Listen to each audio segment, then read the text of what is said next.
Noah raised a hand and pointed at herself, her brows knitting in genuine confusion. How could Muen possibly envy her? The admission caught her off guard. It had never crossed her mind that someone as free-spirited as Muen might look at her with admiration. Seeing her sister's bewilderment, Muen hopped down from the bench, landing lightly on the ground.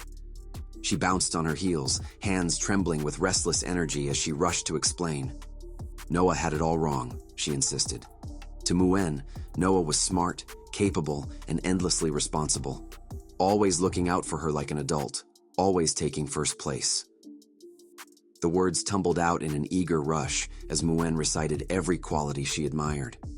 Even if Noah didn't notice the small steps she was taking forward, Muen did, and it made her happy, grateful even, to have such an incredible sister beside her. That was why she wanted to be just like Noah one day. Noah's eyes widened at the unexpected praise, warmth creeping into her cheeks. The sincerity in Muen's voice left her flustered. She had never realized her sister saw her that way. For a moment, she searched for words, lips parting only to press together again.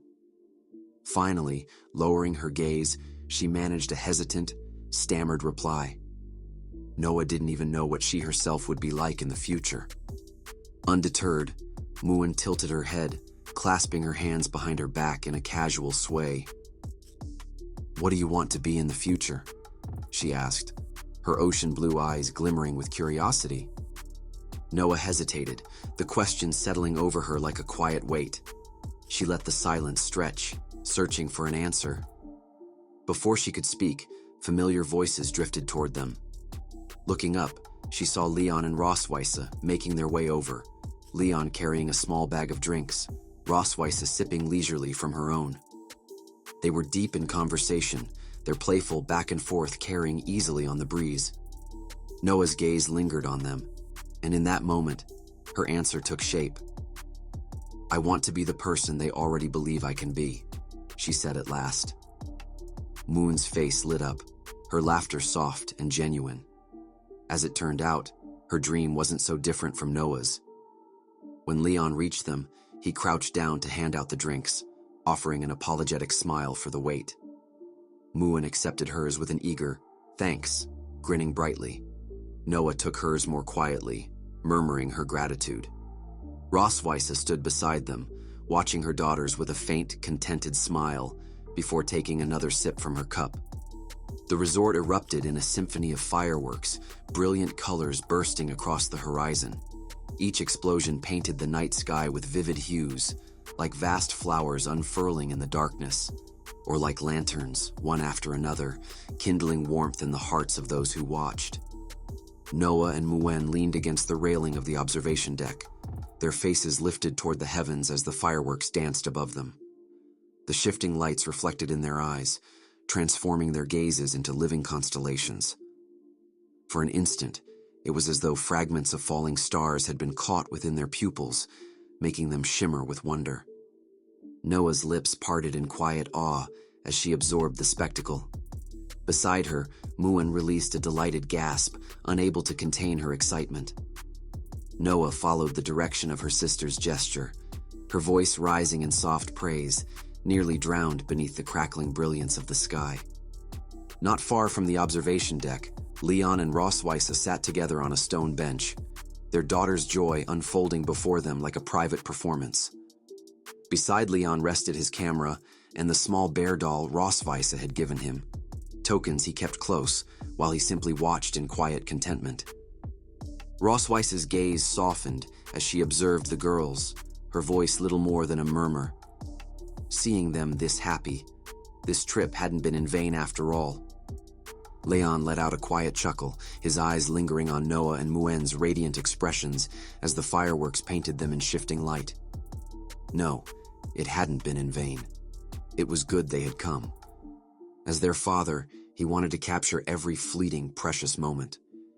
His hand reached instinctively toward the camera beside the teddy bear, only to grasp at nothing. He blinked, frowning, before turning his head. The camera was no longer where he had left it. There it was, in Rossweisse's hands. She held it with casual ease, idly scrolling through the day's photographs. Leon's pulse quickened, though he forced a veneer of calm into his voice. When had she taken it? Rossweisse's tone was light, almost playful, as her eyes stayed fixed on the screen. She only remarked that she was curious to see what he had been capturing throughout the day.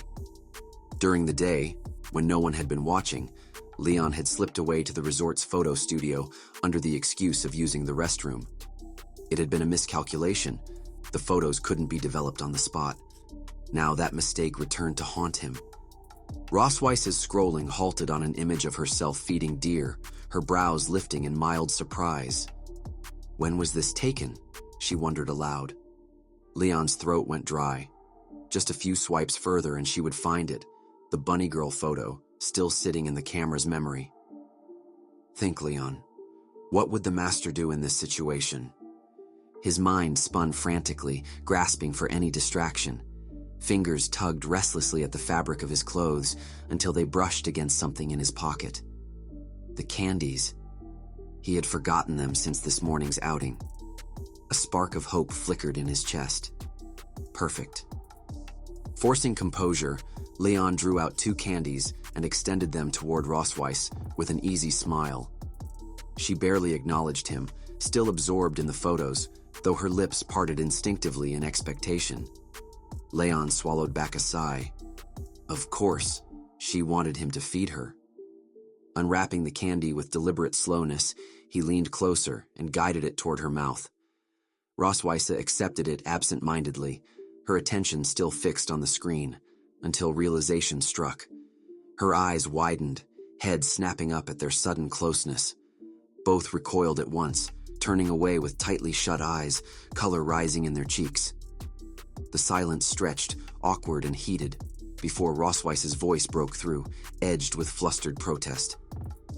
Why had he gotten so close? Leon's response came just as defensively, his words stumbling over one another. Hadn't she been the one who opened her mouth? Rossweisse avoided his gaze, though her eyes strayed once more to the camera in her hands. As she scrolled through the gallery, a quiet realization took hold. There were countless photos of her and the girls, yet not a single one of Leon. He had spent the entire day behind the lens, never once in front of it. A trace of hesitation crossed her features before she lifted the camera with newfound resolve. They should take one together, she insisted, if only so their daughters would never wonder why their parents had no photographs side by side. She stressed the practicality of it, her eyes shifting away as though to dismiss any other implication. Leon, unaware of the thought beneath her words, met her suggestion with an easy smirk. Amused, he praised her foresight and played along without a second thought. As Rossweisse adjusted the frame, a small frown creased her lips. Leon's face wasn't fully in view. Closer, she instructed. His head was too large for the shot. Leon scoffed, the corner of his mouth twitching with amusement. A centuries-old dragon, he mused, still flashing peace signs like a child. Yet despite the jab, he shifted nearer until their shoulders brushed. The camera captured the moment before either had the chance to think twice. Though he had teased her, Leon found himself unconsciously mirroring Rossweisse's pose, raising his hand in the same playful gesture. Their fingers formed identical V-shapes as the shutter clicked, sealing away a rare photograph of the two of them together. When the fireworks display drew to a close, Leon and Rossweisse purchased sparklers from a nearby stall. One by one, the sparklers hissed to life, spilling flickering light across their faces. Rossweisse twirled hers in wide arcs, playful as ever, while Noah darted after her with an unlit sparkler, pressing its tip until it caught fire in a crackling burst. Laughter rang out, mingling with the night air, their faces glowing gold beneath the shower of sparks. Meanwhile, Leon and Muin sat together on a stone bench, the evening chill beginning to creep over the mountainside. Worn out from the day's excitement, Muin curled into his arms, her small frame heavy with drowsiness. Concern flickered in Leon's chest as he felt her shiver. He draped his coat over her shoulders and held her close, ensuring she stayed warm. His gaze drifted outward, toward Rossweisse and Noah still chasing each other across the deck, their sparklers painting trails of light. Their usual composure had melted into pure, unrestrained laughter, and Leon found himself smiling at the sight. Looking down, however, he grew puzzled. Normally, Muen would have been the first to join them, bounding off with boundless energy. Yet here she was, choosing instead to remain in his embrace. Muen nuzzled deeper against his chest, mumbling sleepily about how tired she was. Then, in a whisper almost too soft to catch, she added that she wanted Noah and Rossweisse to have more time together. Time they so rarely shared between school, work, and responsibilities. Leon's breath caught. Stroking her hair, he felt a swell of emotion at her thoughtfulness. She often claimed she didn't understand what it meant to grow up, but in moments like these, her love for her family shone brighter than any sparkler. His eyes stung. He shut them, letting a few tears slip free as he held her closer. Noah and Muen expressed their love differently, but the devotion at their core was the same. He thought about gently rousing her to join the others, but before he could, the soft rhythm of her snores brushed against him. She had fallen asleep mid-conversation, her tiny hand fisted in his shirt, lips parted in peaceful slumber. It was then Rossweisse and Noah returned, their sparklers burned to embers, their cheeks still glowing with excitement. Rossweisse peered down at Muen, her voice hushed with tenderness. Leon answered only with a quiet nod, his arms tightening slightly around their sleeping daughter. The night had grown still, the last sparks fading from the deck, but warmth lingered between them all the same. With another nod, Leon signaled it was time to head back. He bundled Muen securely in his coat and lifted her with practiced ease. Noah stood nearby, arms crossed, her expression neutral, but in her gaze flickered something softer, something that looked like longing. Rossweisse noticed, as she always did.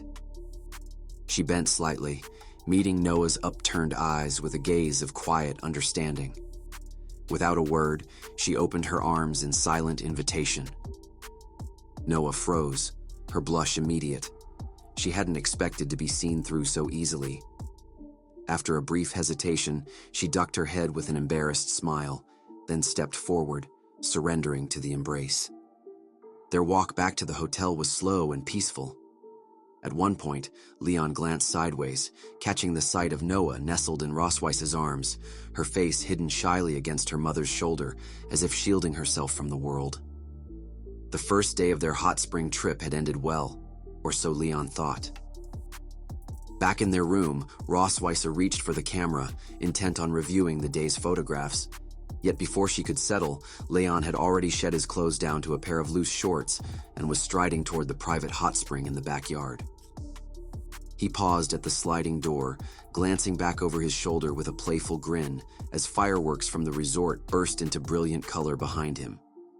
Planting both hands on his hips in exaggerated invitation, he asked Rossweisse to join him in the hot spring. Rossweisse blinked, caught off guard.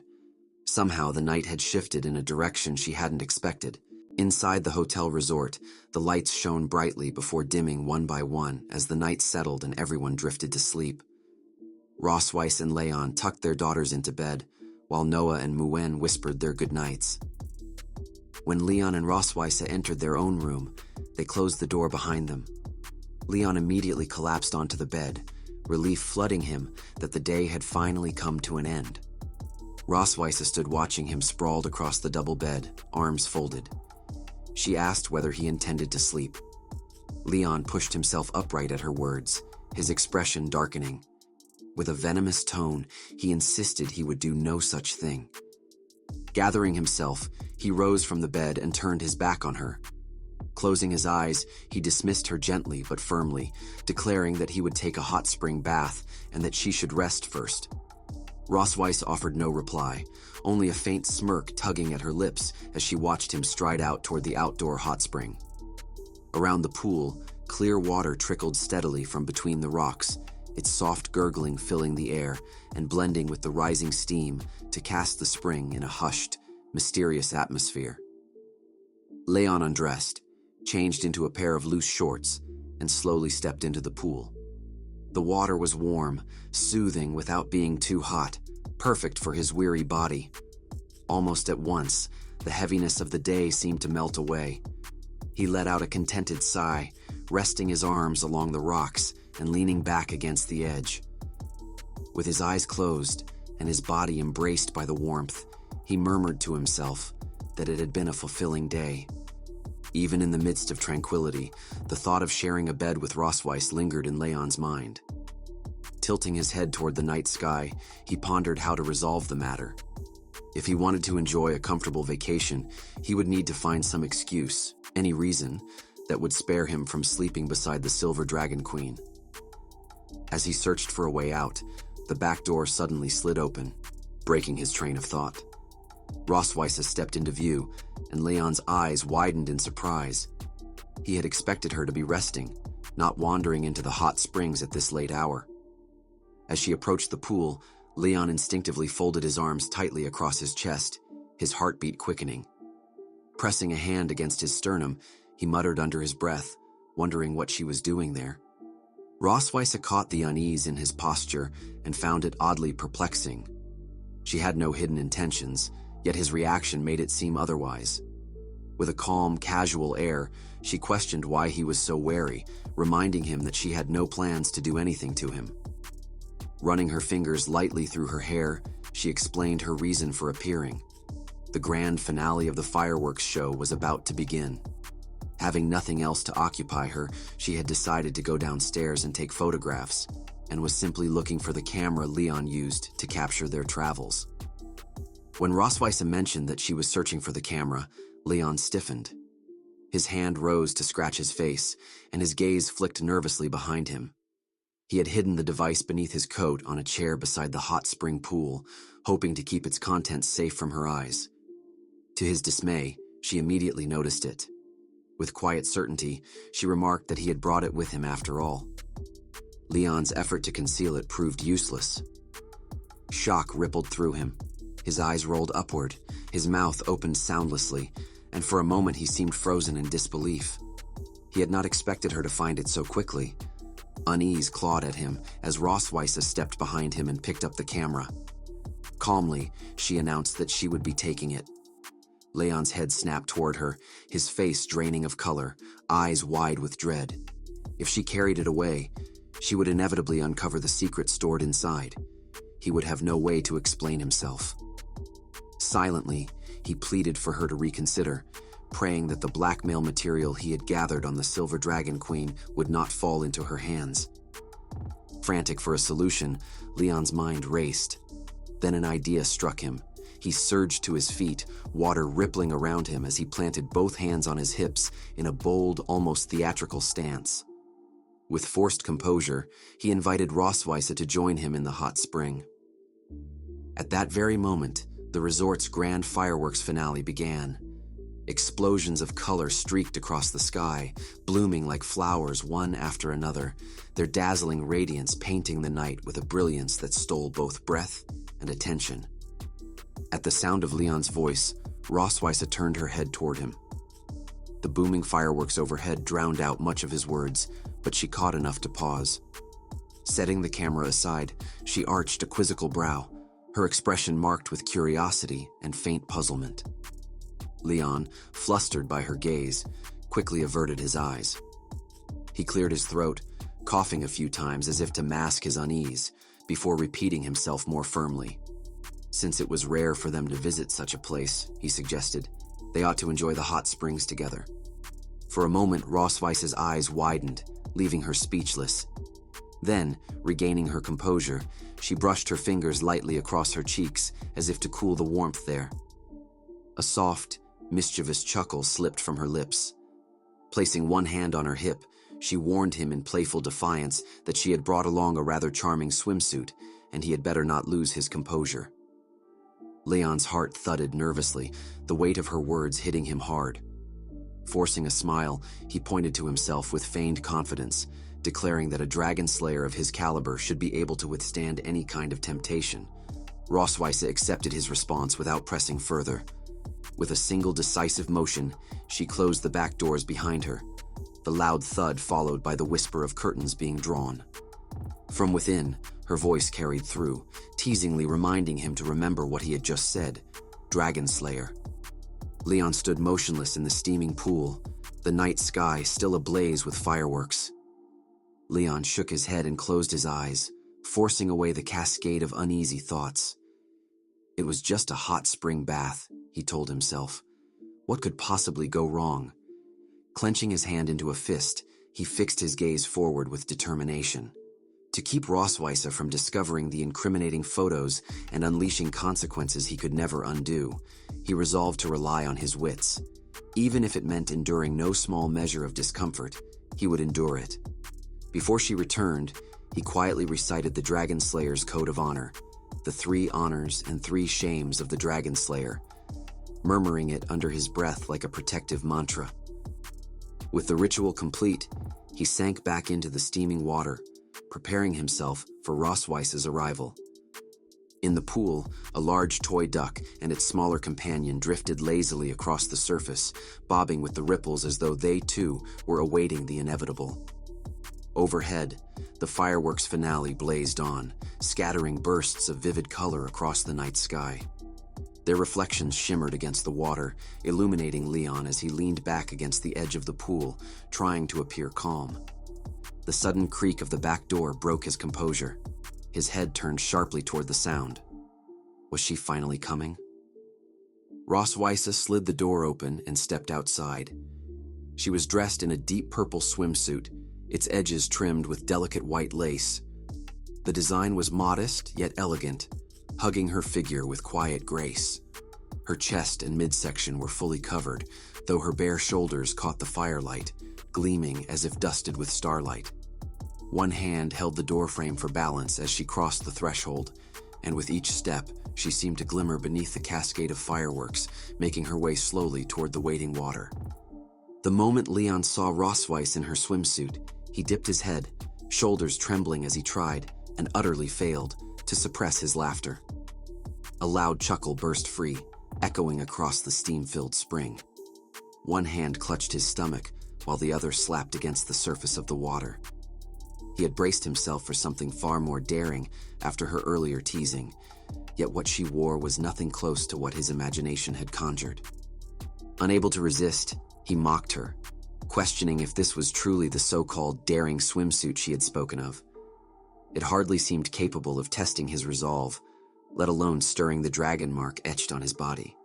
Rossweisse's expression soured instantly, her brow furrowing in irritation. She hadn't expected Isabella's choice of swimwear to look so plain under Leon's scrutiny. With a sharp retort, she accused him of being far too smug, reminding him that the swimsuit had been a gift from her sister. Leon eventually quelled his laughter, though a smirk still lingered at the corner of his mouth.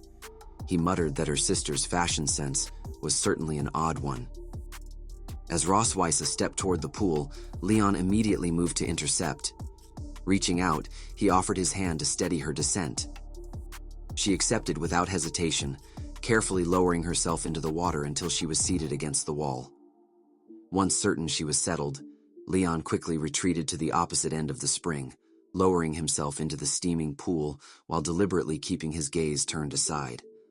A heavy silence spread between them, broken only by the faint rippling of the water and the distant crackle of fireworks fading overhead.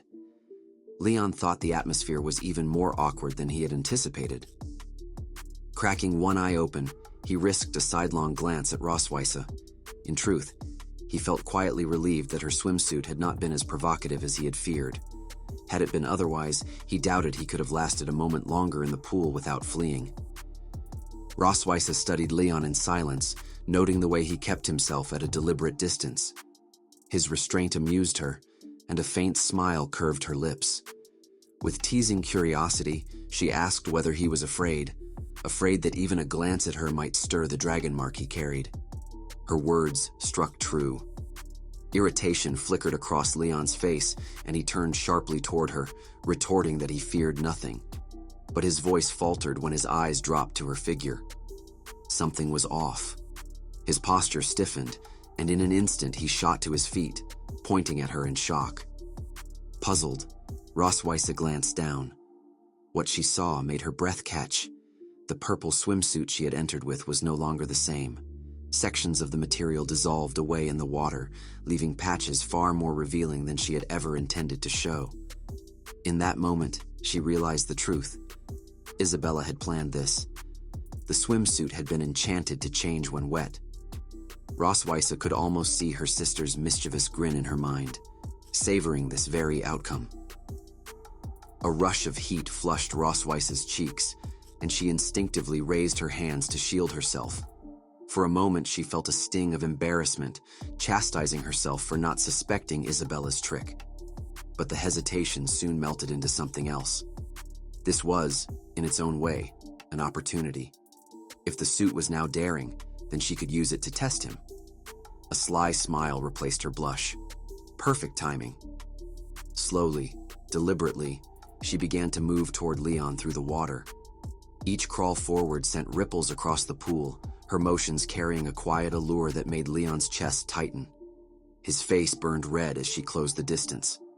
He tilted his head toward the sky, refusing to meet her gaze, his voice breaking as he suggested she ought to change first. Rossweisse only smiled more enigmatically, ignoring his words.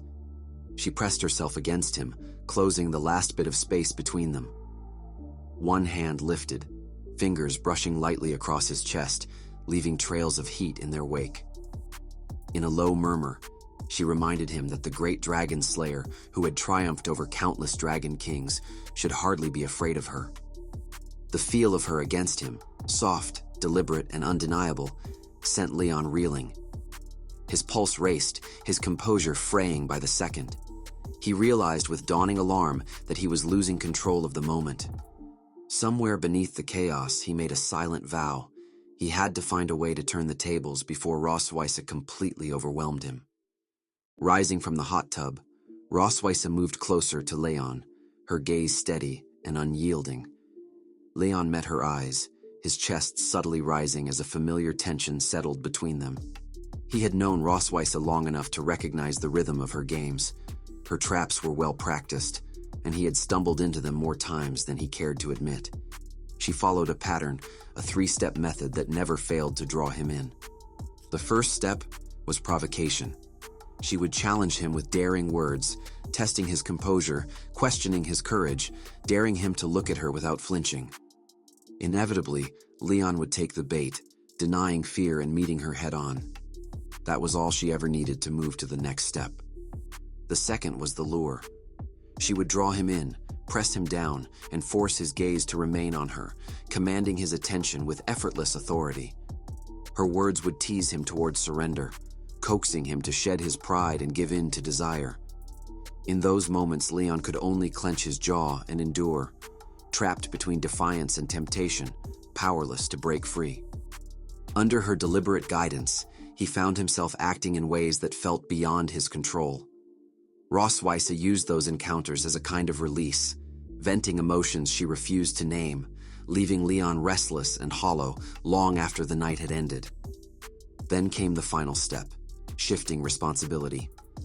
Once Leon's passion had cooled and reason returned, she would already be wrapped in a blanket, a faint, triumphant smile curving her lips. She would insist that he had been the one to act first, that everything had been his doing. Left staring at her in silence, Leon could only taste the bitterness of regret, aware that once again he had played perfectly into her hands. Now, faced with that all-too-familiar tension, Leon realized that Rossweisse had already taken the first step, provocation. It was too late to retreat.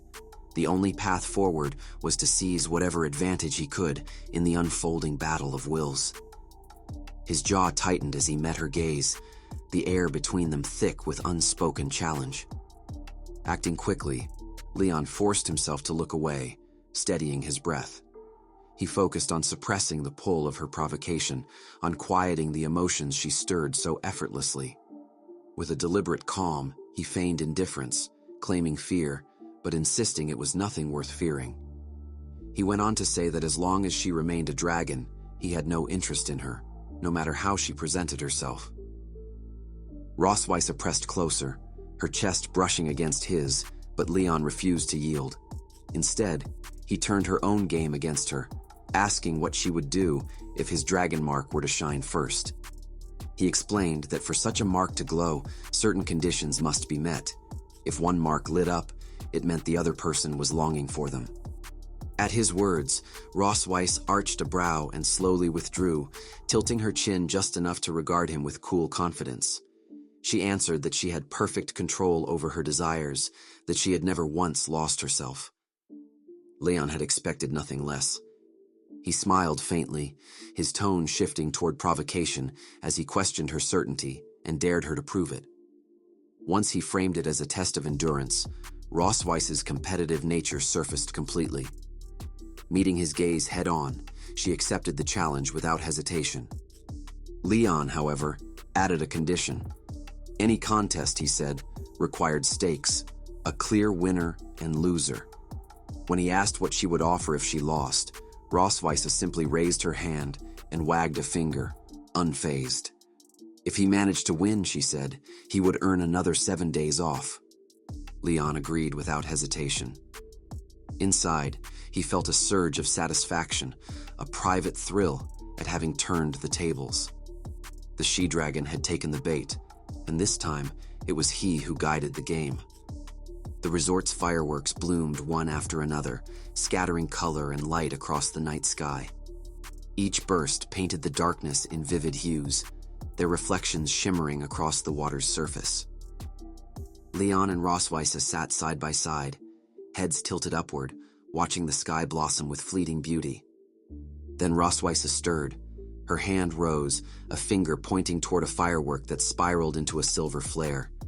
She asked if it looked like her dragon mark.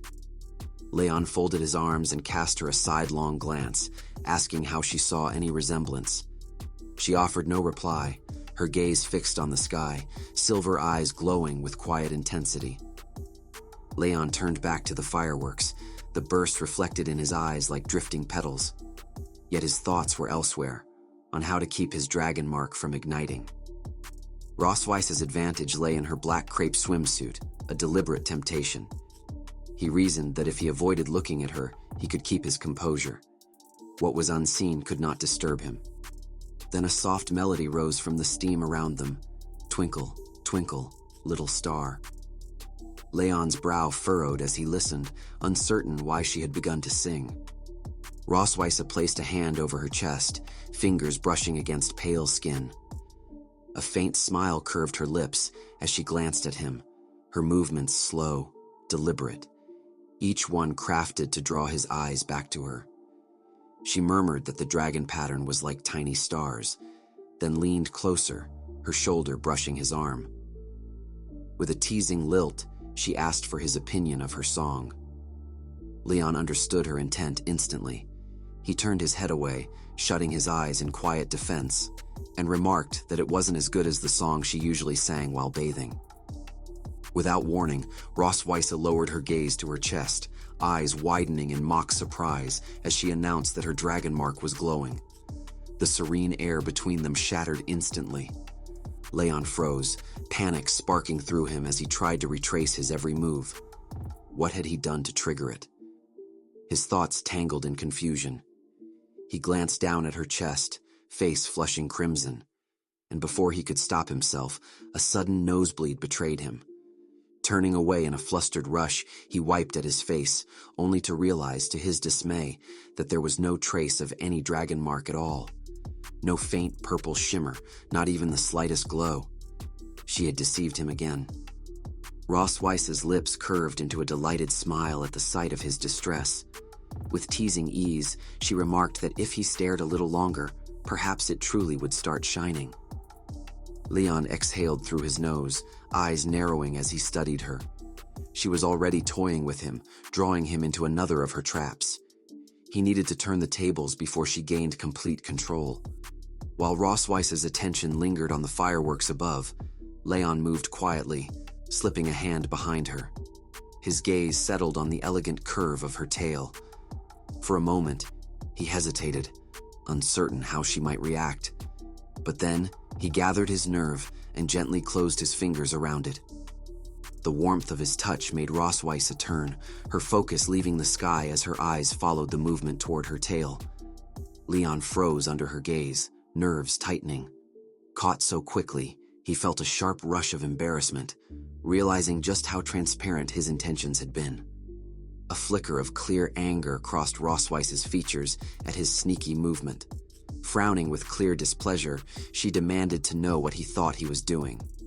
Leon, still clutching her tail, offered an awkward smile. Realizing he could not remain perpetually passive, he knew he must launch a counterattack.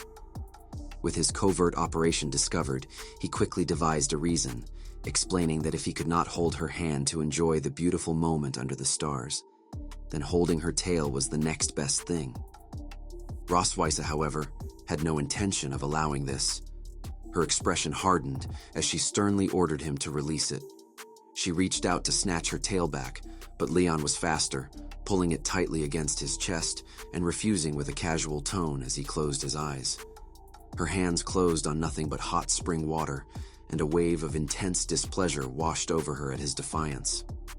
Leon was intimately familiar with Rossweisse's tail, knowing it to be an extremely sensitive part of her body.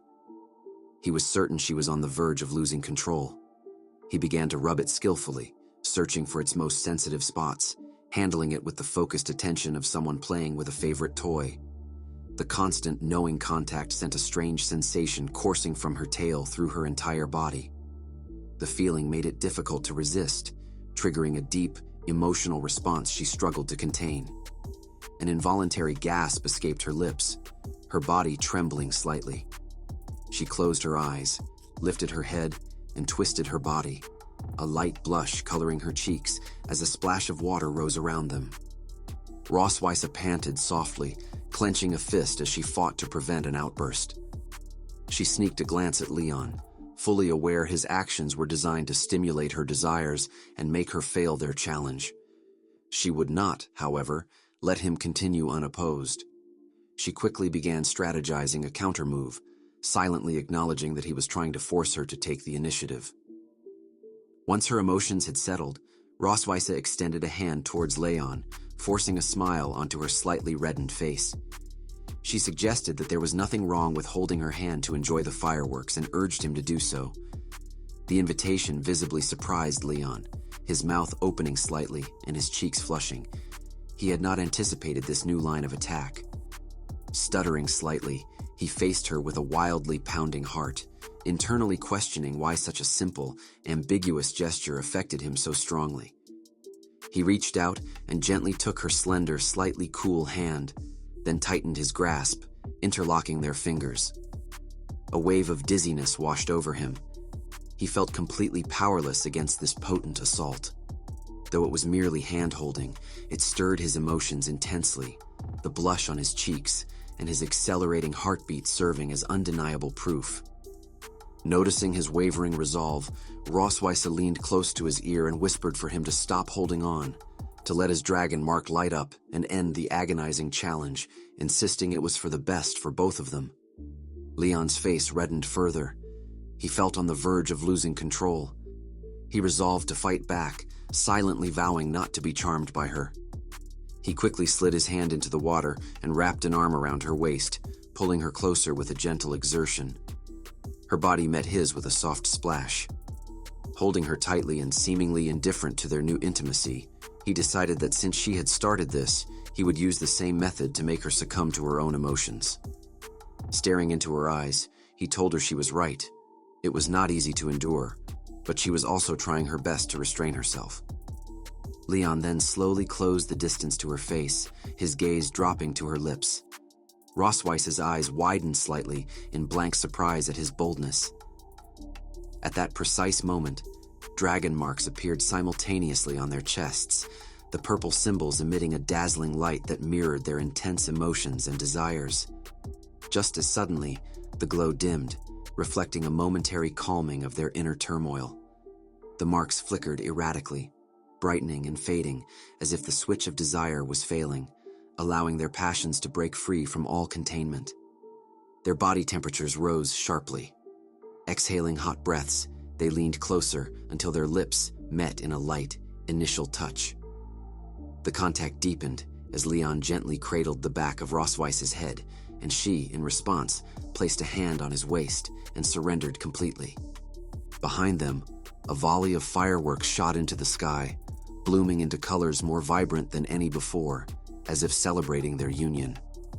Yet, immersed entirely in their own world, Leywin and Rossweisse heard nothing. Under the shower of colorful light, they shared their first kiss of the evening.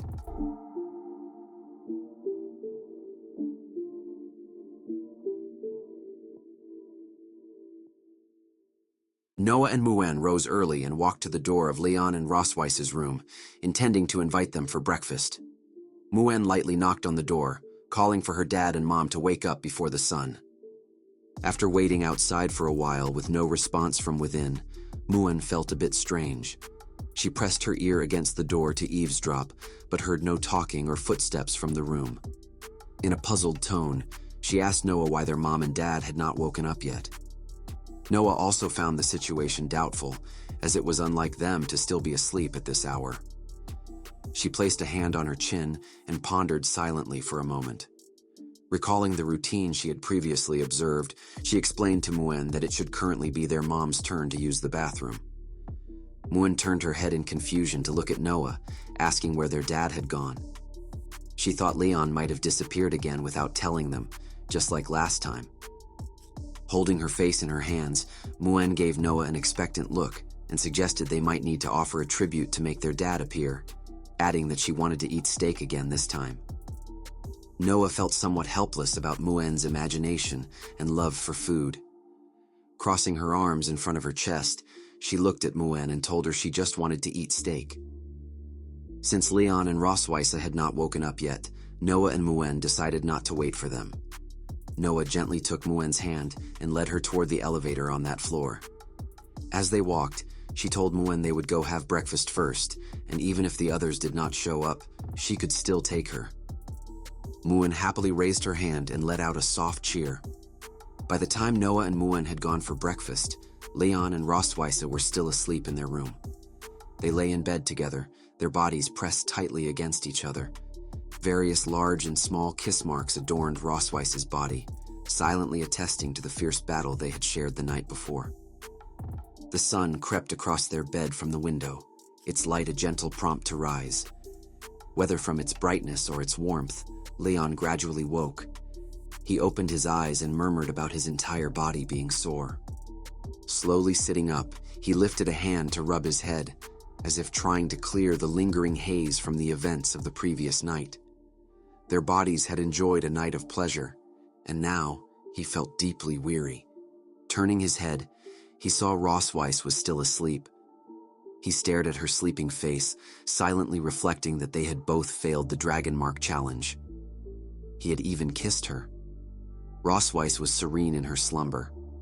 Leywin observed her clean face, her slender eyelashes, and her moist lips, which seemed even more tempting after their kiss. It had been their first true kiss. Recalling the previous night, Leywin felt a wave of shyness, a faint blush immediately coloring his cheeks.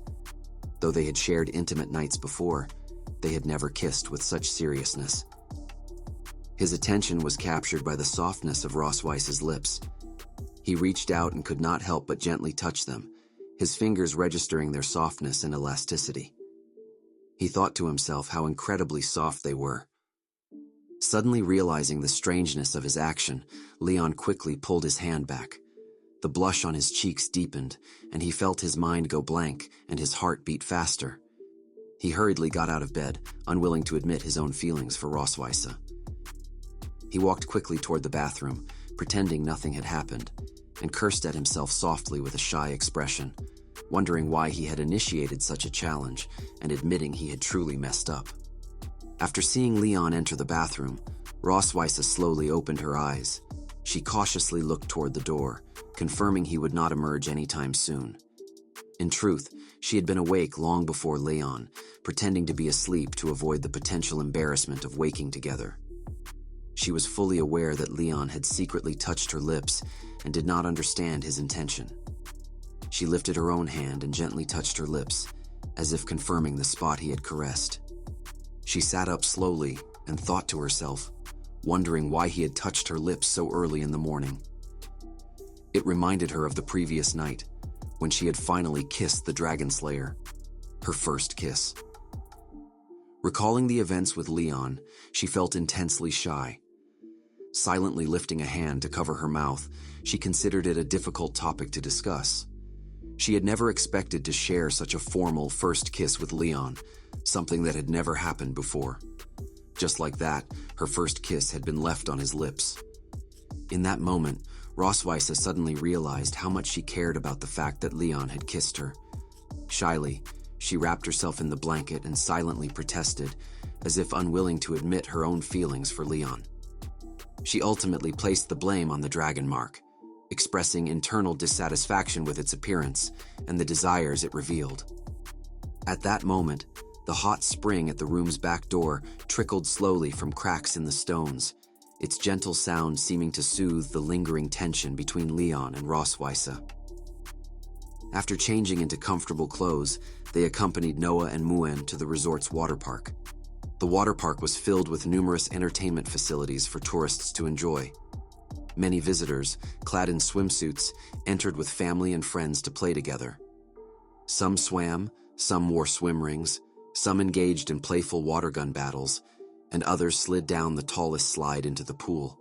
Laughter and the sound of splashing water echoed throughout the entire area. Muen had changed into the yellow swimsuit she had previously selected, her hair tied into 2 buns for ease of movement in the water.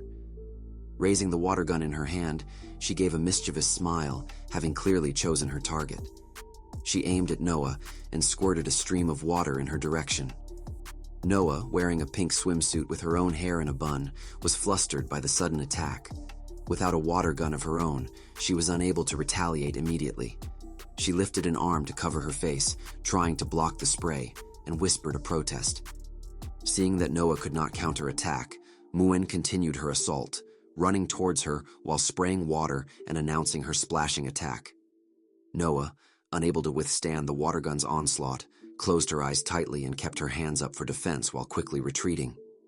Seizing a moment of Muen's inattention, Noah quickly put her hands into the pool and splashed a large amount of water back at her. Muen raised her hands to block the counterattack, a genuinely happy smile appearing on her face. She felt great joy playing with Noah. Not far away, Leon and Rossweisse sat on a bench beside the pool, the distance between them notably wide. They silently watched Noah and Muen play, having no intention of joining them for the time being, the events of the previous night still hanging between them. Both seemed unwilling to get close to the water. Rossweisse, pretending to be calm, asked Leon why he did not go and play with them.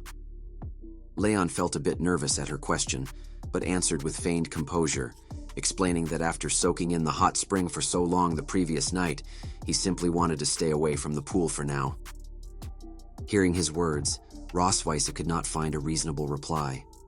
For a moment, she merely frowned slightly and looked at him, her thought from the previous night left unspoken. Just then, a stranger's voice sounded nearby, commenting on what lovely twins they had and asking if they were the parents. Rossweisse turned her head to see 2 dragons nearby and confirmed that they were. Leon also turned and noticed the unfamiliar pair standing close by. The dragon couple walked hand in hand towards them. The man had short black hair, a pair of golden eyes, and wore a blue short-sleeved hoodie. The woman had short brown hair, red eyes, and a thin swimsuit. The woman smiled, raised a hand, and introduced herself as Yuna, gesturing to the man beside her as her husband, Zay. She asked if they could sit and chat for a while. Rossweisse offered a polite smile in return, introduced herself and Leon, and confirmed they could. Leon nodded silently and gave a gentle wave in greeting. Hearing this, Yuna expressed her gratitude with great joy. She took Zay's hand, and they sat together on another empty bench, beginning a conversation with Leon and Rossweisse. They explained that they were newlyweds currently on their honeymoon. The dragon couple explained that they had originally planned to visit the Blue Sea, but upon hearing news of a recent Dragon Clan dispute in that area, they had chosen to come to this resort instead to avoid any potential trouble. Hearing this, Rossweisse felt a sense of crisis. She lowered her head slightly in thought, inwardly noting that she had not expected Constantine to act so quickly. Even though the Blue Sea was far from her own territory, she knew she needed to monitor his movements closely. Observing Leon and Rossweisse sitting together, Yuna could not contain her curiosity. She remarked that they seemed like a couple married for many years, and that their relationship appeared very strong. At Yuna's words, Rossweisse offered a few awkward smiles and gently waved a hand, trying to conceal her embarrassment. She replied that many dragons had told them the same thing. Leon, meanwhile, furrowed his brows slightly. He felt somewhat speechless at Yuna's assessment, wondering how she had concluded that his relationship with Rossweisse was so good. Internally, he mused that while their children were already running around, he and Rossweisse had only shared their first kiss the previous night. Nearby, Noah and Muen continued their joyful play in the pool. Muen clenched her water gun, spraying a large stream of water toward Noah, who was unwilling to be outdone. She found a swimming ring and lifted it as a shield against the onslaught. Watching the two children play, Yuna was filled with admiration. She confessed to Leon and Rossweisse how much she envied them for having two such lovely children. Then, lowering her head slightly as if shy, she gently scratched her cheek and cautiously asked them for advice. She explained that she and her husband had been considering whether to have children, and, viewing them as experienced dragons, wondered if they could offer any guidance for reference. Hearing the question, Rossweisse averted her gaze, finding the topic difficult to address. She struggled to explain the true nature of her situation with Leon, or to easily clarify the origins of Noah and Muen's existence. Nervously rubbing her fingers, she stammered out a fabricated answer, claiming that it had been her husband's idea to become a father and that she had agreed without thinking much about it at the time. Seeing Rossweisse's flustered state, Leon covered his mouth to suppress a private laugh. He silently mocked her ability to invent stories, mentally listing the different interpretations of her vague answer. He then smiled at Yuna and offered his own perspective, suggesting that such matters should come naturally. He advised her not to force herself, not to pressure her husband, and not to be afraid, but simply to let things take their own course. At this point, Zay also had a question for Leon. He asked Mr. Leon how they usually resolved their arguments. Hearing Zay's question, Yuna covered her face with her hands in a display of shyness. She explained to Leon and Rossweisse that she could sometimes be a bit too dominant, leading them to occasionally argue over trivial matters. A mischievous smile spread across Leon's face as he quickly leaned closer to Rossweisse, lightly bumping his shoulder against hers. He answered Zay that he could not fully answer the question. He remarked that while his wife was tall, appeared aloof, and could be super fierce, she actually liked to act spoiled. He then turned to Rossweisse and asked if that was not right, my wife. Leon covered his mouth, secretly laughing to himself. Hearing Leon's words, Rossweisse felt a spark of anger, silently thinking that he was mocking her. To retaliate for his ridicule, she forced herself to hold back her visible irritation. She pressed herself tightly against him and secretly squeezed his waist with her hand, all while giving him a forced smile. She told him how embarrassing it was for him to say such a thing in public. Leon winced at the discomfort in his waist, letting out a soft, pained sound. Observing this, Zay lowered his head and let out a soft sigh, as if feeling a bit disappointed. Just then, Leon's voice sounded again. He stated that even a strong woman has a soft side. He recalled that Rossweisse, as a queen, had a very serious side, but she also sometimes showed a shy one.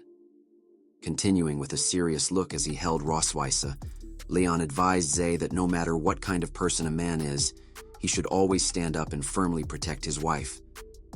Hearing Leon's words, Rossweisse froze in place. She stared at him blankly, feeling genuinely moved. She thought to herself that this was the mark of a responsible man. Leon finished by giving Zay a thumbs up and a cheerful smile. The 7-day hot spring vacation ended quickly, and life within the Silver Dragon Castle returned to its normal rhythm. Rossweisse immediately immersed herself in her work, processing the various documents that had accumulated in her office during the holiday. At that moment, Shirley, who had been dispatched to search for Leon's master, returned to the castle. She knelt on one knee before Rossweisse's desk, and reported the intelligence she had gathered. The news surprised Rossweisse, who reconfirmed it with Shirley, asking if she had truly found the tiger and his wife. Shirley affirmed that she had, and slowly rose from the ground. Placing her hands behind her back, she continued her report with utmost seriousness. She explained that while patrolling the periphery of the empire, she had stumbled upon their hiding place. The location was exceedingly secretive, protected by shielding magic arrays. Without the ability to fly, she noted, it was utterly inaccessible. Hearing this, Rossweisse furrowed her brow slightly, feeling puzzled. For humans, even the most agile, choosing to live in such a dangerous place seemed irrational. She wondered why they were hiding there and, as humans, how they had even managed to reach it. Then Shirley relayed information pertaining to the tiger himself. She stated that she could feel the human named Tiger was extraordinarily powerful, existing on a completely different level than other dragon slayers. She confessed that he could easily kill her if he so desired. Recalling the threatening gaze he had directed at her, Shirley still felt a trace of fear. She had been able to feel the immense aura emanating from him, an oppressive force that completely overwhelmed her own. After speaking, Shirley silently lowered her head. The memory of Tiger's sharp gaze remained vivid in her mind, making it difficult to forget. Seeing Shirley's reaction, Rossweisse felt a little surprised. It was rare to see Shirley so visibly affected. Rossweisse thought to herself that while Shirley's expertise lay in infiltration and intelligence gathering, and her combat effectiveness was relatively weak, she was still one of her most trusted confidants. Even a top-tier human dragon slayer should not be able to eliminate her so easily. The fact that Shirley held Tiger in such high regard indicated that Leon's master was no ordinary man. Rossweisse put down the document in her hand and lightly tapped her desk, pondering the implications of Shirley's report. She inferred that Tiger was an individual of formidable martial prowess and significant capability. At that moment, Shirley recalled another detail and informed Rossweisse that she had been discovered upon entering the area. However, after Tiger learned she was from the Silver Dragon clan, he had let her go and even asked her to relay a message. Rossweisse felt a spark of curiosity. She crossed her hands on the table and looked at Shirley, prompting her for the message. Shirley relayed Tiger's words. He wanted to see her. Although Tiger had left only that single sentence and no other information, Rossweisse was still taken aback. She had not expected Tiger to request a personal meeting with the Queen of the Silver Dragon clan. She could not help but admire his boldness. Staring ahead with a serious expression, she made her decision. Since that was the case, she would, of course, go to see him. As night gradually enveloped the Silver Dragon castle and the moon rose into the night sky, the castle's inhabitants settled into rest. Once silence prevailed, Rossweisse and Shirley transformed into their dragon forms and under Shirley's guidance took flight. A few hours later, they arrived at the area where Tiger resided. The terrain was a landscape of steep cliffs and scattered piled stones. A massive waterfall dominated the view, its waters plunging from a great height into the river below. After transforming back into her human form, Shirley raised a hand and pointed toward the waterfall, indicating Tiger's location to Rossweisse. She informed her that Tiger and his wife were situated directly behind the cascade and that he demanded Rossweisse enter alone. With a serious gaze fixed ahead, she began walking toward the waterfall. She instructed Shirley that if she did not return within an hour, Shirley would know what to do. Shirley understood the implicit command. She stood respectfully in place, bowed, and urged her queen to be careful. Rossweisse lifted a hand, summoning her magical energy to form a protective shield around herself. Then, she slowly walked into the curtain of water. As she passed through, she discerned the entrance to a large cave within. Rossweisse saw a man sitting on a stone bench, brewing tea. She observed him carefully, certain he was the one who had summoned her, Leon's master, Tiger. Despite his white hair and beard, Tiger did not appear weak. A special, calm aura emanated from him. He wore a plain, dark blue outfit with a brown cloak draped over his shoulders. He poured tea leaves into a pot and picked up a kettle to add water. Noticing Rossweisse's arrival, Tiger set the kettle down and looked up at her, gesturing for her to sit on the stone bench opposite him. Rossweisse did not thank him. She walked silently to the bench, thinking to herself that while she had fought countless dragon slayers, Leon was the only one she had found truly difficult to handle. The courage and presence of the man before her reminded her of Leon in his prime, yet seemed even stronger. Tiger continued pouring water with a serious gaze. Seeing him confirmed for Rossweisse that Shirley's assessment had been correct. She could feel the immense aura of a true powerhouse radiating from him, distinct from any other dragon slayer she had encountered. Once Rossweisse was seated, Tiger poured the brewed tea into a cup and pushed it toward her. He stated that 2 years had passed, and he had been waiting for an opportunity to meet her. Rossweisse crossed her arms over her chest, looked at the teacup cautiously, and did not immediately drink. Tiger lifted his head to look at her and asked about Leon's situation. Rossweisse picked up the cup, carefully observing it for any issues, and answered coldly that he was still alive. After a moment's observation confirmed the tea was safe, she took a sip. She continued, explaining that he was her prisoner of war, tormented relentlessly, yet never conceding defeat, and that his numerous attempts to escape back to the Empire had all ended in failure. Tiger calmly picked up his own teacup and took a sip, seeming unworried about Leon's situation. He gave a soft laugh, remarking that the kid was still as hard-headed as ever after 2 years, but expressed relief at knowing he was still alive. Though their exchange was calm, the atmosphere between them remained palpably tense. Tiger, aware that Rossweisse had sent Shirley to find him, glanced at her over his teacup. He observed that while he did not know what deal she had struck with Leon to warrant her personally searching for his master, it demonstrated that Leon still held value to her. Rossweisse replied simply that Leon had already paid the corresponding price. Tiger then set his cup down. He looked at her with a serious gaze and made a solemn request. He expected her to ensure Leon did not return to the Empire within the coming year. Rossweisse furrowed her brow slightly and asked for his reason. She was somewhat confused that Tiger was not demanding Leon's immediate return. He knew his beloved apprentice was alive, yet he was in no hurry to rescue him, even wanting him to remain in enemy territory for another year.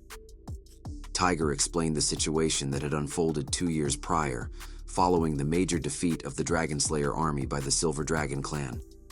The casualties had been heavy, and the Emperor had been furious. Public opinion had turned against the army, heaping enormous pressure upon it. When the defeated forces returned with their remaining soldiers, the entire empire had expressed its dissatisfaction. A failure of that magnitude required a scapegoat, and the empire had pinned all the blame on alleged traitors within the Dragon Slayer army. Rossweisse could guess what Tiger would say next.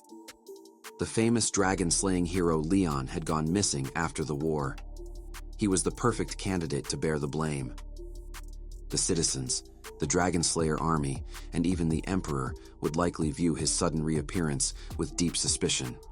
He would face not only the blame for the defeat, but also constant surveillance.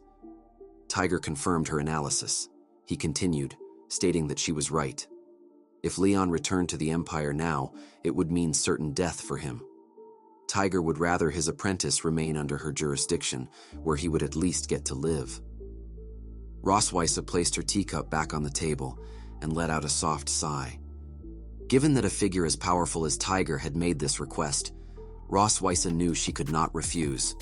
She agreed, but stipulated a condition. She needed to know all of Leon's information, especially the dark history from his childhood.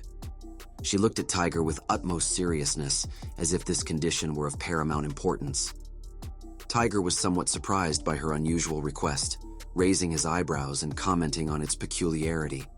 Nevertheless, he did not refuse. He turned and walked back into the cave, apparently to retrieve something.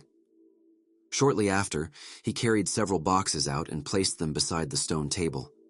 He brought one particularly exquisite wooden box to Rossweisse, explaining that it contained all the love letters Leon had received from his enrollment to graduation, which he had helped him save. Seeing the box, Rossweisse was taken aback. She had not expected Tiger to have secretly collected the love letters other students had sent to Leon. She opened the wooden box, took out several love letters in envelopes of different colors, and began to read them quietly. Tiger continued, explaining that these letters were originally meant for Leon's future wife. But since his life was now in her hands, it was up to her to decide what to do with them. A wicked smile spread across Rossweisse's face as she looked at the love letters. She felt a distinct pleasure in learning these secrets from Leon's past, thinking to herself that he had finally met his comeuppance. She continued to examine the letters with clear amusement. Noticing her expression, Tiger felt puzzled. He did not understand why she was so intensely curious about Leon's secrets, wondering silently if this was some new form of interrogation. In a way, his guess was correct. At that moment, Rossweisse pulled from the box a simple portrait in a gold frame. The painting depicted a woman with silver hair tied in a braid, wearing purple clothing. The strokes were very immature, clearly drawn by Leon in his childhood. She asked Tiger who it was. Tiger smiled and shrugged, explaining that it was Leon's dream lover, drawn when he was 6 years old. He mentioned that Leon had always liked beautiful girls with silver hair, who were tall and had a cold demeanor. There was once a girl at school who fit this exact description and confessed her feelings to Leon, but he had hesitated for a full 5 seconds before turning her down. After speaking, Tiger seemed to suddenly realize something and fell silent. He carefully observed Rossweisse's appearance and attire, abruptly discovering that her likeness was almost identical to the woman in Leon's childhood portrait. Rossweisse also possessed silver hair, a tall stature, and a typically indifferent expression. He thought to himself that it was impossible. No matter how bold Leon was, he could not possibly have developed feelings for the Queen of the Silver Dragons. Rossweisse, meanwhile, studied the painting seriously, seemingly unaware of how closely it resembled her. She placed the portrait and the love letters she had been reading back into the wooden box. Lifting her head, she asked Tiger if there was any more explosive information, clearly wanting to learn more about Leon's past. Tiger gave her an awkward smile and gently shook his head, indicating he could not provide any further details. He felt he had already betrayed his apprentice enough. At this, Rossweisse conjured several photos out of thin air. She gently shook them and asked if he did not want to see recent pictures of his beloved apprentice. Upon seeing the photos, Tiger immediately stood up from the stone bench. He hurried toward the depths of the cave, telling Rossweisse to wait a moment, as he would let her meet Leon's first love. Watching Tiger's retreating back, Rossweisse felt puzzled. She had not expected Leon's first love to be living with Tiger and his wife, and she felt a slight, unexpected nervousness. Before bringing over another wooden crate, Tiger closed his eyes, stroked his beard, and recalled a few more things. He then shared some pertinent information about Leon with Rossweisse. Leon hates carrots. He will faint if he eats eggplant, and his waist is particularly sensitive, making him dislike being touched there.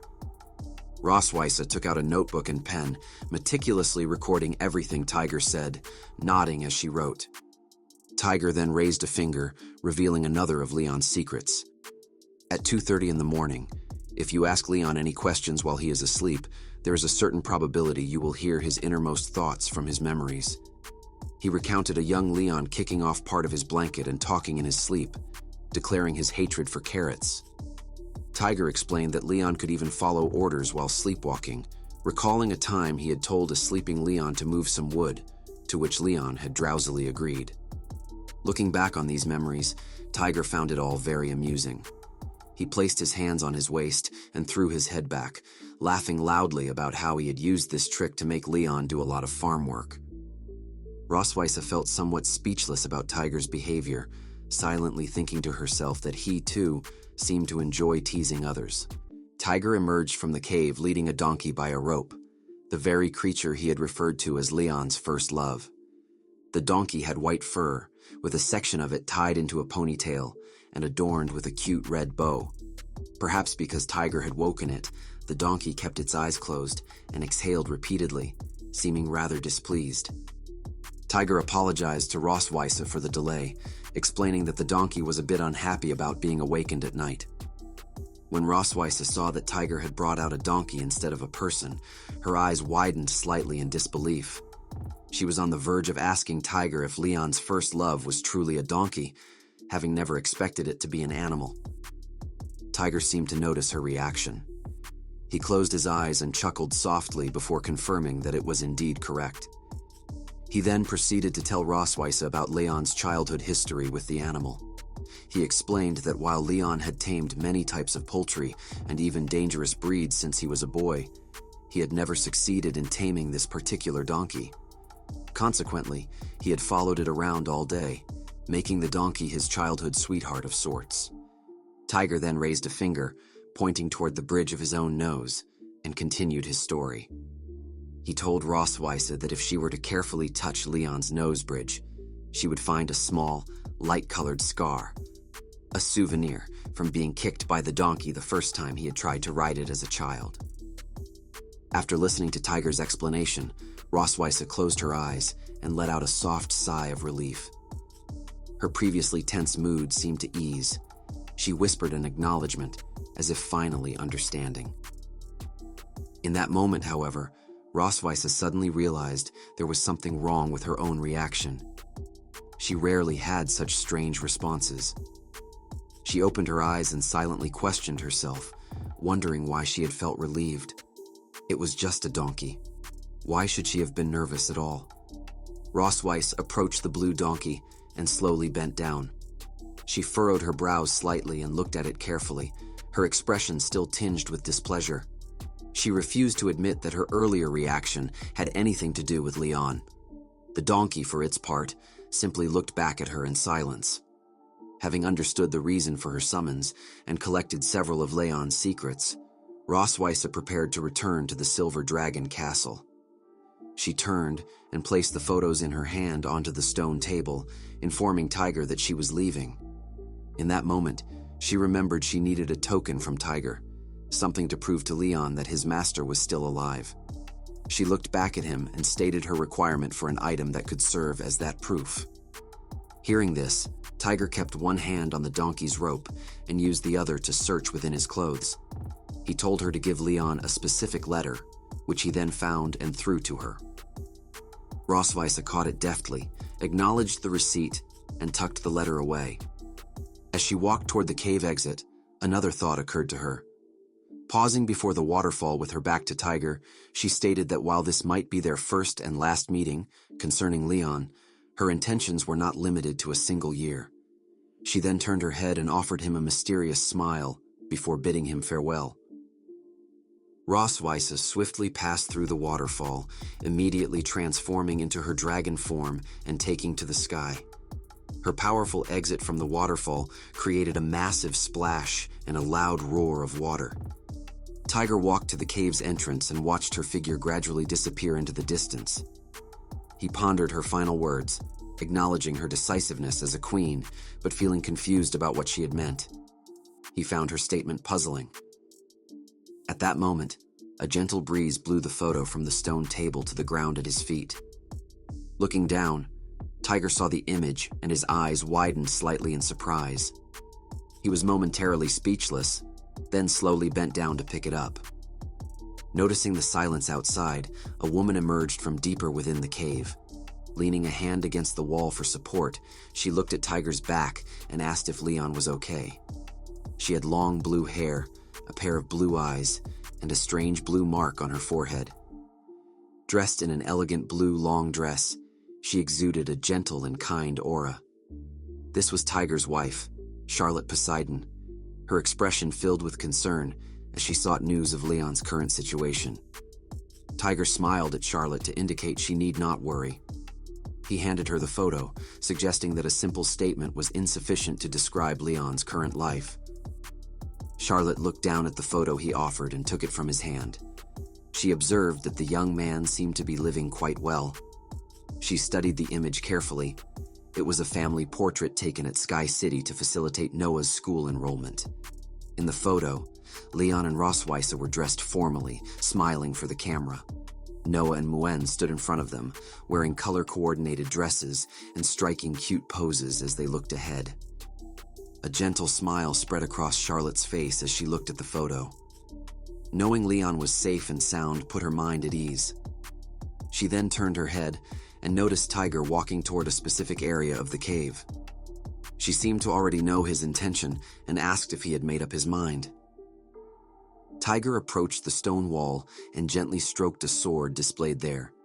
He then took it down, holding the weapon firmly. The sword was black, adorned with an orange gem that shimmered with a faint light under the moonlight, indicating it was no ordinary blade. He looked at it with serious eyes and told Charlotte that it was time to clear Leon's name of the traitor label and restore his reputation. He stated that this would be his gift to his granddaughters. 2 days later, Rossweisse returned to the Silver Dragon Castle. Evening had fallen, and a crescent moon, shaped like a white sickle, had risen into the sky, casting a faint silvery light. Leon rested his head on one hand and watched her cook with a skeptical expression, his brow slightly furrowed as he questioned her unusual behavior. Rossweisse seemed very strange that evening. She had disappeared for 2 days without a word. Leon had noticed her absence from the castle 2 days prior. At that moment, Anna happened to pass by, carrying some books and documents destined for Rossweisse's office. Seeing her, Leon asked where Rossweisse had been. Anna turned to him and explained that Her Majesty had been away on business. The distinct sounds of cooking came from the kitchen. Leon turned his head to look in that direction, thinking to himself that for her to return and immediately insist on personally preparing their dinner felt suspicious. He had a strong sense that something was amiss. Although he did not know what had transpired in the past few days, he felt certain something was about to happen. Before long, Rossweisse had finished preparing the dishes. She plated the dinner and covered each plate with a metal lid to maintain a sense of mystery. Carrying them over to Leon and Muen, she set the plates on the table. She gave them a mysterious smile and announced that it was time for them to have dinner together. Upon removing the iron lid, Muen discovered that the evening's dish was her favorite steak, cooked to a perfect medium rare. The savory steak was topped with a rich brown sauce, making it look even more delectable. When Leon removed his own lid, he was met with a small mountain of carrots piled high on his plate. He was taken aback by the sight and could not understand why Rossweisse would suddenly serve him so many carrots. He asked her what his dish was supposed to be. Rossweisse did not evade the question. She smiled and informed him it was a vegetable salad. Leon was highly dissatisfied with this answer, pointing out angrily that his plate contained nothing but carrots. Rossweisse was largely unmoved by his protest. She wagged a finger and calmly corrected herself, specifying that it was a carrot vegetable salad. Noticing Leon's strong aversion to the vegetable, Muen, who was chewing her steak, looked at him with a puzzled expression and asked if he did not like carrots. Hearing this, Leon felt a wave of embarrassment, seemingly reluctant to admit his dislike in front of Muen. He stammered an incomplete reply about carrots being a bit. Rossweisse crossed her arms and shook her head gently, expressing disappointment in his behavior. She reminded him of what he always told Muen, that one should have a balanced diet and not be a picky eater. She questioned why he refused to eat them when it was his turn. Muen agreed, chiming in that since her dad often looked dizzy, he should not be picky about his food. Leon glared at Rossweisse with angry eyes, but could not immediately find a suitable retort. He finally speared a carrot with his fork and declared that he was eating. Seeing his reaction, Rossweisse gave a mischievous smile, as if her plan had succeeded. Leon stared at her while silently chewing his most hated carrot, his resentment growing. He cursed internally, convinced the she-dragon was doing this on purpose and wondering if she had somehow discovered his weakness. At that moment, Rossweisse seemed to remember something. With a cheerful expression, she informed Leon that she would be sleeping in his room that night. Hearing this, Leon was so surprised he spat out the carrot in his mouth. Even without further details, he could guess her intentions for the evening. He imagined it would be a sleepless night. After dinner, Rossweisse returned to her room, took a shower, and changed into a fresh set of pajamas. She then walked to Leon's door and gave it a gentle knock. Then she opened the door and entered. Rossweisse wore a black nightgown of silk, a breathable and lightweight material that subtly outlined her slender figure. Her snow-white skin stood in sharp contrast to the dark garment, and with her movement, the gentle sway of her form was apparent. Noticing Rossweisse had entered the room, Leon opened his eyes and looked at her, affecting an air of calm as he greeted her. In truth, he was so tense that he was holding his book upside down. Rossweisse found his reaction quite interesting. She walked unhurriedly toward his bed and asked if he had been looking forward to this. Leon set the book down and retorted with forced composure that he had not. Rossweisse seated herself on the edge of his bed, patted the space beside her, and softly invited him to come closer.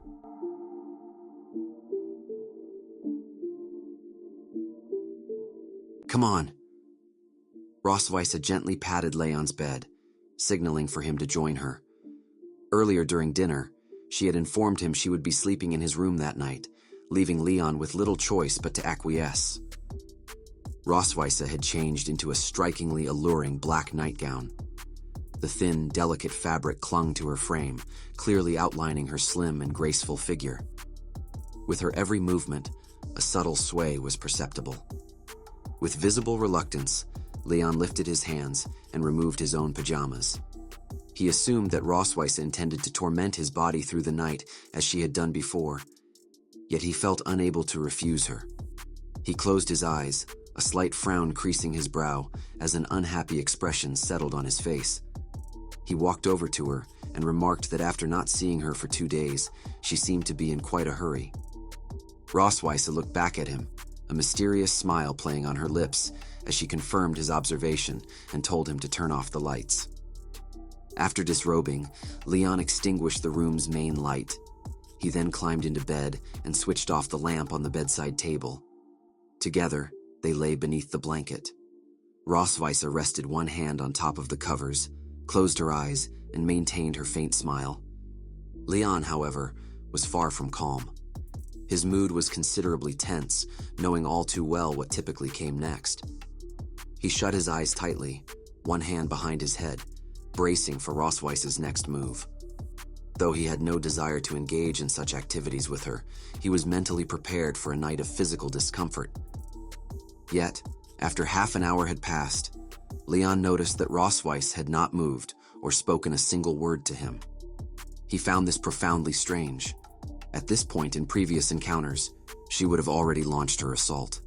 Now, she simply lay quietly beside him, making no untoward advances. Leon gripped the blanket and looked at Rossweisse with a skeptical expression, silently wondering what was happening. He observed her carefully for a while longer, but she remained completely still, her eyes closed as she lay relaxed and silent. It seemed she had come to his room for the sole purpose of sleeping. Filled with doubt and speculation, Leon whispered to her, asking if they were really just sleeping. Without opening her eyes to look at him, Rossweisse simply affirmed his question and asked what he had been expecting. Leon promptly rolled over, turning his back to her and pulling a portion of the blanket tightly around himself. He had no intention of admitting any peculiar thoughts about her in her presence.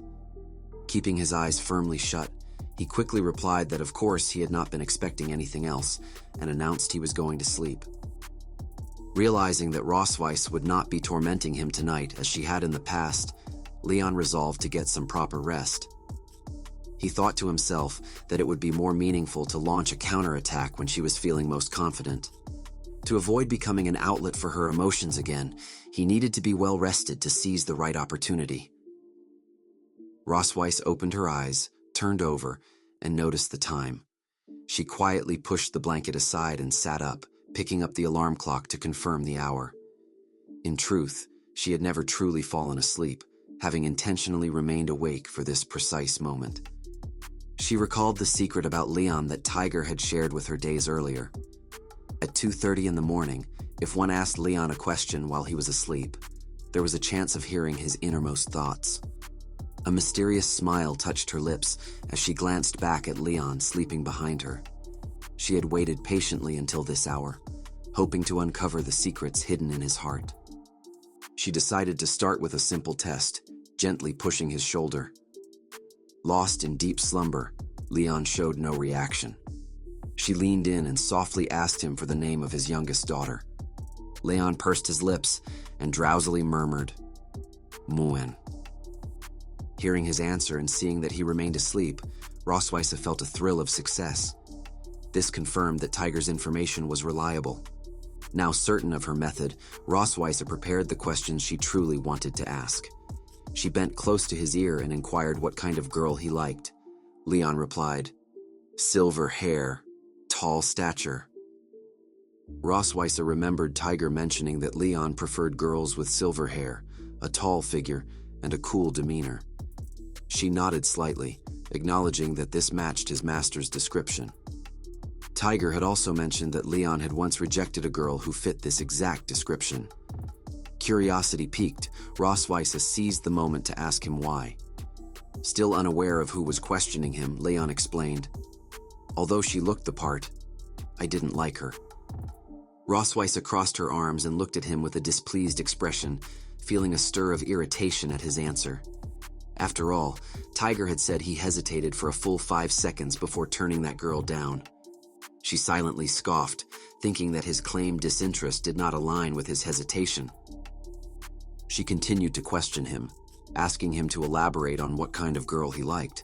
Leon shifted gently in his sleep and answered honestly, confessing a fondness for mature women, black stockings, and bunny girls.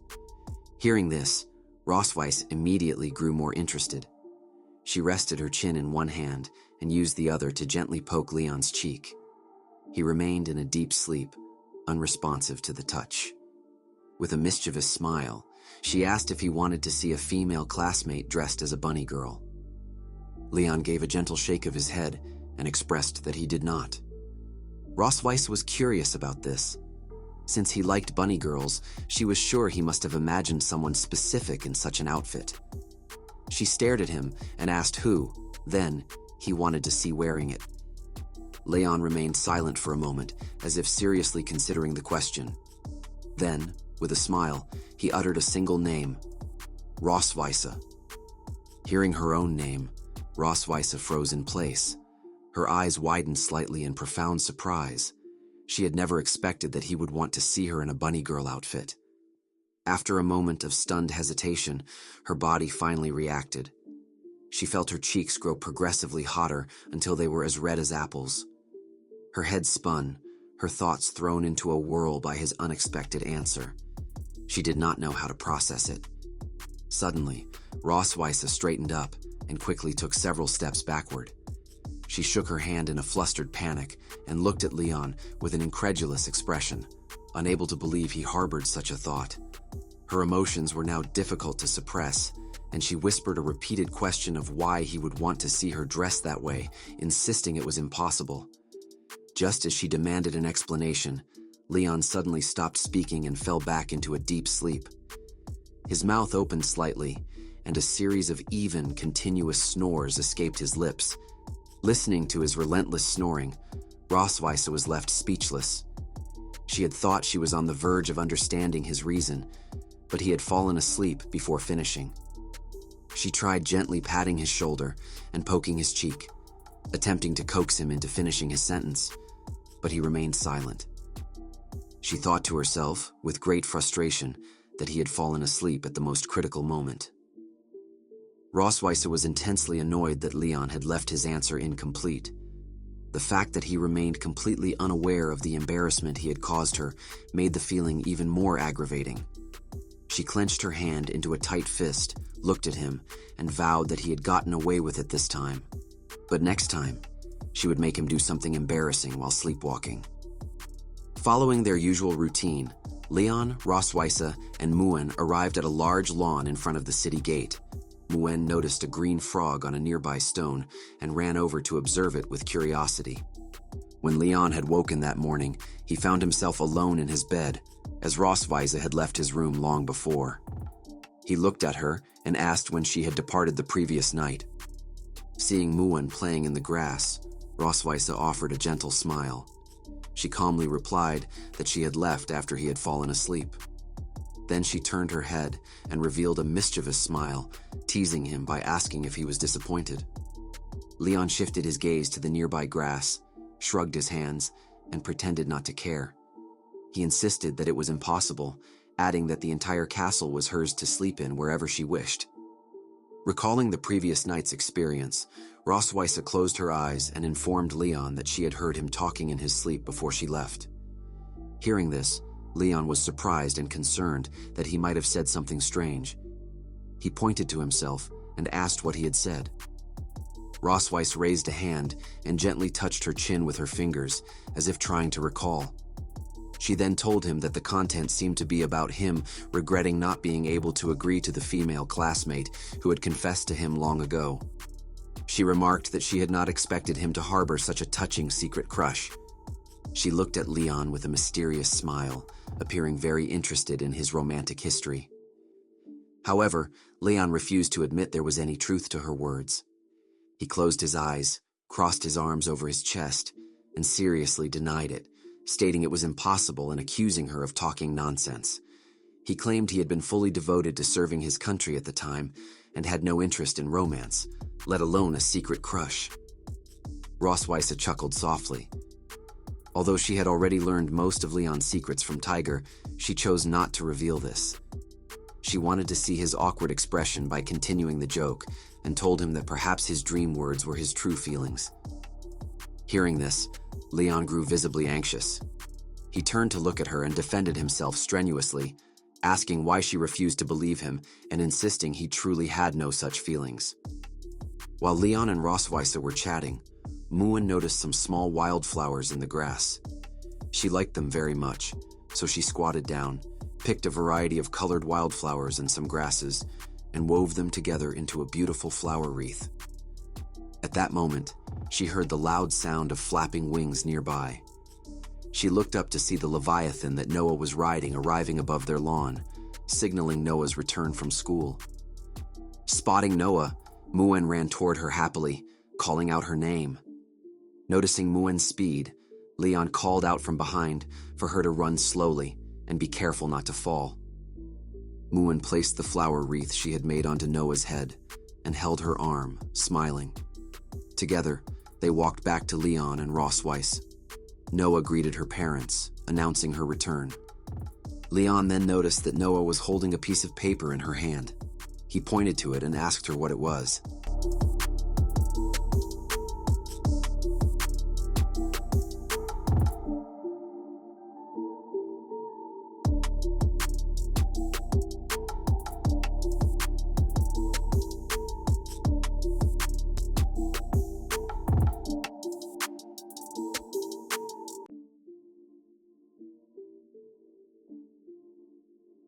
Noah handed the paper to Leon, who unfolded it carefully.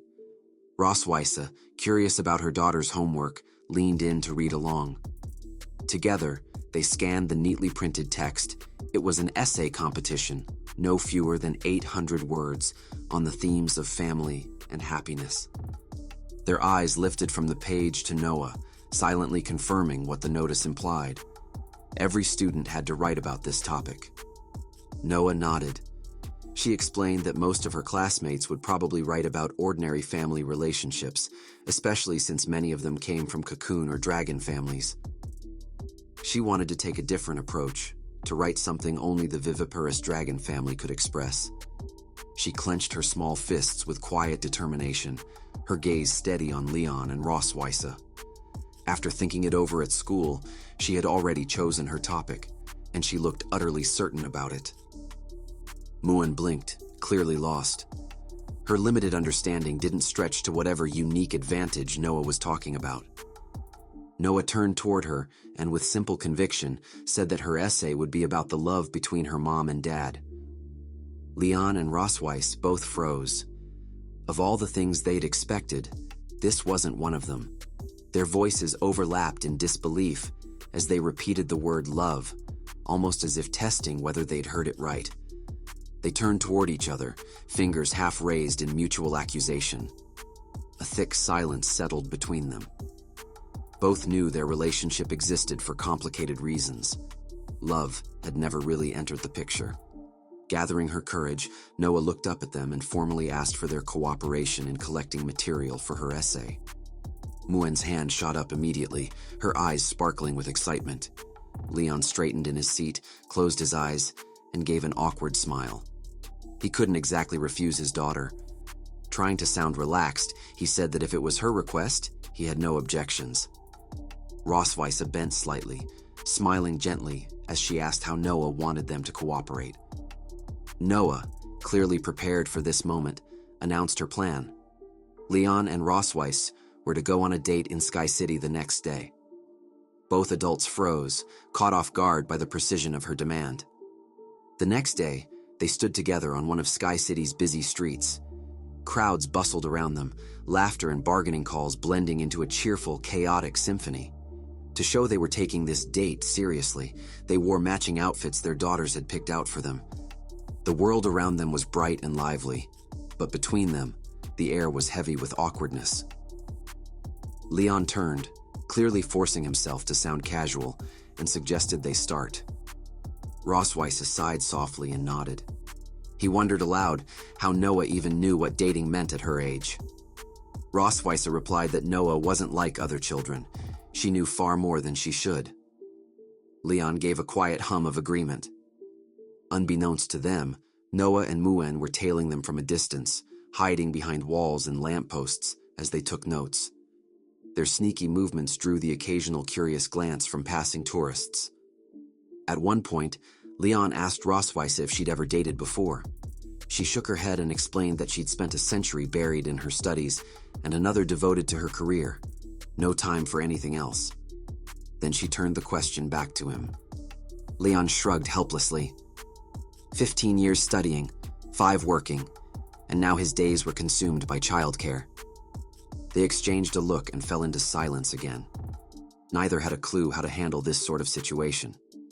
But Rossweisse had come prepared. With quiet pride, she said she'd read up on dating the night before. She had gone to the library and borrowed several books. Me and My Sweetheart, Me and My Dragon Girlfriend, and Beloved Albatross. Judging by the titles, they were all romance novels. Leon was speechless.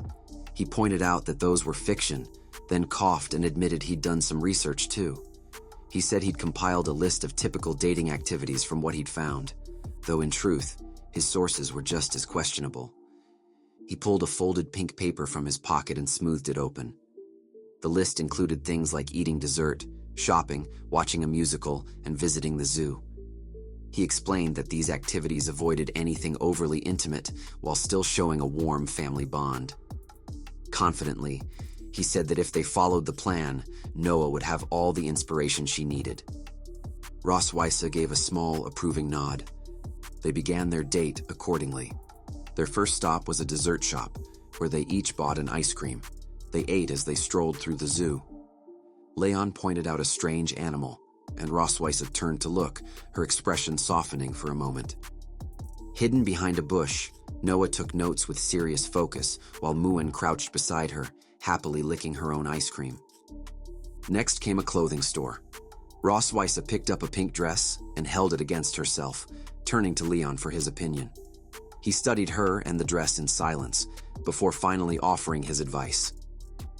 From the rooftop of a nearby shop, Noah and Muen watched through binoculars, recording everything in meticulous detail. Later, Leon and Rossweisse attended a stage play with an albatross theme.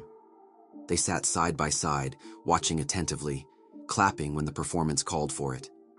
Behind them, an audience member noticed Noah and Muen sneaking along the aisle. Muen raised a finger to her lips, urging quiet before slipping away. When the play ended, the host began calling audience members onto the stage for a participation event. His gaze fell on Leon and Rossweisse. He beckoned them forward. They both blinked in disbelief, pointing at themselves before finally standing. The host smiled warmly and handed Leon a ring box, asking him to place the ring on Rossweisse's finger. Leon hesitated, his face heating up as he knelt before her. It was his first time doing anything like this, especially in front of so many people. Rossweisse's cheeks turned pink, caught completely off guard. Under the bright lights and the crowd's gaze, Leon slipped the purple heart-shaped gemstone ring onto her finger. Applause thundered through the theater. Behind the stage, Noah and Muen, disguised as an egg and a mushroom, watched the scene unfold. Muen beamed with excitement. For Noah, it was her first time witnessing a proposal, and she could barely keep up as she scribbled in her notebook. After leaving the theater, Leon and Rossweisse made their way to a fortune-telling tent draped in purple cloth, its entrance lined with jars and boxes filled with trinkets and charms. Inside, a young woman in a long purple dress and a pointed witch's hat greeted them. A veil hid her face, adding a mysterious touch.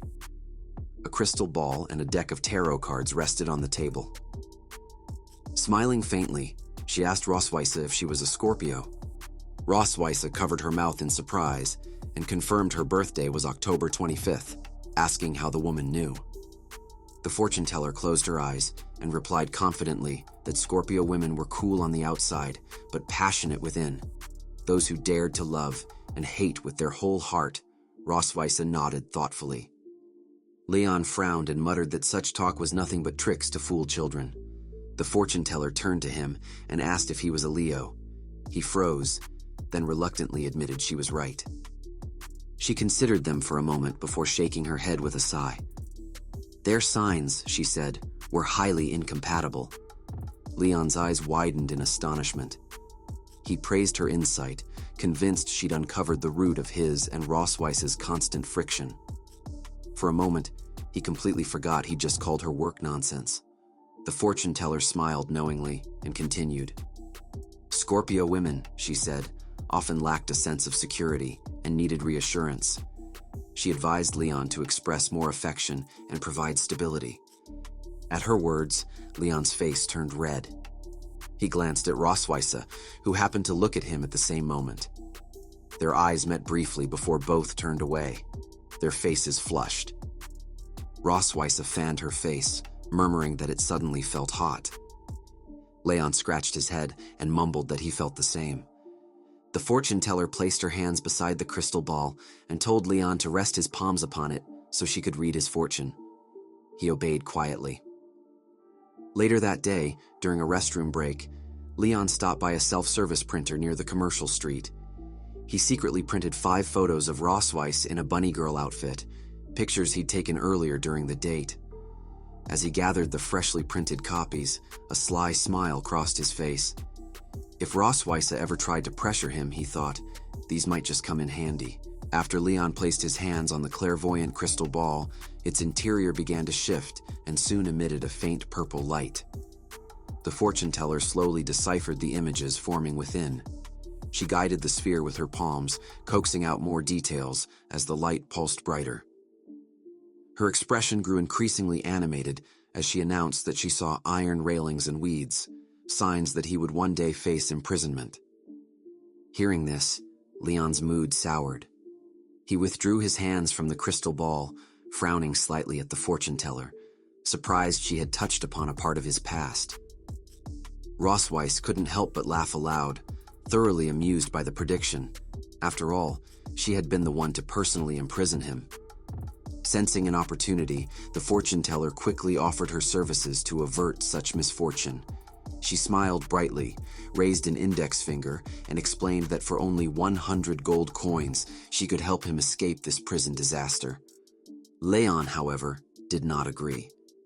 He folded his arms, his brow furrowed, and told her in a restrained but irritated tone that he had already endured that particular misfortune. Deep disappointment flickered across his face as he expressed his disapproval of her so-called astrology. Rossweisse chuckled and patted his shoulder, teasing that if he truly needed to spend money to avoid disaster, she would gladly fund him herself. Displeased with the entire encounter, Leon rose from his chair, his tone curt as he told Rossweisse it was time to go. He muttered that they shouldn't waste time on such trickery. Rossweisse stood as well, and the fortune teller's composure faltered when she realized they were leaving. As the pair turned toward the exit, the fortune teller glanced back into the swirling light of the crystal ball. Panic flashed across her face. She called out desperately, pleading for them to wait. Her voice trembled as she claimed the crystal had revealed something else, that she could see their future. She insisted she wasn't lying, declaring that she saw them having children together, many of them. She reached out with a pleading hand, begging them to stay and listen. But Leon no longer had any faith in her. Without looking back, he lifted the tent flap, and he and Rossweisse stepped out into the light. Leon crossed his arms and sulked, still brooding over the fortune-teller's words. Seeing his reaction, Rossweisse allowed a mischievous smile to curl her lips. She slowed her steps and asked lightly why he didn't want to continue their outing. Leon gave her a skeptical look and brought up the fortune-teller's last prediction, asking if she actually believed it was possible for them to have children. Rossweisse placed a hand on her chin, thinking for a moment before admitting that it did seem impossible. She had to concede that his reasoning made sense. She quickened her pace to walk beside him, her mood noticeably brightening. Despite everything, she found herself enjoying the day. Since becoming queen of the Silver Dragon clan, she rarely had the chance to experience ordinary things, let alone go out with Muen and Noah. For the sake of Noah's essay, she had set aside her royal status for a day to play the part of an ordinary woman on a date. Strangely enough, it almost felt real. She smiled to herself and turned to look at Leon. Catching her gaze, Leon grew flustered and quickly looked away. He stammered that he was glad she liked it. After walking for a while, Rossweisse asked about their next destination. Leon lifted his right hand and announced that the last stop on his list was the nearby beach, where they could watch the sunset. Not far behind, Muen gently held Noah's hand as they trailed after them. Mimicking Leon's gesture, Muen raised her small hand and whispered for her dragon squad to follow. The beach lay just beyond Sky City. By the time they arrived, dusk had settled, and the sunset painted the sea a brilliant orange. Leon placed his hands on his hips and proudly declared that this was the final stop of their date. Hidden behind a large tree, Noah and Muen continued their quiet observation. Anna had joined them, standing silently in the shadows. Rossweisse glanced around and noticed something odd about the atmosphere.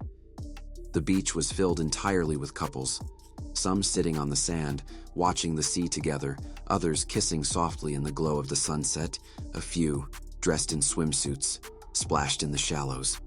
Leon followed her gaze, realizing the same thing. With a short, awkward laugh, he remarked that it was no wonder the place was called a lover's paradise. He suggested they move somewhere quieter. They walked toward a more secluded stretch of sand. The sky above blended the blue of day and the orange of evening into a soft, fluid horizon. Rossweisse kicked at small stones as she walked, the sunlight glinting off her silver hair. Leon turned his head to look at her and found himself momentarily captivated. The golden light of the sunset wove through her silver strands, and for a moment, he forgot to look away. Noticing his stare, Rossweisse turned to him and asked why he was looking at her like that. Flustered, Leon quickly looked away, pretending nothing had happened. Trying to sound casual, he claimed he had only been looking at the sun. Rossweisse found his reaction amusing. She sped up to walk beside him, a teasing smile tugging at her lips. She remarked that he was stubborn, just like when he refused to admit dreaming about a female classmate. Leon frowned, puzzled. He had no memory of such a thing and insisted that the only female he had ever interacted with was her. He asked why she kept bringing it up. A realization seemed to strike him then. Narrowing his eyes, he suggested that perhaps her fixation meant she cared too much. Was she jealous? Before he could finish, Rossweisse covered his mouth with her hand, denying it firmly. Leaning closer, a mischievous grin spread across her face as she reminded him that he had said plenty of shocking things in his sleep and asked if he wanted to hear them. Leon's pulse quickened. If she knew what he'd said, she might have more leverage over him. He nodded nervously, urging her to tell him, but Rossweisse simply withdrew her hand and darted ahead, laughing. She called back that he'd have to guess. Realizing she had tricked him, Leon groaned in frustration, but couldn't stop his curiosity from growing stronger. He chased after her, demanding to know what else he had said. Watching them play beneath the fading sunlight, Noah and Muen felt a quiet joy. Muen whispered that their mother looked truly happy. Noah, watching them laugh and run together, realized this moment was perfect for her essay. Yet she couldn't help but regret forgetting her camera that morning. Just then, Anna stepped out from behind the tree. She told Noah it wasn't a pity. When Noah turned to her in confusion, Anna gazed at Leon and Rossweisse and said softly that their mother often spoke of how a dragon's life was long and how all good things eventually ended. That was why fleeting beauty was more precious. It was meant to be remembered, not captured. Ahead of them, Leon tripped over a stone and fell face first into the sand. Hearing the sound, Rossweisse stopped and turned to check on him. Anna continued quietly, saying that moments like this were meant to be kept in the heart. Rossweisse scooped a handful of water and sent a large splash straight at Leon, declaring her attack. The wave hit him full on, soaking his face and clothes. He sputtered in protest, laughing through his mock curses. He prepared to retaliate, but before he could, Rossweisse stepped back, trying to dodge. Just then, a small wave rolled over her feet, making her lose her balance. She let out a startled gasp as she fell backward toward the sea. Leon's expression changed instantly. He rushed forward and caught her around the waist, pulling her close in one swift motion. Their bodies collided softly. The warmth of his arms and the sudden closeness made Rossweisse blush deeply. She exhaled shakily, her eyes lifting to meet his. Leon, caught off guard, stared back down at her, equally stunned by their proximity. The playful energy between them shifted into something quieter, charged. Rossweisse was the first to move. She placed her hand on his cheek and leaned in, closing her eyes. Leon didn't resist. He closed his eyes as well, accepting her closeness. In that tender silence, she pressed her lips lightly against his. A kiss filled with the warmth of everything they had shared that day. Hidden behind them, Anna quickly crouched down and covered Noah's and Muen's eyes with her hands. She squeezed her own eyes shut and told them firmly that they were not allowed to watch. Startled by her sudden action, the girls let out small sounds of confusion, but perhaps it was better that they didn't see what came next. Under the warm glow of the sunset, Leon and Rossweisse shared a kiss. The fading light brushed across their faces as if giving them its gentle blessing. When they finally parted, both of them were flushed a delicate pink. Neither could meet the other's gaze. They turned away in perfect sync, their hearts still caught in the awkward sweetness of the moment. The sea lapped quietly at the beach, its rhythm echoing the pulse of their mixed emotions. Knowing this was the last stop on their date, Rossweisse hesitated for a moment, then looked at Leon with a shy smile. She said that a perfect story deserved a proper ending, and asked if he dared to hold the hand of his most incompatible Scorpio. Her voice was teasing, yet her eyes were soft. Leon closed his eyes and laughed quietly. She was obviously teasing him, but he didn't plan to refuse. He asked why he wouldn't dare, then reached out and laced his fingers through hers. Their hands fit together naturally, as if they'd always belonged that way. Side by side, they walked along the orange-tinted shoreline. Behind them, 4 footprints trailed across the sand before being slowly erased by the incoming tide. Their date ended like that, under the quiet, gentle embrace of the sunset. Later, Noah finished her essay and ended up winning an Excellence Award. When St. Heise Academy announced the results, the school invited parents to attend the readings of the top entries. Noah was one of the featured students, proudly standing on stage to read her essay describing her parents as a loving and slightly strange couple. That night, after dinner, Leon slipped into his room. Soon, faint noises came from inside, rustling, shifting, the sound of someone moving things around. After confirming no one was nearby, he closed the door, crouched down, and crawled under the bed. He started rearranging the small collection of items hidden there. When he finally crawled back out, covered in dust, he took a deep breath and smiled wickedly. In his hands were the photos he had secretly printed, Shots of Rossweisse wearing a bunny girl outfit during their Sky City date. They were, as he put it, his insurance, his secret weapon, and they needed a perfect hiding place. He looked around, considering his options, but then the sharp, steady click of high heels echoed from the hallway, coming closer. Rossweisse. Leon froze. No time to think. He yanked open his bedside drawer, shoved the photos inside, slammed it shut, and jumped onto the sofa. Grabbing a random book, he flipped it open and forced his expression into one of calm focus. His breathing evened out just as the door opened. Rossweisse stepped inside.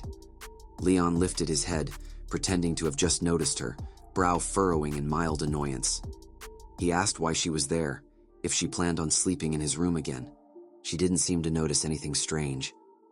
Folding her arms with a sly smile, she asked why she couldn't. Leon sighed, closing his eyes as if giving up. He put the book aside and told her to do whatever she wanted. Deep down, though, he smirked to himself. His secret was safe. Whatever tricks the she-dragon planned to pull, he had a trump card now. Rossweisse sat down beside him, looking far too cheerful. Then, with the kind of casualness that only made things worse, she asked if he liked bunny girls. Leon froze. The question hit him like a bolt. When it finally sank in, panic flickered across his face.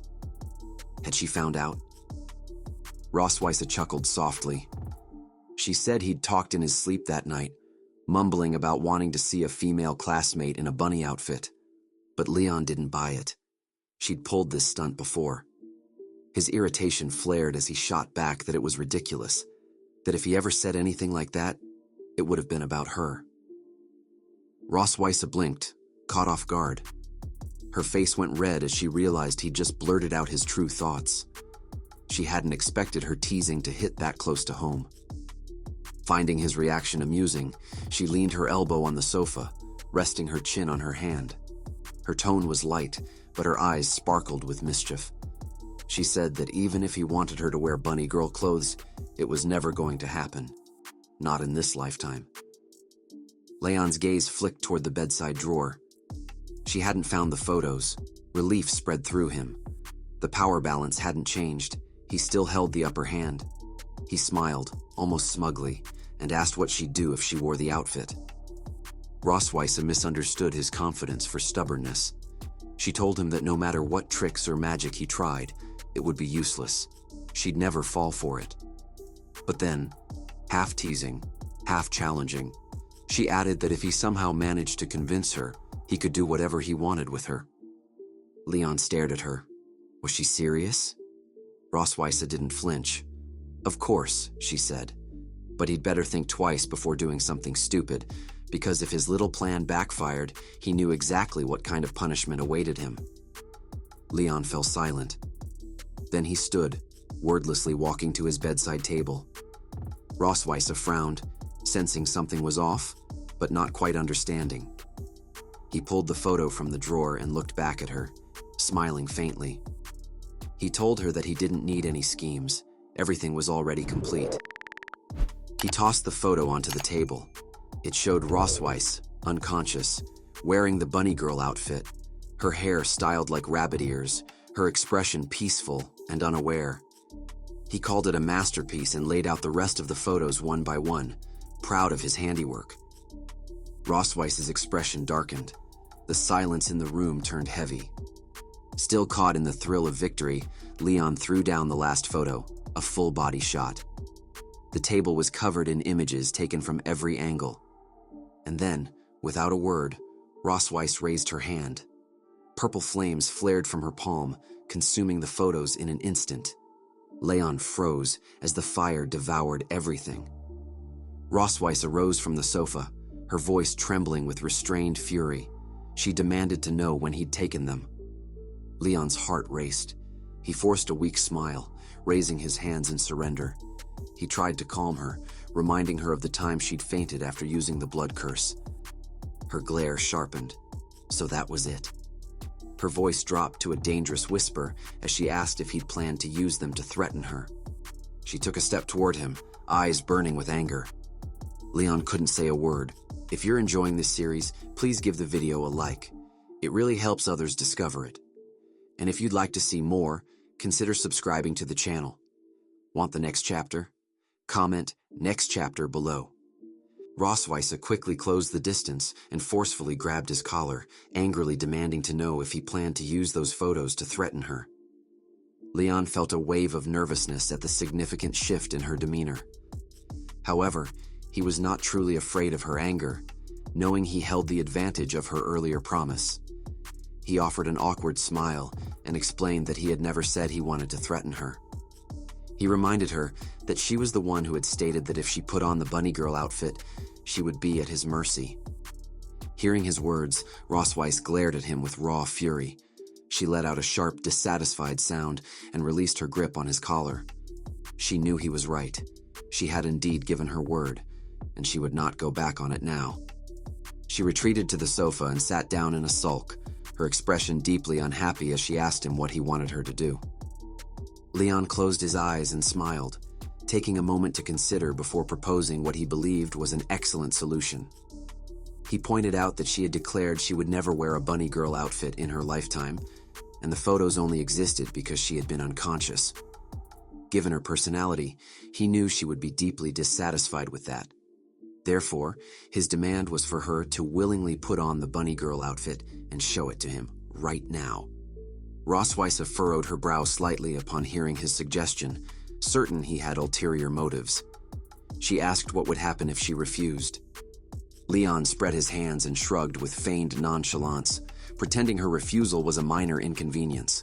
He calmly informed her that it would be no problem, but the next time he visited her sister, Isabella, she might just see the photos and the whole family could enjoy them together. The thought of facing Isabella while Leon held this over her made Rossweisse feel both furious and utterly speechless. It was clear he intended to use this to force her compliance. She slammed her hand hard on the table and demanded to know how many backup copies of the photos existed. Leon calmly turned his head, avoiding direct eye contact with Rossweisse. He informed her that there were 2 backup photos, though in truth he had preserved 4 additional copies beyond those. He walked proudly over to her and bent down, gently patting her shoulder. He knew she was in a position where she could not easily refuse his request. He gave her a wicked smile and stated that she needed to do exactly as he said, reminding her that she surely did not want her sister to learn about the bunny girl outfit. Rossweisse did not directly answer him. Instead, she quickly stood up from the sofa and walked straight toward the door of his room, clearly unwilling to remain there any longer. Leon turned and observed her movements, which suggested an attempt to escape. He found her reaction very interesting.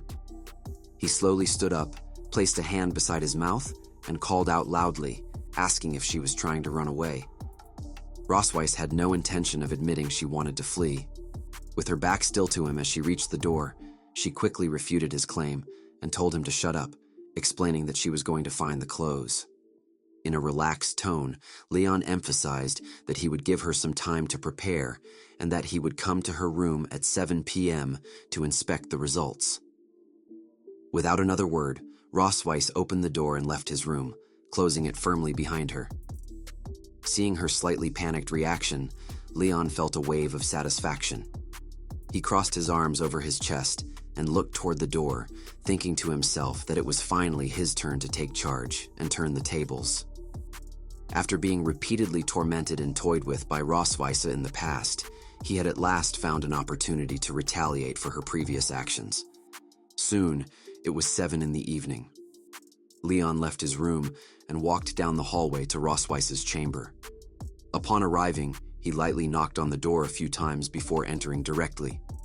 He slipped his hands into his pockets and walked cheerfully over to her bed. He smiled and asked if she had dressed yet. Hearing his voice, Rossweisse slowly turned to face him. She whispered that she had been unable to find the rabbit ears. Although she had changed into the bunny girl outfit, she kept her body tightly wrapped in a purple cloak, seemingly too shy about the situation to reveal the costume to him. Leon did not force her to display the full outfit. He conceded that since it was her first time, he would relax his demands a little. Rossweisse lowered her head, silently pondering something. A slight blush tinged her cheeks, as if she felt embarrassed about what she had to say next. After a moment of hesitation, she told him that she would do as he said, and he could do whatever he wanted with her afterwards, but he must destroy those 2 backup photos. She insisted that he understand. To prevent her sister from ever seeing the photos, she had to do her best to meet his request. Leon's intentions, however, differed from what Rossweisse had anticipated. He had made her do this for an entirely different reason.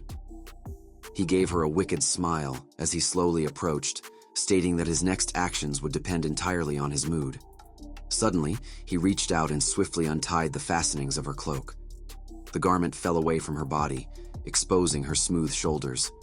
She still attempted to threaten him, warning that he had better hope she did not find those photos first. Perhaps because the cloak had fallen so abruptly, Rossweisse could not suppress a soft, startled sound. She was dressed in the bunny girl outfit as Leon had demanded, complete with a white bow at her neck, a tight black bodice, and black stockings. She lowered her head slightly, unable to meet his gaze. Seated nervously on the bed, she dared not move, seemingly overwhelmed by formally presenting herself this way to him for the first time. Seeing Rossweisse like this, Leon's face instantly flushed. He was profoundly startled by the sight before him. He stared blankly, thinking to himself that his favorite type of attire was now combined with his least favorite type of creature, and the effect was incredibly stimulating. He appeared immensely satisfied with her appearance. At that moment, Rossweisse noticed a soft glow emanating from her chest. She looked down to see her dragon mark emitting a dazzling purple light, seemingly reflecting her current emotional state. Noticing Leon's unwavering stare, she felt the temperature in her cheeks rise rapidly. She turned her head away, awkwardly bringing a hand to her mouth, and stammered out a question, asking if he had seen enough. Leon found her reaction at this moment highly amusing. He thought to himself that the shyer she became, the more it excited him. He smiled and replied that of course he had not, reminding her that they still had things to do. He quickly walked over to a cabinet, opened a drawer, and began searching inside. Rossweisse realized the situation was escalating in a dangerous direction, yet she felt she had no right to stop Leon from proceeding. A hint of panic crossed her face. She frowned slightly and nervously asked him if there was anything else that needed to be done. Leon pulled the black teaching whip she had used on him previously from the drawer and slowly walked back toward her. He tapped the whip lightly against his palm as if giving her a silent warning. He gave her that wicked smile again and addressed her as Ms. Melkvi, instructing her to sit down obediently as their class was about to begin, and he would outline the homework she needed to complete that night. He then smacked the whip hard against his palm several times, signaling that they were moving on to more serious matters. Outside the window, moonlight streamed quietly into the room, as if trying to catch a glimpse of their activities. Hearing Leon's words, which closely mirrored what she had once said to him, Rossweisse realized his true aim was not merely to see her in the bunny outfit. He had another purpose entirely. She understood that he was retaliating for the lesson she had given him before. She lifted her head and looked at him with a deeply dissatisfied expression. Her failure to grasp his real intention sooner made her furious. Leon swung the teaching whip as he paced back and forth in front of her. He told her the homework for the night was to follow along and recite the Dragon Slayer's 3 honors and 3 shames until she had memorized it, a creed familiar to every proud Dragon Slayer. At this, Rossweisse expressed doubt about the assigned task. She slowly raised her right hand, frowned slightly, and pointed out to Leon that she was a dragon, not a dragon slayer. She did not understand why he wanted her to do this. Hearing her objection, Leon's expression turned stern. He quickly closed the distance between them and used the teaching whip to gently lift her chin, forcing her to look directly into his eyes. He told her in a dissatisfied tone to mind her attitude, and that whatever he asked her to do, she was to do it obediently. He demanded to know if she understood. Rossweisse was annoyed by his arrogance. She shot him a look of displeasure and gritted her teeth in indignation. However, she did not dare to lose her temper with him easily. She made an effort to suppress her inner fury, looked away, and softly answered that she understood. Satisfied with her reply, Leon took a few steps back, maintaining his distance as he resumed his leisurely pacing in front of her. He gently swayed the teaching whip and began to recite the Dragon Slayer's 3 honors and 3 shames. The first rule, he stated, was to be proud of loyalty to the Empire and ashamed of colluding with the Dragon Clan. Although Rossweisse was deeply reluctant to repeat such words, she still spoke along with him, her voice growing progressively quieter, as if the shame of the content was too much for her to bear aloud. Suddenly, Leon brought the teaching whip down on Rossweisse's back. The strike landed forcefully against her thigh with a loud crack. A sharp cry escaped Rossweisse as she squeezed her eyes shut and tilted her head back. She was utterly bewildered by his action, having no idea what she had done wrong. She turned to look at him and demanded to know why he had hit her, insisting she had recited the content correctly. Leon gave the teaching whip a gentle shake and fixed her with a serious gaze. He pointed out that her voice had been too low and instructed her to read it again, louder. His words only stoked her anger further. She was incensed by his arrogance and his demands. Fury blazed in her eyes like a thunderstorm gathering in dark, rolling clouds. Her jaw was clenched so tightly it seemed she might leap up and strike him at any moment. She was barely containing her rage, but for the sake of the photos, Rossweisse had to endure the humiliation. She closed her eyes, suppressed her shame, and shouted the words, her voice now significantly louder than before. Hearing her increased volume, Leon felt a surge of satisfaction. He smiled and praised her, telling her that was much better, and to continue.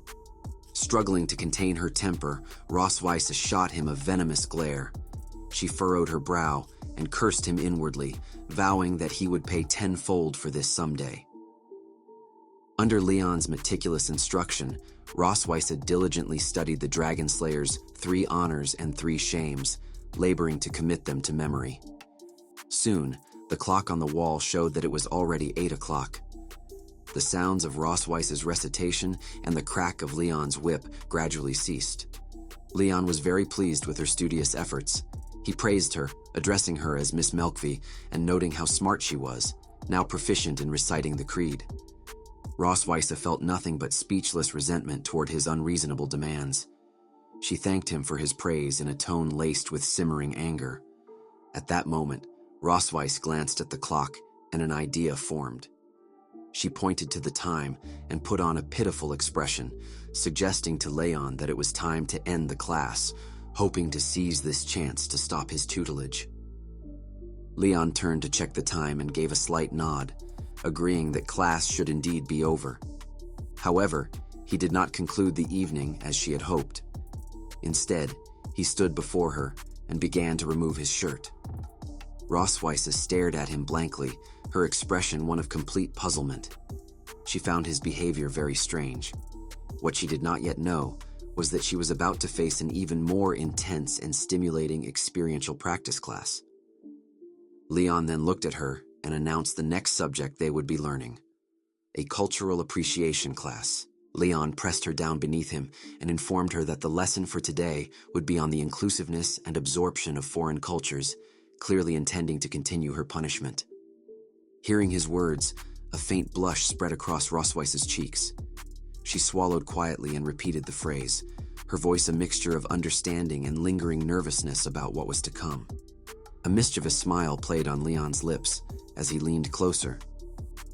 He noted that the dragon mark on her chest was glowing with a more dazzling purple light than before. He pointed out its brilliance and asked if she understood what it signified. He then reached out and gently caressed her face. Rather than finding his touch annoying, Rossweisse discovered she rather enjoyed this gentle, teasing contact. She could feel the heat rising in her cheeks and let out a soft, warm sigh. When Leon's fingers brushed against her lips, Rossweisse instinctively parted them and gently bit down on his finger. A slight jolt of pain shot through him, though it was inconsequential. Her action, however, brought a faint flush to his own face, which he interpreted as an invitation. He smiled and chided her for misbehaving and daring to tease him. He slowly brought his face closer until his nose touched hers. Rossweisse could feel his presence with intense clarity. Her inner desires were gradually slipping beyond her control, her breathing becoming uneven, completely overwhelmed by the warm, storm-like intensity he exuded. She thought to herself that since the night at the hot spring, kissing had become a natural act for them. She was no longer as shy or resistant as she had been initially. Perhaps she had even grown to love the sensation. Soon, Leon's lips met hers in a deep and affectionate kiss. Leon's body was pressed tightly against hers, his chest gently rubbing against her own, as if in playful teasing. His actions were a mirror of what she had done to him on countless nights before. The dragon mark on Rossweisse's chest seemed to sense the intensity of her desire, emitting a brilliant, dazzling light. Leon gently cradled her head in his hands, deepening their kiss. In response, Rossweisse wrapped her arms tightly around his neck, her body swaying gently against his as she sought more of his touch, her movements filled with yearning. After a moment, they pulled apart slightly, gasping gently for air. They could each feel the scorching heat on their own faces, but in that moment, neither cared. Suddenly, an idea for a new form of punishment occurred to Leon. He instructed her to turn around. Rossweisse was puzzled by the request, but before she could fully process it, Leon had already grabbed her arm and forced her to roll over, pressing her face down into the pillows. Unable to resist, she could only comply. Rossweisse twisted her head with difficulty to look back at him, unsure of his intentions. Leaning close, Leon told her to recite the Dragon Slayer's 3 honors and 3 shames that he had just taught her. Hearing his demand, Rossweisse's expression shifted to one of profound surprise. She found his request deeply strange under the circumstances. Leon gave her a wicked smile and confirmed that was exactly what he wanted. He felt a thrill at being able to exert such control over her. He knew that in her current position, she would be unable to refuse. Although she was deeply reluctant to utter the shameful words she had memorized, Rossweisse had no choice but to obey. She closed her eyes and whispered the first line, her voice low. Leon then leaned close to her ear and murmured a soft, prompting sound, his breath hot against her skin. A delicate blush instantly crept up Rossweisse's ears, a visible reaction to his intimate proximity and the warmth of his breath. However, Leon had no intention of letting her stop after a single sentence. He demanded she continue reciting the remaining content. As Rossweisse began the second line, Leon swiftly seized her tail and pressed a gentle kiss to it. He was well aware of its sensitivity and was deliberately exploiting this weakness to punish her. Rossweisse had intended to endure his punishment stoically, but the persistent, peculiar feeling in her tail, coupled with the deliberate, audible sound of his kisses, left her feeling deeply flustered. She squeezed her eyes shut, gripped the sheets beneath her, and let out another soft cry. A wave of anger washed over her at his humiliating treatment, yet in her current position, she could devise no way to counter him. Unable to bear the sensation any longer, she turned her head and told him she would not recite anymore and that he should just punish her directly. Hearing her capitulation, a triumphant smile spread across Leon's face. He had been waiting for her to say those words. After a moment's thought, he knew exactly what he wanted to do next. He informed her that foreign culture contained both dross and essence, and since she had just learned about embracing culture, it was now time to learn how to absorb it. Although he did not explicitly detail his intentions, Rossweisse could easily infer what was coming from his words. Her expression twisted with fury, but her protest was cut short. Once again, the room was filled with the soft, ambiguous sounds of intimacy and Rossweisse's intermittent moans. Time passed minute by minute. The clock's hand showed it was already 2 in the morning, meaning Leon had spent a considerable amount of time instructing Rossweisse. It appeared the lessons had been very demanding. Having endured several consecutive classes on different subjects, Rossweisse's body was utterly exhausted. A deep soreness emanated from her entire being. She lay wrapped in a blanket on the bed, every slight movement reminding her of the profound discomfort she felt. She had not expected Leon's special curriculum to leave her feeling so completely hollowed out. Leon, in contrast, was highly satisfied with both the day's course and Rossweisse's performance. He left her bed, picked up his clothes from the floor, and began to dress. As he straightened the folds of his garment, he turned his head and addressed her, praising Ms. Melkvi for her excellent performance and declaring that class was dismissed for the day.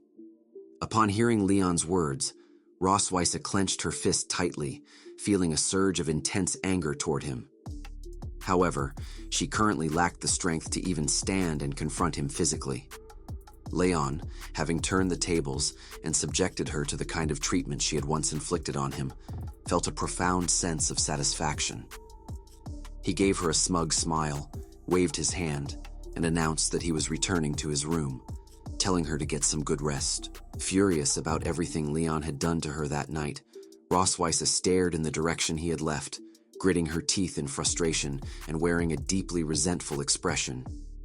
She struck the bed with her fist and whispered a vow that once she found the photos, he would be dead. Time moved on to the next day. The weather was exceptionally clear, with sunlight streaming into the garden and breathing life into the lush green lawn and vibrant trees. Leon brought Muan to the garden to fly a kite. He slowly released a yellow dragon-shaped kite into the sky, letting out the string as it climbed higher on the wind. While Leon was occupied with Muan, Rossweisse quietly entered his room. Her purpose was singular: to find and destroy the hidden photos. She searched his cabinet, under the sofa, and beneath the bed, but found nothing. She muttered to herself, wondering where he could have hidden them. After a prolonged and fruitless search, Rossweisse grew increasingly anxious. With an unhappy expression, she crossed her arms over her chest. She knew that only by finding the photos could she regain the upper hand and maintain her standing within their dynamic. If she failed, her body would likely continue to be subjected to the same torments as the previous night. She was determined to find and destroy them as soon as possible. Suddenly, Rossweisse heard footsteps outside the room. She recognized the sound as Leon returning with Muan. She quickly opened the door to the ensuite bathroom and hid inside, leaving the door slightly ajar. Leon and Muan had finished flying their kite. Holding Muan's hand, Leon returned indoors from the garden downstairs. Muan carried the dragon kite in one hand as she chatted with him. Leon told Muan that he had other things to attend to and could not play with her further, suggesting she find Anna instead. Muan did not question him and simply agreed before running happily down the corridor. Leon stood for a moment, watching her until she disappeared around a corner, then approached his room. As he placed his hand on the doorknob, he noticed the door was slightly ajar, which struck him as odd. He was certain he had closed it when he left. He entered and carefully examined the room. While everything appeared to be in its place, as if no one had been there, he detected a subtle discrepancy, a faint, lingering fragrance in the air that did not belong to him. He immediately recognized the scent. Rossweisse could not resist searching for the photos. A smile touched his lips as he glanced toward the bathroom, certain she was still hiding inside, waiting for a chance to escape. An idea formed in his mind. He turned toward the bathroom and deliberately spoke in a loud voice, lamenting that he had left his favorite coat in the garden and needed to retrieve it. He then created the sound of footsteps and a closing door, fabricating the illusion that he had left the room. Hearing this, Rossweisse quietly moved to the bathroom door, pressing her ear against it to listen. She heard the fading footsteps and the distinct sound of the room door closing, after which the room fell silent. Believing Leon had indeed departed, she closed her eyes and let out a soft sigh of relief, her tense mood easing. She thought to herself that the timing was perfect for her to make a quick exit before he returned. However, as she opened the bathroom door to leave, she was startled to find Leon standing directly in front of her with a smile on his face. She froze instantly. Letting out a sharp cry of surprise, she quickly slammed the door shut. Leon felt somewhat speechless at her extreme reaction. He had not left, but had quietly positioned himself by the door to surprise her. On the other side of the door, Rossweisse leaned against it, fuming over his trick. She had not expected him to be aware of her secret search, nor that she would fall so easily into his trap. Leon did not walk away. Instead, he called out to her from the other side of the door, asking Ms. Melkvi what she had been trying to steal by sneaking into his room. Leon did not leave the bathroom door. Instead, he politely knocked and inquired why Ms. Melkvi was secretly hiding inside, asking if she was perhaps eager to begin that evening's class.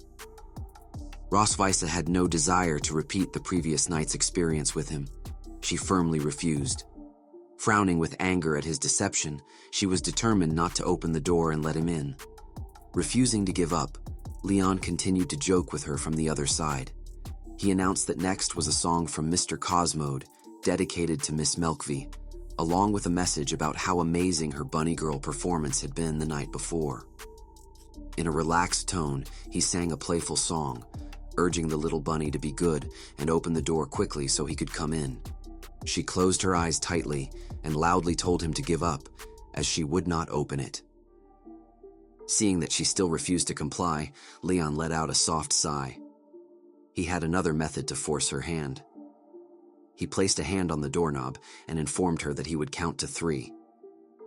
If the door was not opened by then, Isabella would receive the bunny girl photos within 3 hours. He began the count. He had only just uttered the number 3 when the bathroom door was suddenly wrenched open by Rossweisse. She stood before him with a resentful expression, as if a dark cloud had settled over her features. She clenched her fists, seething with anger at being threatened with the photos. Seeing her compliance, Leon smiled with satisfaction and praised her for being a good girl. He crossed his arms over his chest and slowly walked into the bathroom, advancing toward her step by step. Unable to escape immediately, Rossweisse could only retreat. Rossweisse backed away step by step toward the innermost part of the bathroom, her mood growing increasingly nervous. Perhaps she was too focused on him, for she suddenly and accidentally brushed against the switch for the shower head on the wall. Warm water immediately sprayed from the shower head, drenching both Leon and Rossweisse. The water soaked their clothes and bodies, leaving them feeling sticky, though in that moment, neither seemed to care. Leon reached out and pressed a hand against the bathroom wall, trapping Rossweisse within the space that belonged solely to him. Warm water streamed from Leon's hair down his face. He told her that what he wanted was to bring her to justice, right there on the spot. Hearing his words, Rossweisse's eyes widened slightly. Though he did not elaborate, she understood perfectly well what was going to happen next, which only amplified her anxiety. He quickly closed the distance, his hands holding her tightly as he began to administer his small personal punishments. Rossweisse gripped his clothes in response, forced to accept his retribution. The sound of the showerhead spray was now accompanied by the noise of kisses and intermittent moans echoing in the tiled room. Time passed quickly, and night had fallen over the Silver Dragon Castle. The alarm clock on the cabinet showed it was already 2:30 in the morning. Rossweisse slowly woke from her stupor. She opened her eyes to find herself lying in Leon's bed. She carefully sat up, but a faint soreness throughout her body made her uncomfortable. She turned her head to look at Leon and silently cursed him for biting her so hard. The culprit, Leon, was sleeping soundly beside her. Remembering her previous success in questioning him while he slept, she decided to try the same method to find the photos. She asked him directly where he had hidden the backup copies. However, after a moment, Leon neither spoke nor reacted. He seemed to be sleeping quite ordinarily. His lack of response puzzled Rossweisse. She wondered if his sleep-talking the last time had been mere chance. Determined, Rossweisse decided to try a different approach, reasoning that perhaps a different method might yield better results this time. A mysterious smile touched Rossweisse's lips, confidence surging within her regarding this new method. She reached out and gently stroked Leon's head, whispering for him to take her to the place where he had hidden the photos. At that moment, Leon suddenly sat up in bed. His eyes remained closed, and he showed no signs of waking, yet he seemed to have genuinely heard and processed her command. He pushed aside the blanket covering him and slowly got to his feet. Seeing Leon prepare to leave the room as she had instructed, Rossweisse felt a spark of delight. After pulling on his clothes, Leon walked quietly out of the room and began heading toward the location where he had hidden the photo, her gaze fixed intently on the path he was taking. She knew that during his sleepwalking, Leon would have no memory of these events later. Observing his current state, Rossweisse let out a soft, cold laugh. She could imagine the expression he would wear tomorrow morning when he discovered that everything had reverted to the starting point and that the photos had been destroyed by her. Once he lost that leverage, she would be able to seize the opportunity to retaliate fully for everything he had done to her and make him pay dearly. Leon, still immersed in his somnambulant state, slowly led Rossweisse forward. She crossed her arms over her chest and lifted her head to survey their surroundings. She noted that the environment consisted largely of trees and an assortment of large and small stones. She had not anticipated that Leon would have chosen such a remote part of the mountain to hide the photos. Rossweisse continued to follow Leon while simultaneously scanning their surroundings for any potential hiding spot. Suddenly, she realized the environment felt deeply familiar, and the route they were taking seemed highly questionable. Every place they passed was one that Leon had taken her to on that previous night. After a moment's reflection, she recalled that all these locations were where he had fiercely tormented her after she had lost consciousness from using the blood curse, his way of retaliating for the excessive things she had done to him before.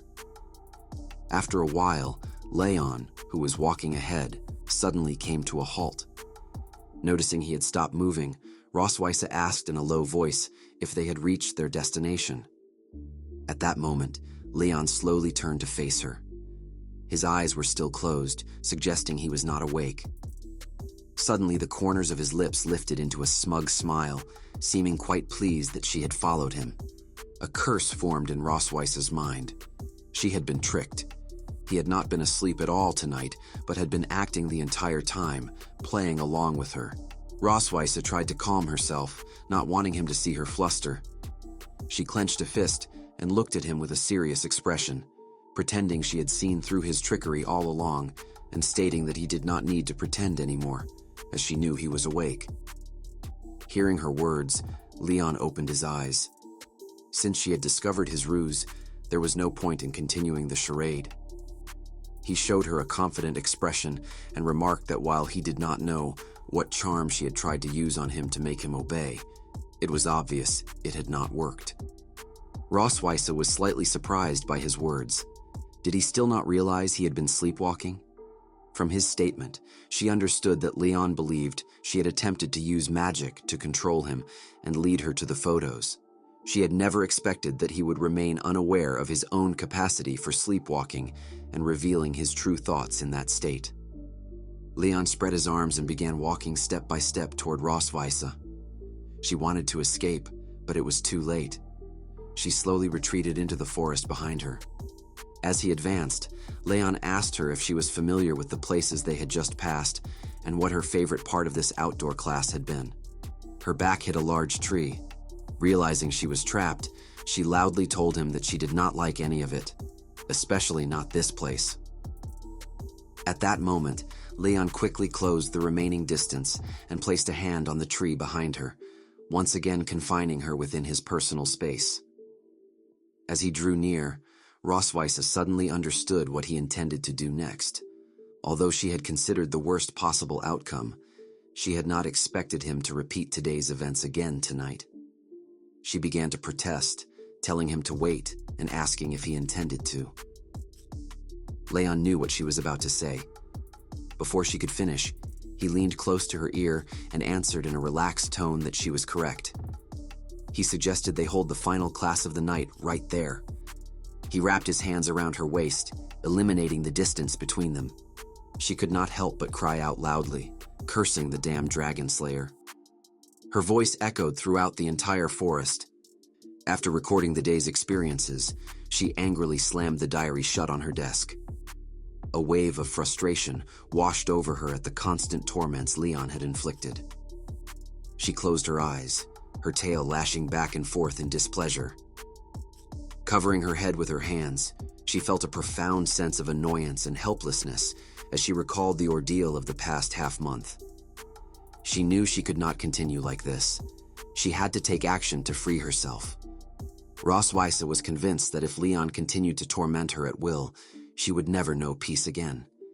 She slowly calmed her racing emotions and began to consider what methods she could use to change her circumstances. Her gaze fell upon one of the drawers in her desk, and she remembered an item she had placed there not long ago. Suddenly, an idea formed. She had originally intended to use it to control Leon at a more opportune time, but given the current predicament, she had no choice but to play this card early. Without further hesitation, Rossweisse opened the first drawer. Resting on top of these papers was a brown envelope.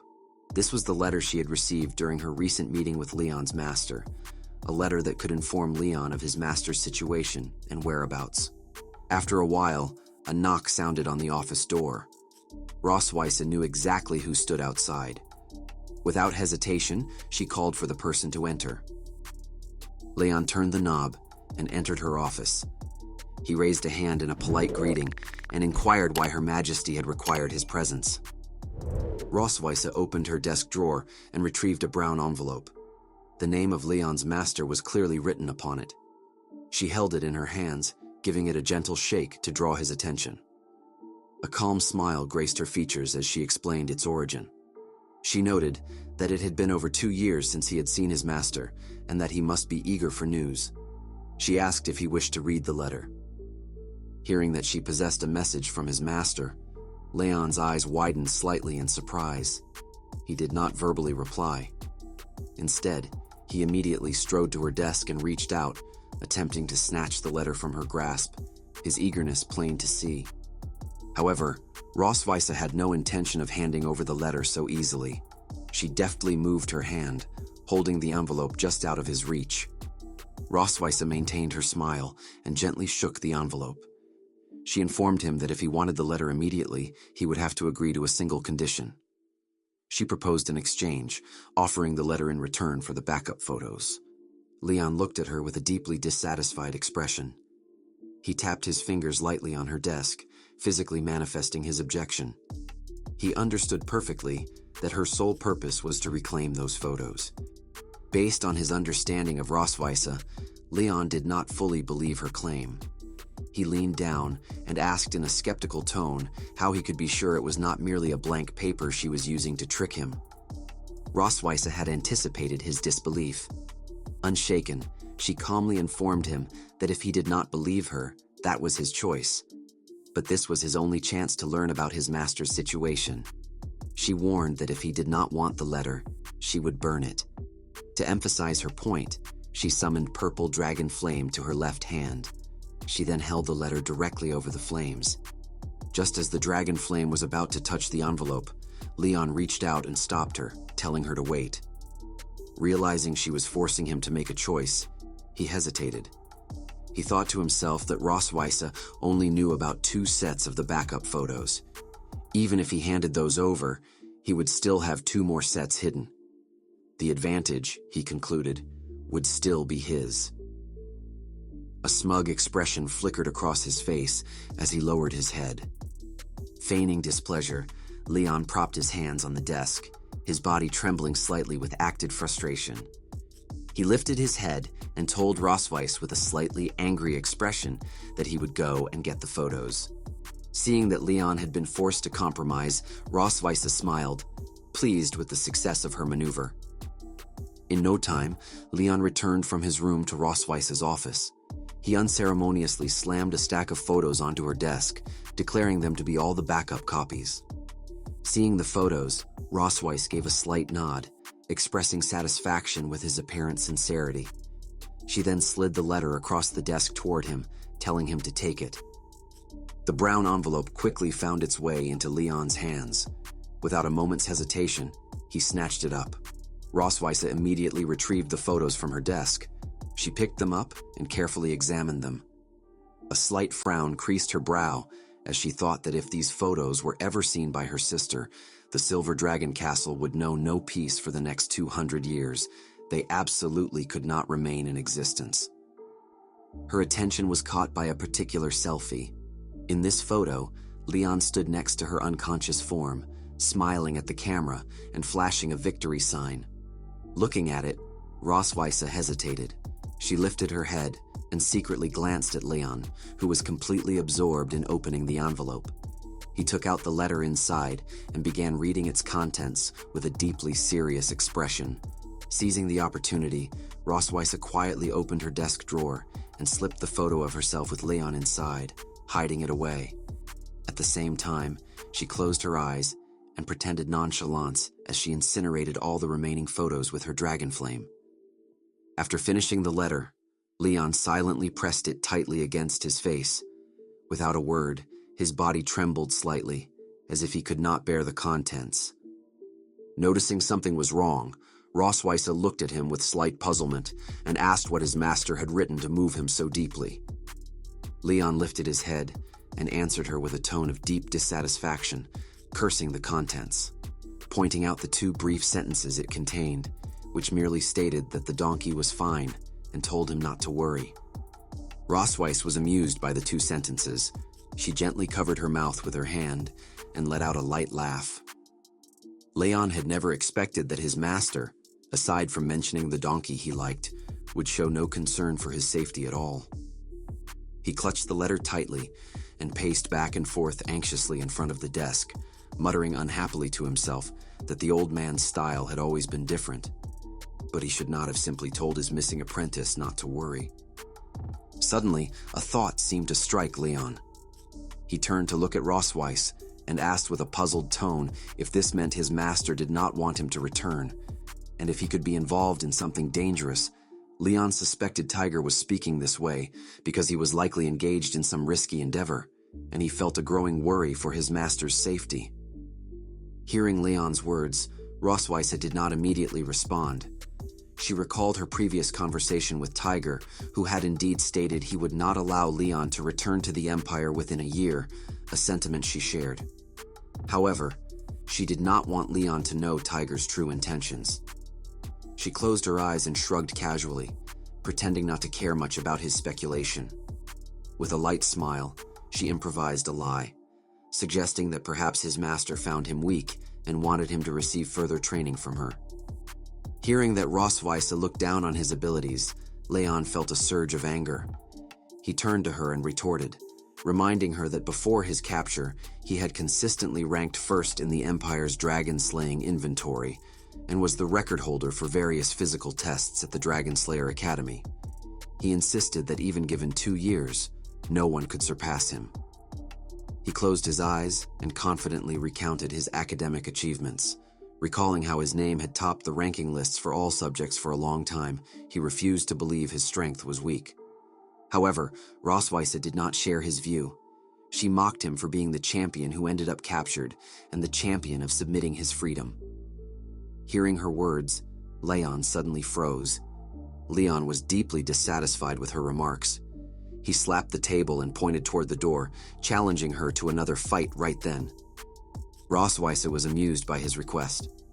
She crossed her arms over her chest and smiled at him, reminding him that she had always won before, and that, as things stood, her probability of victory was 100%. She advised him to practice more first. Her sarcastic remark only fueled Leon's anger. He gritted his teeth and clenched his fists, believing she was underestimating him. He refused to admit there was truth in her words and could not help but shout at her that she would regret this. His voice echoed throughout the Silver Dragon Castle. Time quickly moved forward to morning. The morning sun had quietly replaced the moon, rising into the sky. Muen tightly closed her eyes, clenched her hands into fists at her sides, and soon a faint blue magical energy began to surround her body. Leon observed Muen while silently contemplating his own magical condition. Several months had passed since he had awoken, and while his body had recovered well in all other aspects, his magic remained strangely depleted. He lowered his head, extended his palm, and examined it carefully.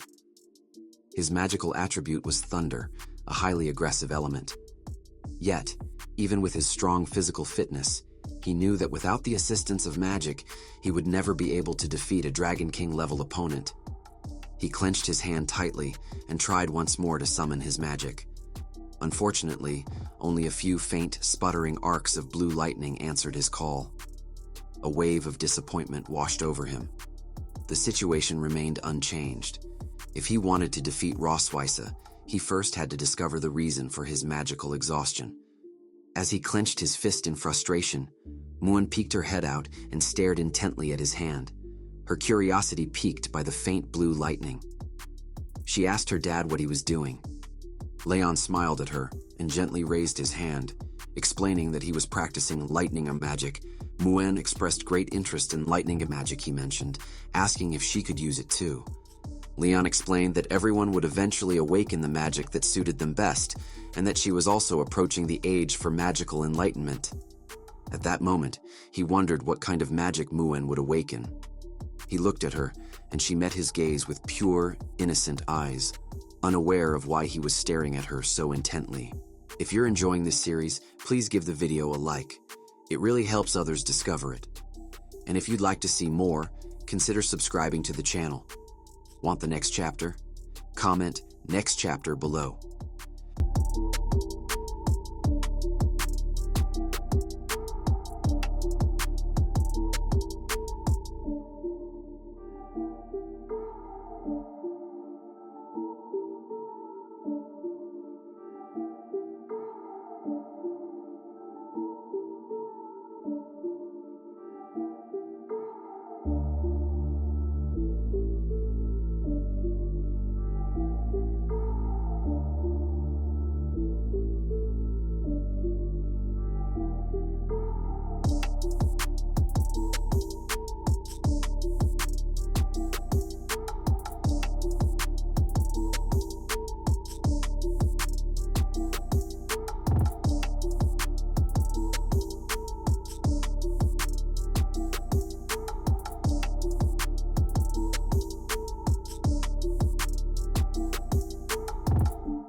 Noah handed the paper to Leywin, who unfolded it carefully.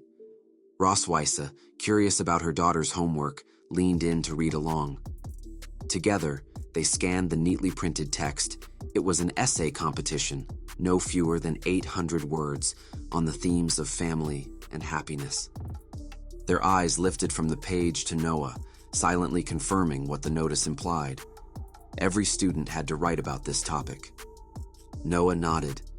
She explained that most of her classmates would probably write about ordinary family relationships, especially since many of them came from cocoon or dragon families. She wanted to take a different approach, to write something only the viviparous dragon family could express. She clenched her small fists with quiet determination, her gaze steady on Leywin and Rossweisse. After thinking it over at school, she had already chosen her topic, and she looked utterly certain about it. Muan blinked, clearly lost. Her limited understanding didn't stretch to whatever unique advantage Noah was talking about.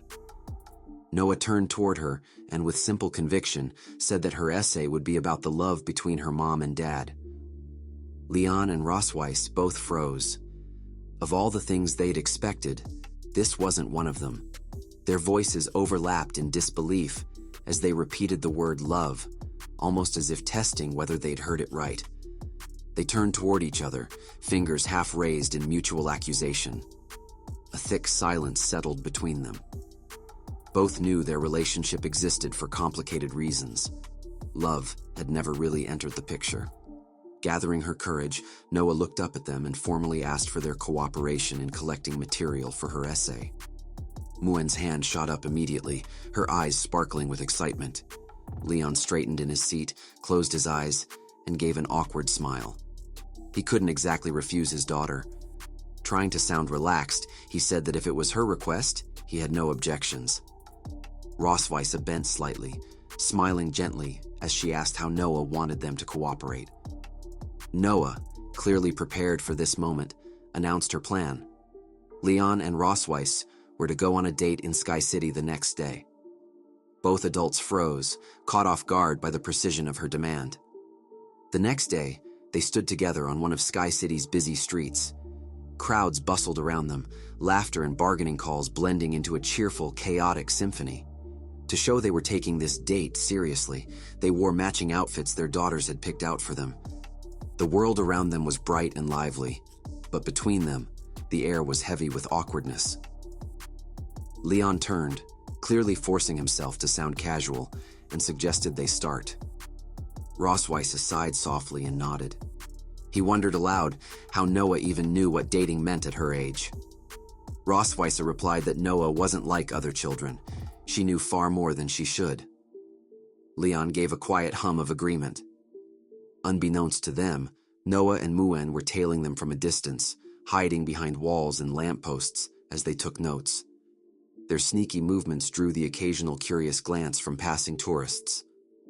At one point, Leon asked Rossweisse if she'd ever dated before. She shook her head and explained that she'd spent a century buried in her studies and another devoted to her career. No time for anything else. Then she turned the question back to him. Leon shrugged helplessly. 15 years studying, 5 working, and now his days were consumed by childcare. They exchanged a look and fell into silence again. Neither had a clue how to handle this sort of situation. But Rossweisse had come prepared. With quiet pride, she said she'd read up on dating the night before. She had gone to the library and borrowed several books. Me and My Sweetheart, Me and My Dragon Girlfriend, and Beloved Albatross. Judging by the titles, they were all romance novels. Leon was speechless. He pointed out that those were fiction, then coughed and admitted he'd done some research too. He said he'd compiled a list of typical dating activities from what he'd found, though in truth, his sources were just as questionable. He pulled a folded pink paper from his pocket and smoothed it open. The list included things like eating dessert, shopping, watching a musical, and visiting the zoo. He explained that these activities avoided anything overly intimate while still showing a warm family bond. Confidently, he said that if they followed the plan, Noah would have all the inspiration she needed. Rossweisse gave a small, approving nod. They began their date accordingly. Their first stop was a dessert shop, where they each bought an ice cream. They ate as they strolled through the zoo. Leon pointed out a strange animal, and Rossweisse turned to look, her expression softening for a moment. Hidden behind a bush, Noah took notes with serious focus, while Muen crouched beside her, happily licking her own ice cream. Next came a clothing store. Rossweisse picked up a pink dress and held it against herself, turning to Leon for his opinion. He studied her and the dress in silence, before finally offering his advice. From the rooftop of a nearby shop, Noah and Muen watched through binoculars, recording everything in meticulous detail. Later, Leon and Rossweisse attended a stage play with an albatross theme. They sat side by side, watching attentively, clapping when the performance called for it. Behind them, an audience member noticed Noah and Muen sneaking along the aisle. Muen raised a finger to her lips, urging quiet before slipping away. When the play ended, the host began calling audience members onto the stage for a participation event. His gaze fell on Leon and Rossweisse. He beckoned them forward. They both blinked in disbelief, pointing at themselves before finally standing. The host smiled warmly and handed Leon a ring box, asking him to place the ring on Rossweisse's finger. Leon hesitated, his face heating up as he knelt before her. It was his first time doing anything like this, especially in front of so many people. Rossweisse's cheeks turned pink, caught completely off guard.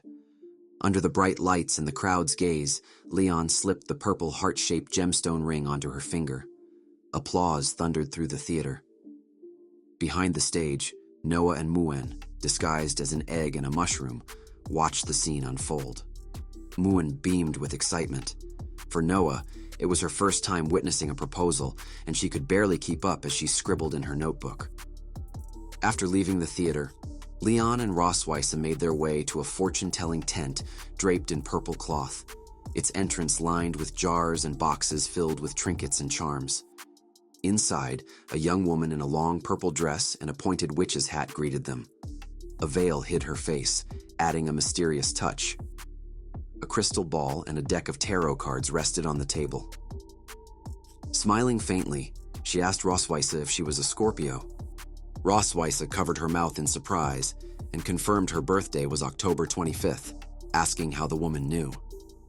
The fortune teller closed her eyes and replied confidently that Scorpio women were cool on the outside, but passionate within. Those who dared to love and hate with their whole heart. Rossweisse nodded thoughtfully.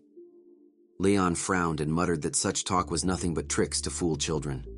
The fortune teller turned to him and asked if he was a Leo. He froze, then reluctantly admitted she was right. She considered them for a moment before shaking her head with a sigh. Their signs, she said, were highly incompatible. Leon's eyes widened in astonishment. He praised her insight, convinced she'd uncovered the root of his and Rossweisse's constant friction. For a moment, he completely forgot he'd just called her work nonsense. The fortune teller smiled knowingly and continued. Scorpio women, she said, often lacked a sense of security and needed reassurance. She advised Leon to express more affection and provide stability. At her words, Leon's face turned red. He glanced at Rossweisse, who happened to look at him at the same moment. Their eyes met briefly before both turned away, their faces flushed. Rossweisse fanned her face, murmuring that it suddenly felt hot. Leon scratched his head and mumbled that he felt the same. The fortune teller placed her hands beside the crystal ball and told Leon to rest his palms upon it so she could read his fortune. He obeyed quietly. Later that day, during a restroom break, Leon stopped by a self-service printer near the commercial street. He secretly printed 5 photos of Rossweisse in a bunny girl outfit, pictures he'd taken earlier during the date. As he gathered the freshly printed copies, a sly smile crossed his face. If Rossweisse ever tried to pressure him, he thought, these might just come in handy. If you're enjoying this series, please give the video a like. It really helps others discover it. And if you'd like to see more, consider subscribing to the channel. Want the next chapter? Comment next chapter below.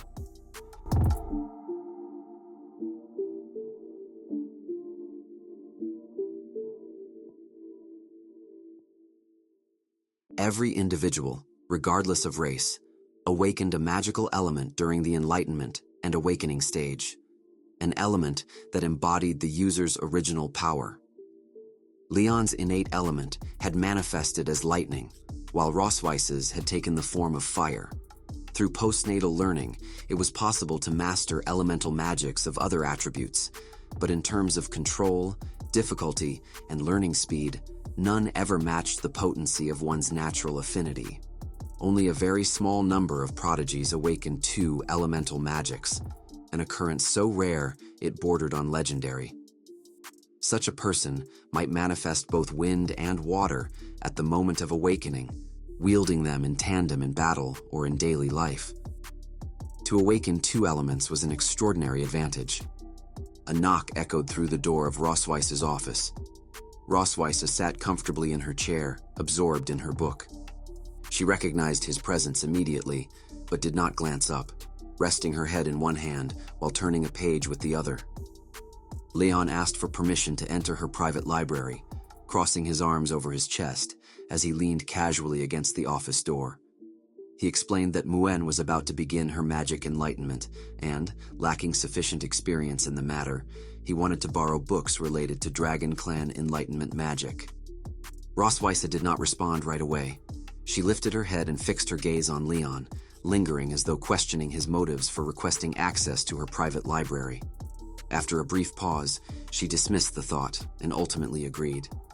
She opened the second drawer of her desk, revealing 2 work-related books with a brown box resting atop them.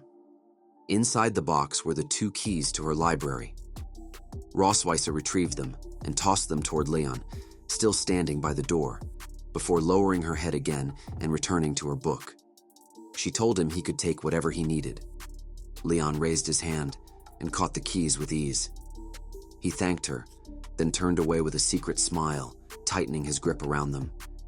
He had not expected the process to be so simple. The main library had yielded nothing regarding magical exhaustion, leaving him only one option: searching Rossweisse's private collection in hopes of finding the answers he needed.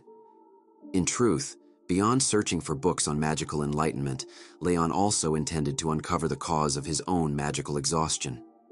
He needed to study the texts in her private library to determine what was hindering his ability to fully release his power. Just as he was about to leave the office, Rossweisse suddenly told him to wait. The sound of her voice made him pause mid-step. He turned his head slowly, asking what the matter was.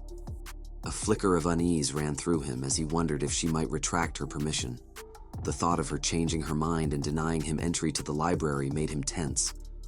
Rossweisse rested a hand on her chin, contemplating for a moment before asking what elemental magic he had awakened during his enlightenment. His earlier mention of the subject had stirred a hint of curiosity in her. Leywin faced her fully and answered that his awakening element was lightning. Then he asked about hers. Rossweisse set her hands lightly on the desk and replied that she had awakened the fire element. She added that nearly all dragons of the dragon clan manifested fire after enlightenment, questioning whether he was unaware of that fact. A trace of irritation surfaced in Leywin. As someone who consistently ranked first in every subject, there was no possibility he did not know such basic information. He frowned slightly and muttered that he knew, insisting he had only asked casually. At that moment, Leywin seemed to recall something. Crossing his arms over his chest, he fell into serious contemplation, wondering what kind of element a human-dragon hybrid would awaken. He knew both Noah and Muin were of mixed race. Having been unconscious during Noah's early years, he had missed her magical enlightenment and did not know what element she had awakened. He approached Rossweisse's desk and asked what element Noah had manifested. Rossweisse lowered her gaze, avoiding his eyes. She appeared reluctant to reveal the answer, her fingers twisting slightly in hesitation. After a moment of conflict, she finally responded in a soft voice. Her words were so quiet that Leywin did not catch them. Leaning in with his ear angled toward her, he asked her to repeat herself. Irritation flared in Rossweisse. She slammed her palm against the desk and shouted that Noah's element was lightning. She snapped that Noah's awakening matched his own, her tone sharp and final. She disliked his attitude and had not wanted to tell him, yet withholding the truth was not an option. Spinning the key on his finger, he declared, full of pride, that it was only natural for his daughter to inherit her father's element. With equal confidence, he added that Muin might very well awaken lightning as well. Clenching the key, he wore an expression of unmistakable pride. Rossweisse bristled at his words. She refused to accept the idea that Muin would share his element. In a tense voice, she insisted that Muin's awakening would be fire. A strange spark of competitive tension rose between them. Leywin leaned closer, asserting that the element would be lightning. Rossweisse countered just as strongly that it would be fire. Eventually, both realized the argument served no purpose. They exchanged a frustrated glare, turned their backs on each other, and crossed their arms in mutual displeasure. In unison, they declared that time would provide the answer. Her private library was enormous, holding thousands of books arranged neatly on shelves built into the walls, organized by type and size. Leywin had brought Muin along. Upon seeing the expansive collection, she burst with excitement and darted happily between the shelves, marveling aloud at the staggering number of books. Leywin climbed a ladder to search for texts related to magical initiation. Watching Muin's delighted reaction brought a small smile to his face. After a while, he collected several books in various colors and placed them on a nearby table. Muin approached with curiosity. She noticed a deep blue book titled Introduction to Young Dragon Magic and pointed it out, explaining that she recognized it from seeing Noah read the same book. Leywin told her she would now be following Noah's example and studying diligently. He suggested they begin the day's lesson, giving her an encouraging smile as he clenched his fist in a show of confidence. Inspired, Muin raised her tiny fist with determination and agreed enthusiastically. Leywin placed a magic-related book before her, then pulled a mobile blackboard from a corner. On its surface, he wrote fundamental magical knowledge and sketched a diagram. Holding a teaching whip in his left hand, he used his right to gesture toward the board as he explained. Magic, he taught, was a mixed force formed from both physical and mental strength. Guided by the internal magic circuit, it produced the desired effect. Using the whip, he pointed to a diagram that illustrated the magic circuit within the body, indicating several key points where magical energy flowed. Muin rested her cheeks in her palms and listened intently. One point, however, puzzled her. She asked her father what mental strength was. Leon pointed to a passage in the book and explained that mental strength referred to a powerful focus toward a specific goal. To demonstrate, he picked up a book from the table and asked if she could see how he used physical strength to lift it. Muin nodded. He gently shook the book, elaborating that while he used physical strength, he also held the intention to pick it up. Both factors combined to complete the simple action. Muin mulled over his explanation. Though she understood the example, she noted that even if his desire to pick up the book were weak, he could still lift it. Leon nodded in agreement. He acknowledged her insight, but added that magic was far more complex. In such cases, mental strength played a much greater role in determining the final outcome. To help her understand, he posed another example. He described a girl who loved flames and a boy beside her who despised them, then asked her to imagine two equally healthy dragons, one who loved magic and one who hated using it. He asked which would release a stronger dragon flame. Muin immediately raised her hand and chose the first. Leon asked her to explain. She twirled her finger as she reasoned that since magic was composed of physical and mental strength, then with equal physical strength, mental strength would determine which flame was more powerful. Leon was pleased. He touched her cheek gently, praising her quick learning. He added that mental strength alone was not enough. Physical strength remained essential. Muin held his hand, clearly delighted. Leon gave her a thumbs up, commending her for working hard in her physical training lately. He was glad she was taking initiative. Muin wiped her nose with a finger, her tail swaying as she grinned smugly. She declared that she did not want to fall behind Noah.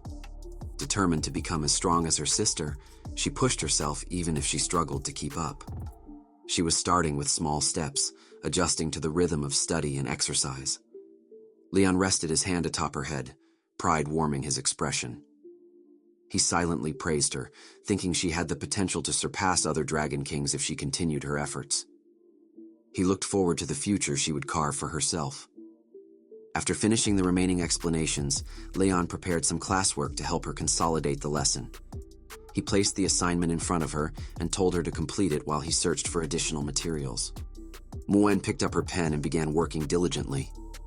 Leon climbed to the second floor of the library and located the shelf containing the information he needed. He pulled out a relevant book and studied it carefully.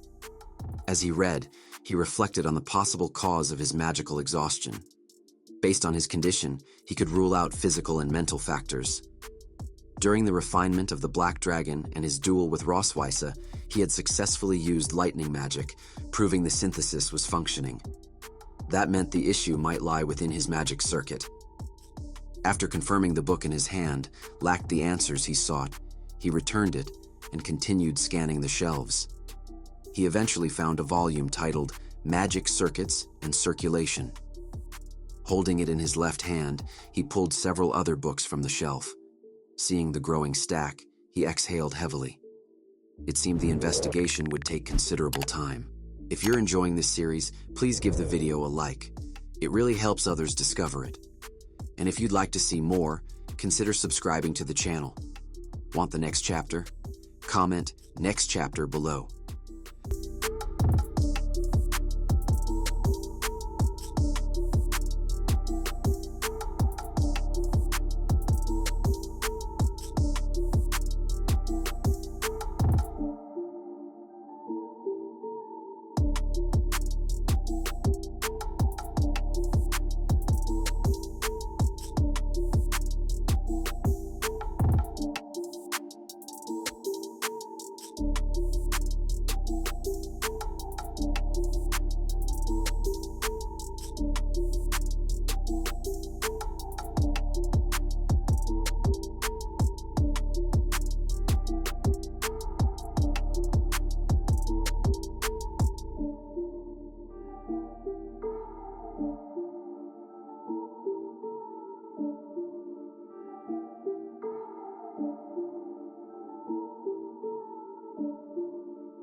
Night had fallen over Silver Dragon Castle, with only a few lights remaining as the dragon maids retired for the evening. Muen had eaten heartily, and now, with her knife laid aside, she rested her head upon the dining table, wearing an expression of happy satiation. Though she lamented that she could eat no more and that her stomach felt overly full, her contented sigh spoke of deep satisfaction. Noticing her posture, Noah cast a long, sidelong glance and gently chided her, noting that lying down after such a meal would only lead to discomfort. Setting her own cup down, Noah took Muen's hand and guided her from her seat, suggesting a walk outside to aid her digestion, a few laps around the grounds before returning. At this, Muen quickly perked up. She always cherished time spent with Noah. She looked at her sister with hopeful eyes and eagerly agreed, her smile returning as she happily took Noah's arm, leaning against her as they moved toward the door. Before leaving, Noah turned to inform Rossweisse, who was clearing the remaining dishes, that they would be stepping out briefly. Rossweisse acknowledged them with a nod, adding a quiet reminder to be careful. Leon took charge of the dishes, standing at the kitchen sink in an apron and rubber gloves. Rossweisse brought in the final stack of plates and informed him that this would be the last of the cleaning. Glancing over, Leon nodded and indicated she could set them beside the sink. Just then, a sudden recollection prompted him to look up. As he picked up a clean cloth to dry the plate in his hand, he turned casually toward Rossweisse. "Isn't this coming Tuesday your birthday?" he asked. Rossweisse was slightly taken aback by the question. She rested a hand thoughtfully against her chin and gazed upward, murmuring to herself that Tuesday was indeed the 25th of October, the day of her birth. It should be noted that dragons observe birthdays differently from humans. Given their long lifespans, they celebrate annually until reaching adulthood. After maturity, however, such commemorations occur only once every 10 years. As an adult dragon, Rossweisse now fell into this decennial pattern.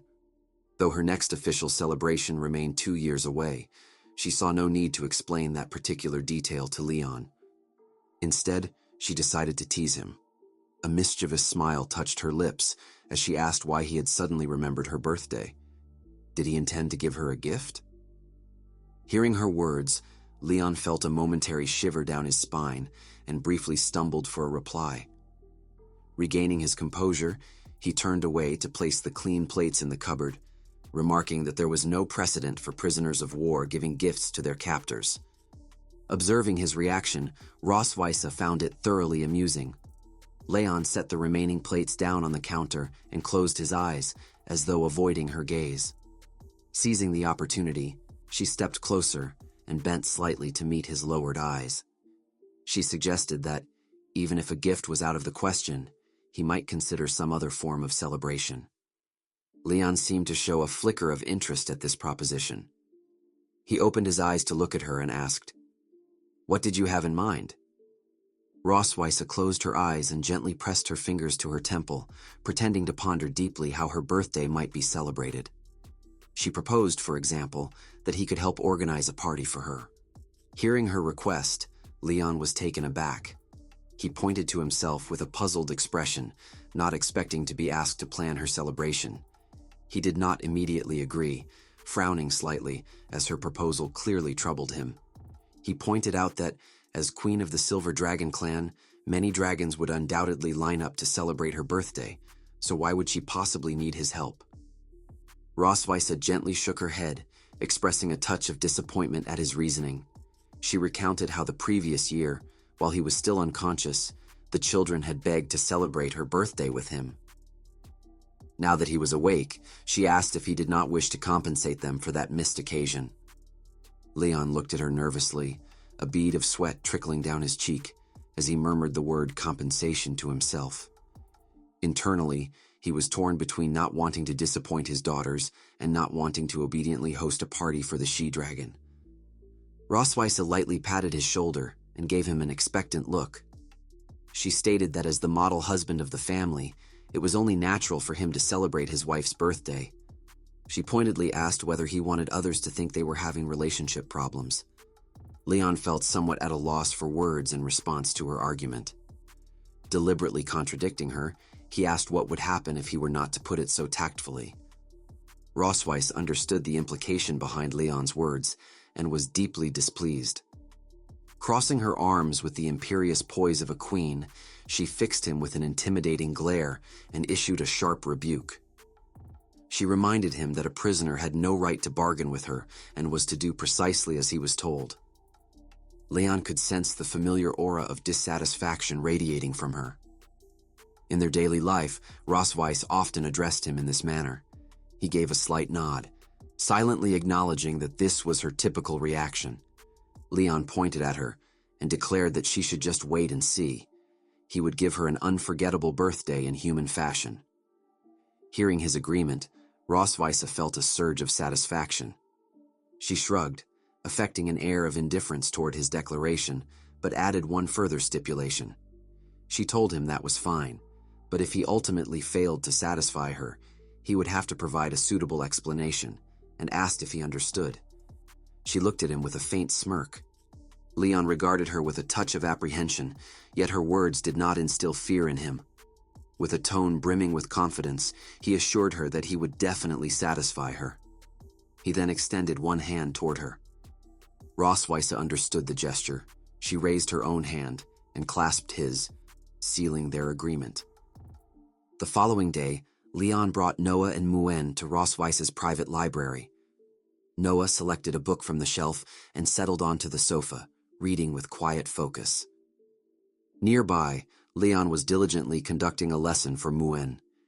He explained that the magic of their world was ever-changing, with many methods of application, and that magic circles were one such approach. By combining different circles, a great variety of magical effects could be achieved. As an example, he described how one might integrate cutting magic and flame magic within a single circle, much like preparing Muen's favorite fried steak. After a while, Leon concluded the day's instruction. Closing the book in his hand, he asked Muen if she had any further questions. She happily stood up from her seat and declared that she understood everything. While Leon chatted with Muen, Noah secretly observed them from the sofa, listening closely to his teaching style. She murmured to herself, noting that Muen was lively and active, disliking a serious classroom atmosphere, so Leon had clearly tailored his approach to hold her interest. He truly was the best and most knowledgeable father in the world, she thought, deciding that during the next vacation, she would ask him to teach her lightning magic as well.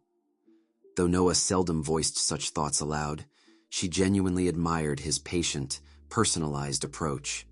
A faint blush tinged her cheeks, and she quietly raised her book to cover her face, hoping to avoid notice. Leon began organizing the books on his desk, stacking them neatly. At that moment, he recalled a question he had yet to ask Noah and Muen. He looked up and inquired if they knew what their mother usually liked. Muen immediately raised her hand, waving it gently as she excitedly proclaimed that she knew. Seeing her enthusiasm, Leon felt a surge of quiet appreciation and silently acknowledged how helpful she was. Muen gently clenched her hands into determined fists, her eyes sparkling with confidence, and declared that Mom loved Dad, that she loved him very much. Hearing her response, Leon felt a wave of speechless affection for her innocence. Internally, he reflected that in her eyes, the two of them were profoundly fond of each other. Noticing Leon staring silently at her, Muen tilted her head, her expression growing sorrowful as she asked if she had said something wrong, since he had fallen quiet. Leon did not answer immediately. Gently touching her face, he assured her she was not wrong. He clarified that he wanted to know if her mother liked anything else besides him. Muen stared back blankly. Noah closed her book, recalling something their mother had once said, that a dragon's life was too long and all good things must end, so for her, fleeting beauty was more worth remembering. Hearing this, Leon felt a stir of surprise. He placed a hand on his chin, carefully pondering the meaning and intention behind the statement. Muen, sitting on his lap, mirrored his posture, adopting a serious expression as if she, too, were deep in thought. Suddenly, Leon gently clapped his right hand onto his left palm, having arrived at an idea for Rossweisse's birthday gift. He declared happily that he now knew what to prepare for her. Muan imitated his gesture, wearing a bright expression as if she too had made a discovery. Leywin reached out and gently touched Muan's head, then told both girls that their lessons for the day were concluded. He explained that he had something to prepare and that they were welcome to remain in the library. With that, he immediately hurried toward the library entrance, seeming unable to wait to begin arranging things for Rossweisse's birthday. Noah and Muan watched as he departed in haste. Though Muan did not know exactly where he was going, she could sense his mood and remarked that Dad looked very happy. Noah was not surprised by his behavior, guessing that he had gone to find something their mother liked. Later, after learning that Rossweisse's birthday was approaching, Leywin grew curious about her age. He asked how old she would be. Sipping her tea calmly, Rossweisse answered, 18. Leywin was taken aback, exclaiming his surprise. Rossweisse set her teacup down and calmly added, 200 years ago. Leywin breathed a sigh of relief, remarking that for a moment he had thought he had broken the law. Suddenly, another realization struck him. He noted that 218 years old was a number he could never have guessed from her appearance. Rossweisse regarded him with perfect composure, showing little reaction to his surprise. If you're enjoying this series, please give the video a like. It really helps others discover it. And if you'd like to see more, consider subscribing to the channel. Want the next chapter? Comment next chapter below.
Inside Silver Dragon Castle, the day of Rossweisse's birthday had arrived.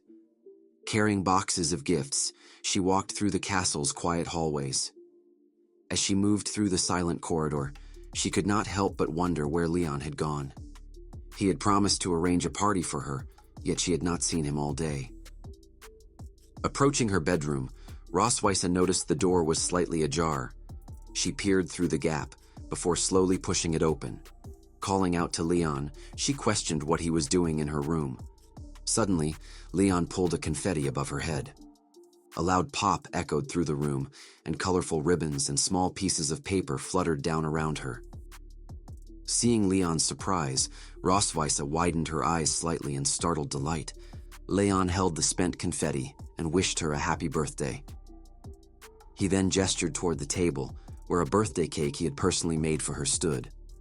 The cake consisted of 3 layers, each filled with fresh fruit, and on the top tier he had inscribed, "Happy Birthday, She-Dragon," in elegant chocolate script. Rossweisse pretended to have little reaction to the surprise Leywin had prepared. She walked past him and placed the gift she had been holding onto the sofa, admitting with a touch of shyness that it was a nice gesture, though she remarked it would have been better if he had replaced She-Dragon with her actual name. Leywin offered her a relaxed smile and a casual shrug, assuring her that he would make it up to her next time.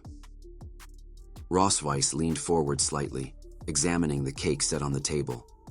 It was simple in appearance, without elaborate decoration, yet the fresh fruit arranged on top brought a lively burst of color to the large confection.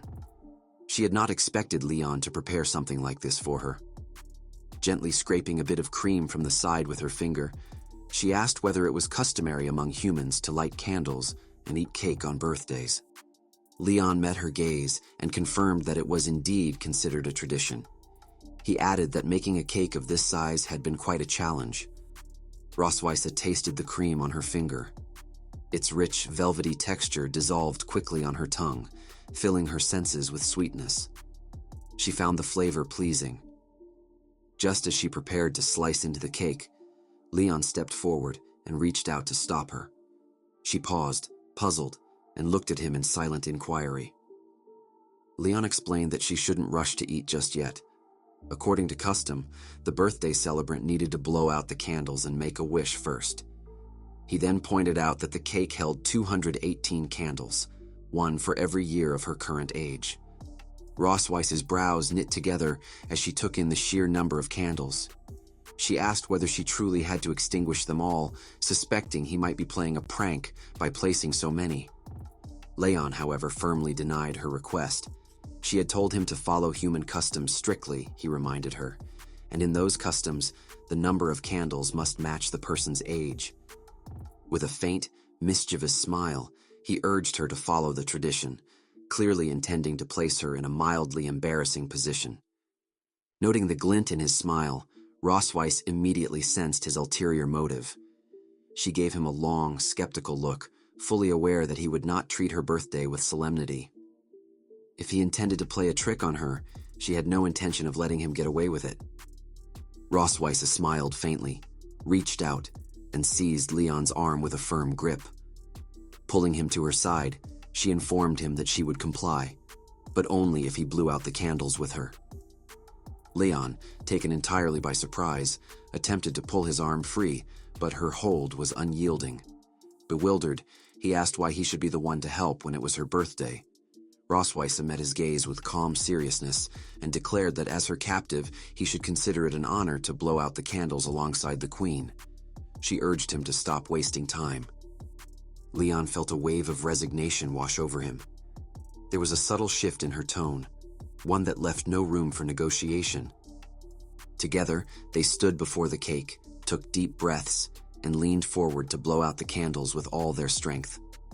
But with 218 flames burning bright, the aftermath was inevitable.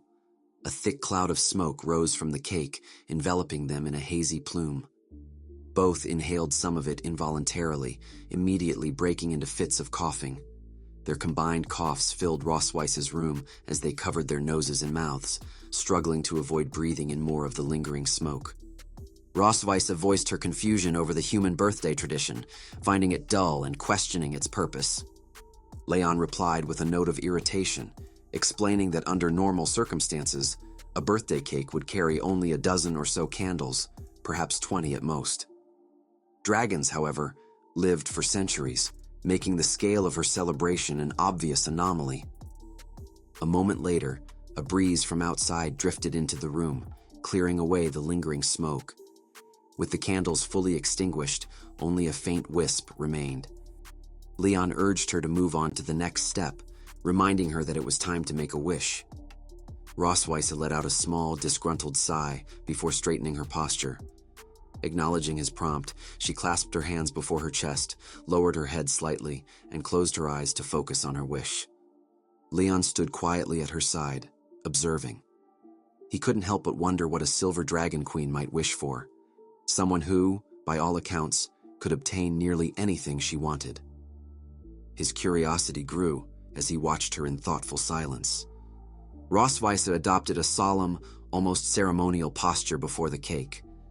As Leon had instructed, she closed her eyes and softly voiced her wish, that her captive would never escape. Leon was stunned.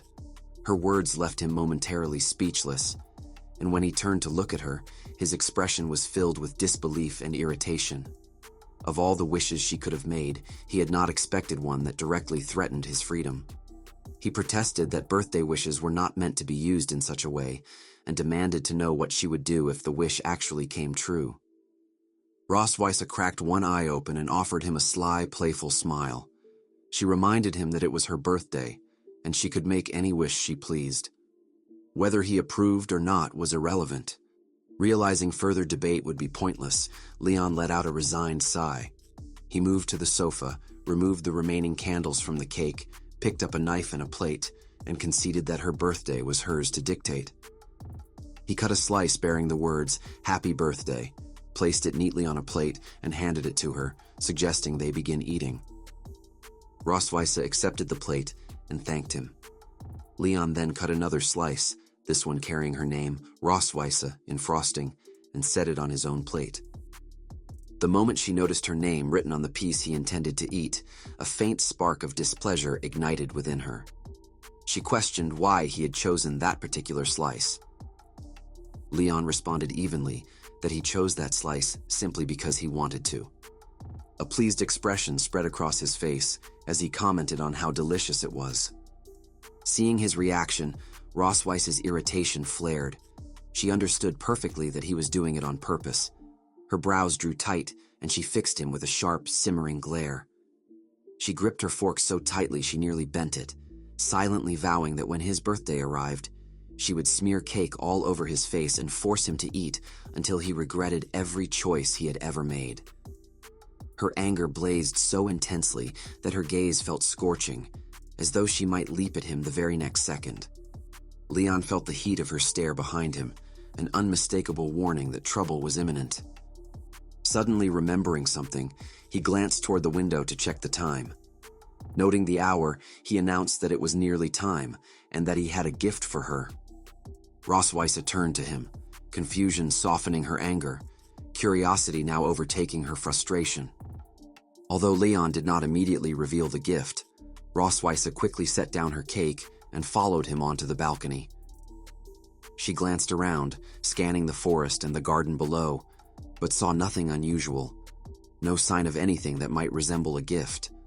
Her confusion deepened as she tried to determine what he had prepared. Leon stepped to the balcony railing and turned to face her. With his eyes closed and a confident smile, he assured her that there was no need to worry. Then, raising his left hand, he snapped his fingers softly. Moments later, a brilliant streak of blue, lightning-charged magic shot upward from the forest, piercing the night sky. It burst open like a firework, shaping itself into glowing words. "Happy Birthday, Rossweisse." Bright blue arcs of lightning framed the message, illuminating the darkness so intensely that even the stars seemed to retreat before its radiance. The shimmering light reflected in Rossweisse's widened eyes. She was genuinely taken aback by the display. Leon explained that he had crafted it using a lightning element magic array, though the effect could last only a few seconds. As if responding to his words, the glowing birthday message dissolved into drifting blue particles, like a firework blooming and fading in an instant across a deep midnight canvas. Watching the final sparks fade, Rossweisse smiled. For her, the brief moment was more than enough. She had never cared for material gifts, and this transient, radiant surprise suited her perfectly. She murmured that it was already enough, noting that fleeting beauty leaves the most enduring memories. He explained that he had learned from his daughter that Rossweisse appreciated surprises like this, so he had used his magic to prepare a birthday gift tailored specifically to her. Rossweisse was briefly at a loss for words. A faint blush warmed her cheeks, revealing how deeply she was moved. She offered Leon a sincere smile and admitted that for her, this gift was more than enough. After the display faded, she returned to her room with Leon beside her. He nudged her gently with his elbow and asked whether she was satisfied now. Rossweisse gave a small nod and answered that she was. She added that she hadn't expected him to be so adept at organizing a birthday celebration. Leon's expression shifted into a smug grin. He boasted that he, of course, had plenty of experience. After all, he personally hosted the birthday party for his donkey every year and had mastered the process. Realizing he was blatantly comparing her to a donkey, Rossweisse's temper flared instantly. She shouted a furious insult at him, her voice echoing through the room. If you're enjoying this series, please give the video a like. It really helps others discover it. And if you'd like to see more, consider subscribing to the channel. Want the next chapter? Comment "next chapter" below.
Sunlight streamed over the castle, draping it in a soft, golden haze.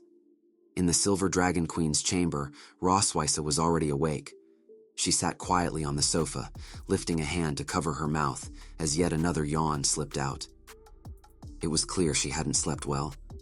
Leon, who had also risen, was gathering the leftover cake from the night before and placing it into a large pink gift box, planning to share it with the other residents of the castle. When he glanced up and saw Rossweisse stifling another yawn, he asked why she was still so tired. Rossweisse closed her eyes and gently rubbed her temples, attempting to clear the lingering fog from her mind. She explained that she had simply been feeling unusually tired lately. Her gaze then dropped to her abdomen. Although there was no visible change, she could sense a subtle difference. Placing a hand lightly over her stomach, she noted silently that it felt slightly fuller than before. She had always been diligent about maintaining a balanced diet and regular exercise, so the shift puzzled her. Lifting her head, she looked toward Leon, who was still occupied with packing the remaining cake, and considered the only recent change in her routine. She had been submitting her homework to him far less frequently than usual. After placing the cake in the box, Leon secured the large gift box with a red ribbon, tying it into a neat bow. As he worked, he joked to Rossweisse that even the queen slacked off sometimes, adding that he had always thought she was a total workaholic. Hearing his words, Rossweisse quickly stood up from the sofa, clenched her fist, and addressed him loudly with an angry expression. She defended her work ethic, stating she worked from 8 a.m. to 5 p.m. every day without any days off throughout the year, and questioned if there was any problem with her sleeping a little longer that day. Seeing that his joke had angered her, Leon felt a flicker of nervousness. He raised his hands and gently waved them in a placating gesture, urging her to calm down, and assured her it was nothing and that she should have a good rest. At that moment, Rossweisse was suddenly struck by a wave of intense dizziness. Her head felt as if it had been vigorously stirred, causing profound discomfort. She closed her eyes and covered her head with her hand, her body swaying noticeably as she lost her balance. She soon fell back onto the sofa. The dizziness and a brief buzzing sound in her ears caused a momentary blankness in her thoughts. Seeing her evident distress, Leon immediately set down the cake box and walked over to her. Suspecting a fever might be the cause, Leon reached out and gently placed his hand on her forehead to check her temperature. He found no trace of scorching heat and remarked that she did not have a fever. Rossweisse felt a bit shy at his sudden show of concern, a slight blush coloring her cheeks. She turned her head away from his hand and whispered that it was nothing, that she had simply stood up too quickly and felt dizzy. Hearing her explanation, Leon felt a bit of relief, as he rarely saw her in such a state. A wicked smile touched his lips as he offered advice that she should drink more hot water. Rossweisse grew a little angry at his dismissive attitude.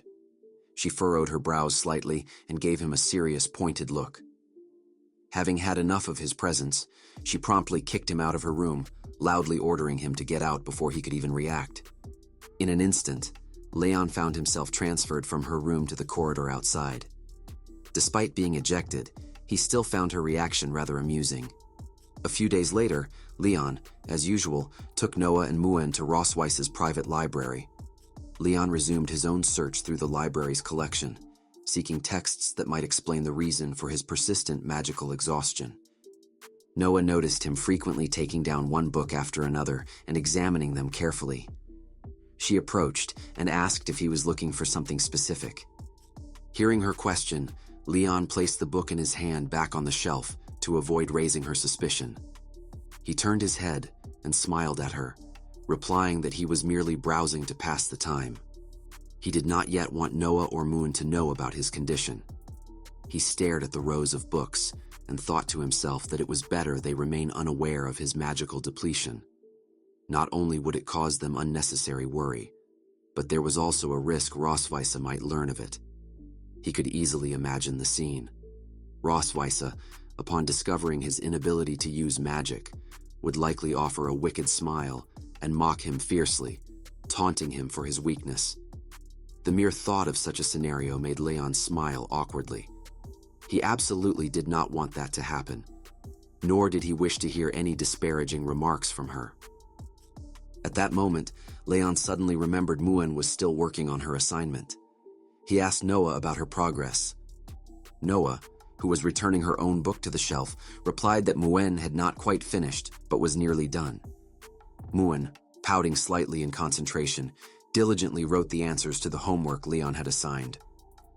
Occasionally, when encountering a more difficult question, she would pause to think before continuing to write with her pen. Noah had sat beside her earlier, observing her performance in class for a while, and had noted that she grasped concepts very quickly. She remarked to Leon that with his teaching efficiency and Muen's learning speed, Muen should be able to begin her magic enlightenment within the month. Noticing that Noah had formed her own opinion on Muen's learning progress, Leon grew curious. While searching for the next book on the shelf, he asked if she thought Muen would awaken the lightning or fire element. Noah placed a hand on her chin, thinking seriously for a moment before expressing her view that Muen's element would be fire. She reasoned that since Leon and she both possessed lightning, it would balance things if Muen awakened fire, and if she were in Muen's position, she would strive to awaken that element. Hearing this, Leon slightly bent down and gently touched Noah's head. He smiled and explained that the element a person awakened was not determined by hard work. At that moment, Noah remembered something else she had yet to tell him. She hesitated, looking slightly shy as she lowered her gaze to the floor. She explained that she would be on winter vacation in just over a month and asked if he could teach her more lightning magic then, which she believed would help her navigate the next semester's courses more smoothly. She hoped to receive his guidance during the break. However, Leon felt a wave of unease at her request, as he still had not discovered the cause of his own magical exhaustion and could not perform magic normally. He thought to himself that in his current state, he could not even demonstrate powerful magic for her. A vivid scene played out in his mind. Noah observing as he attempted a spell, only for 3 feeble sparks of blue lightning to sputter from his hand despite his dramatic invocation. After several failed attempts, it would be clear his current abilities were insufficient to teach her. He imagined himself kneeling weakly on the ground in despair, devastated that his weakened magic had caused such embarrassment in front of his daughter. The mere thought of this potential humiliation was a devastating prospect for Leon. He did not want Noah to be disappointed in him, nor did he want Rossweisse to usurp his chance to demonstrate his prowess. A flame of struggle ignited in his eyes, his passion and fighting spirit stoked by the dire imagery. He clenched his hands tightly, resolving that his standing within the family and his place in his daughter's hearts were both earned, and he would not relinquish them. To maintain his powerful image in Noah and Muen's eyes, he absolutely could not refuse her request. Noticing his prolonged silence, Noah seemed a bit disappointed, assuming her request might be too difficult for him. She told him it was all right if it was not convenient, and that she could let the matter go. Just as she was about to give up, Leon bent down slightly and placed his hands on her shoulders. He looked at her with a firm gaze and made a promise, assuring her that of course it was no problem, and that he would definitely teach her lightning magic. Hearing his agreement, Noah's eyes sparkled with excitement, her joy barely contained. She asked if he was serious. Leon nodded and reaffirmed his word. Overjoyed, Noah approached him, wrapped her arms around his neck, and gave him a gentle kiss on the cheek, thanking him. The sudden display of affection momentarily stunned Leon, who had not expected her to express her feelings so openly. Noah did not linger. She immediately walked over to where Muen was, telling Leon she was going to check on her. Though she tried to conceal her mood, her steps were light and quick, clearly radiating happiness. Leon stared blankly at her retreating back, speechless. Noah's affectionate gesture had greatly inspired him. He swore to discover the cause of his magical exhaustion before winter vacation and find a way to rapidly restore his power. After calming himself, Leon continued his search through the library's rows of bookshelves for texts on magical depletion. He placed a hand on his chin, carefully reviewing the methods he had tried over the past few days and the information he had gleaned from his reading. He had ruled out several common causes of magical exhaustion over the last 2 weeks and attempted various restoration techniques, yet had made little progress. He wondered if his research direction was wrong. Suddenly, a thought struck him, and he stopped, his eyes widening slightly. Could the problem lie not within himself, but with an external factor? Since becoming Rossweisse's captive, the only new element on his body was the dragon mark. He lowered his head and gently touched his chest. Ever since Rossweisse had imprinted that strange purple dragon mark upon him, his magic had never been able to unleash its former full strength. He had never before considered this influential factor. Only now did he recall it. If you're enjoying this series, please give the video a like. It really helps others discover it. And if you'd like to see more, consider subscribing to the channel. Want the next chapter? Comment "next chapter" below.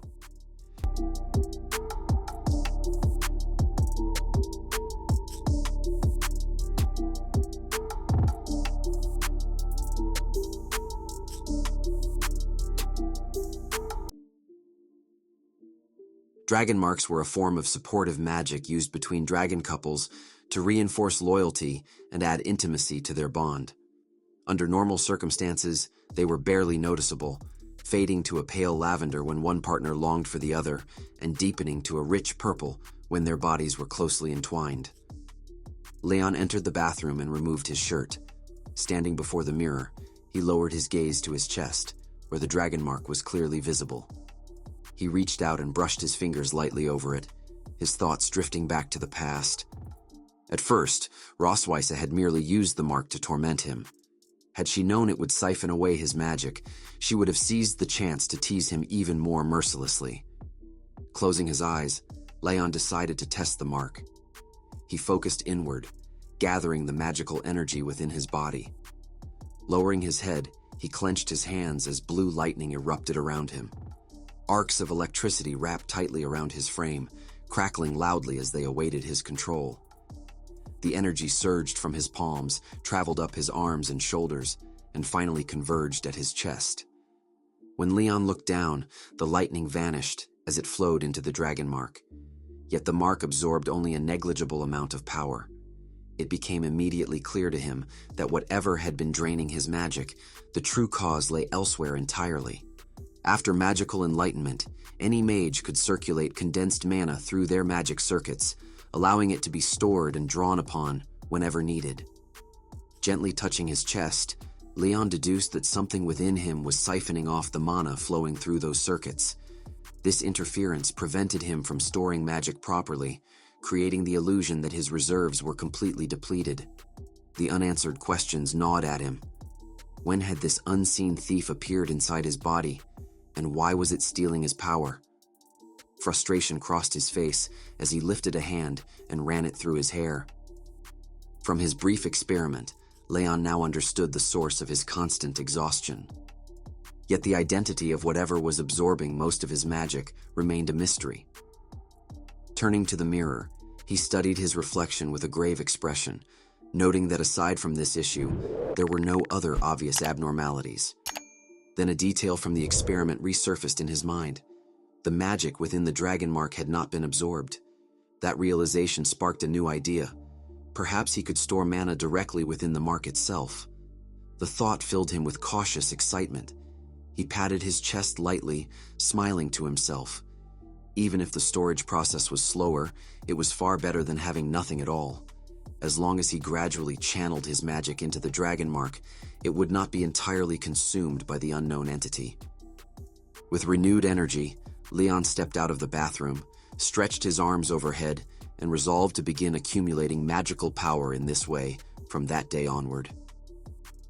The day of Muen's awakening had arrived.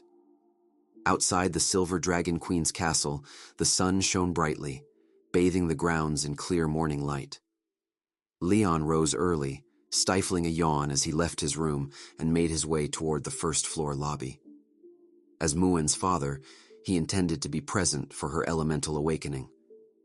Rossweisse happened to awaken at the same time. When she opened the door to the hall, she unexpectedly ran into Leon, who had just arrived. Noticing her, Leon lifted a hand in greeting and casually remarked on the pleasant weather.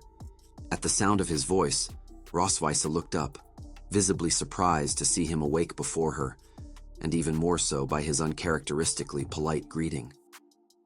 She crossed her arms and glanced at him, commenting that he seemed to be in an unusually good mood.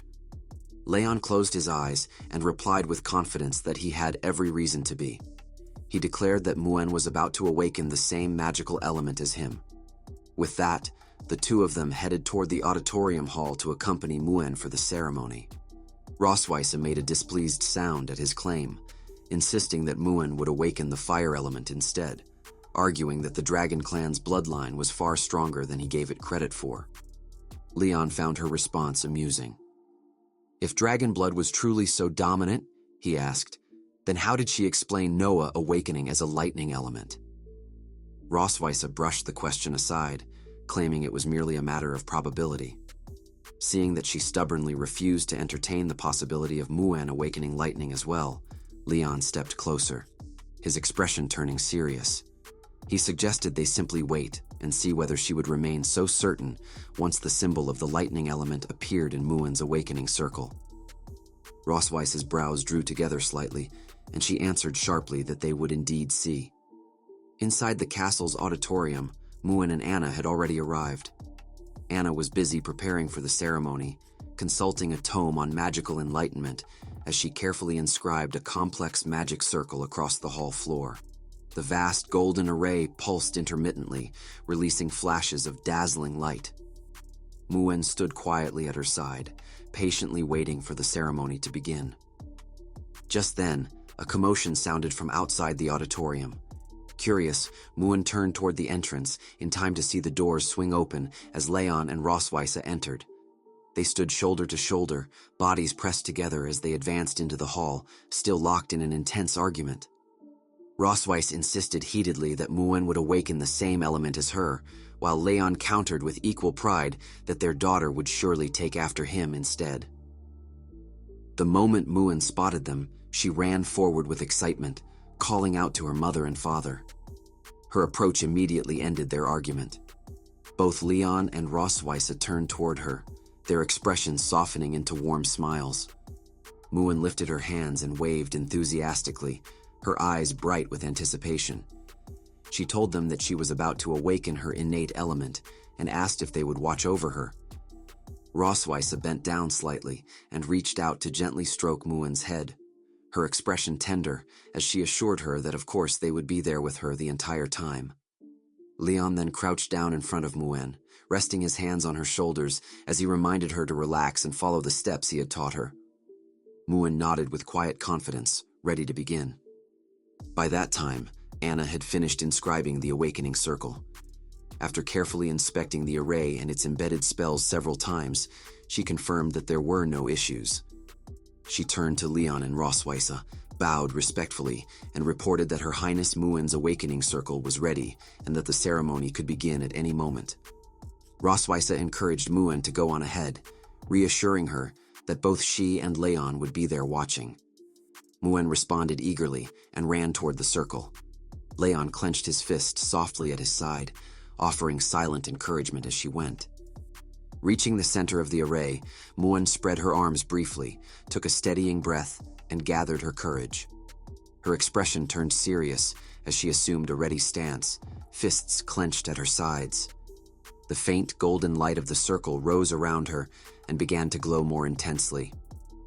Following the method Leon had taught her, Muen slowly closed her eyes, tightened her fists, and bent slightly at the knees as she focused inward, silently condensing the magic within her body. In response, the magic circle beneath her feet resonated with her power. It began to spin rapidly, radiating a brilliant golden light. Surging waves of energy swept through the hall, stirring Muen's hair and skirt as the awakening process began. At the sight of the brilliant radiance, Rossweisse raised her brows in surprise.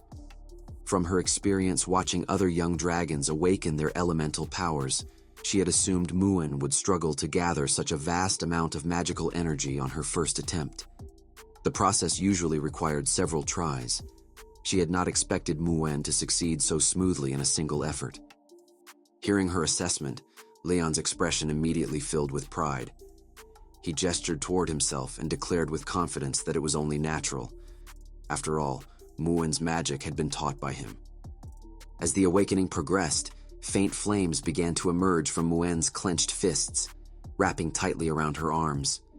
In the blink of an eye, her body was engulfed in a surge of gentle yet powerful fire that lifted her slowly into the air.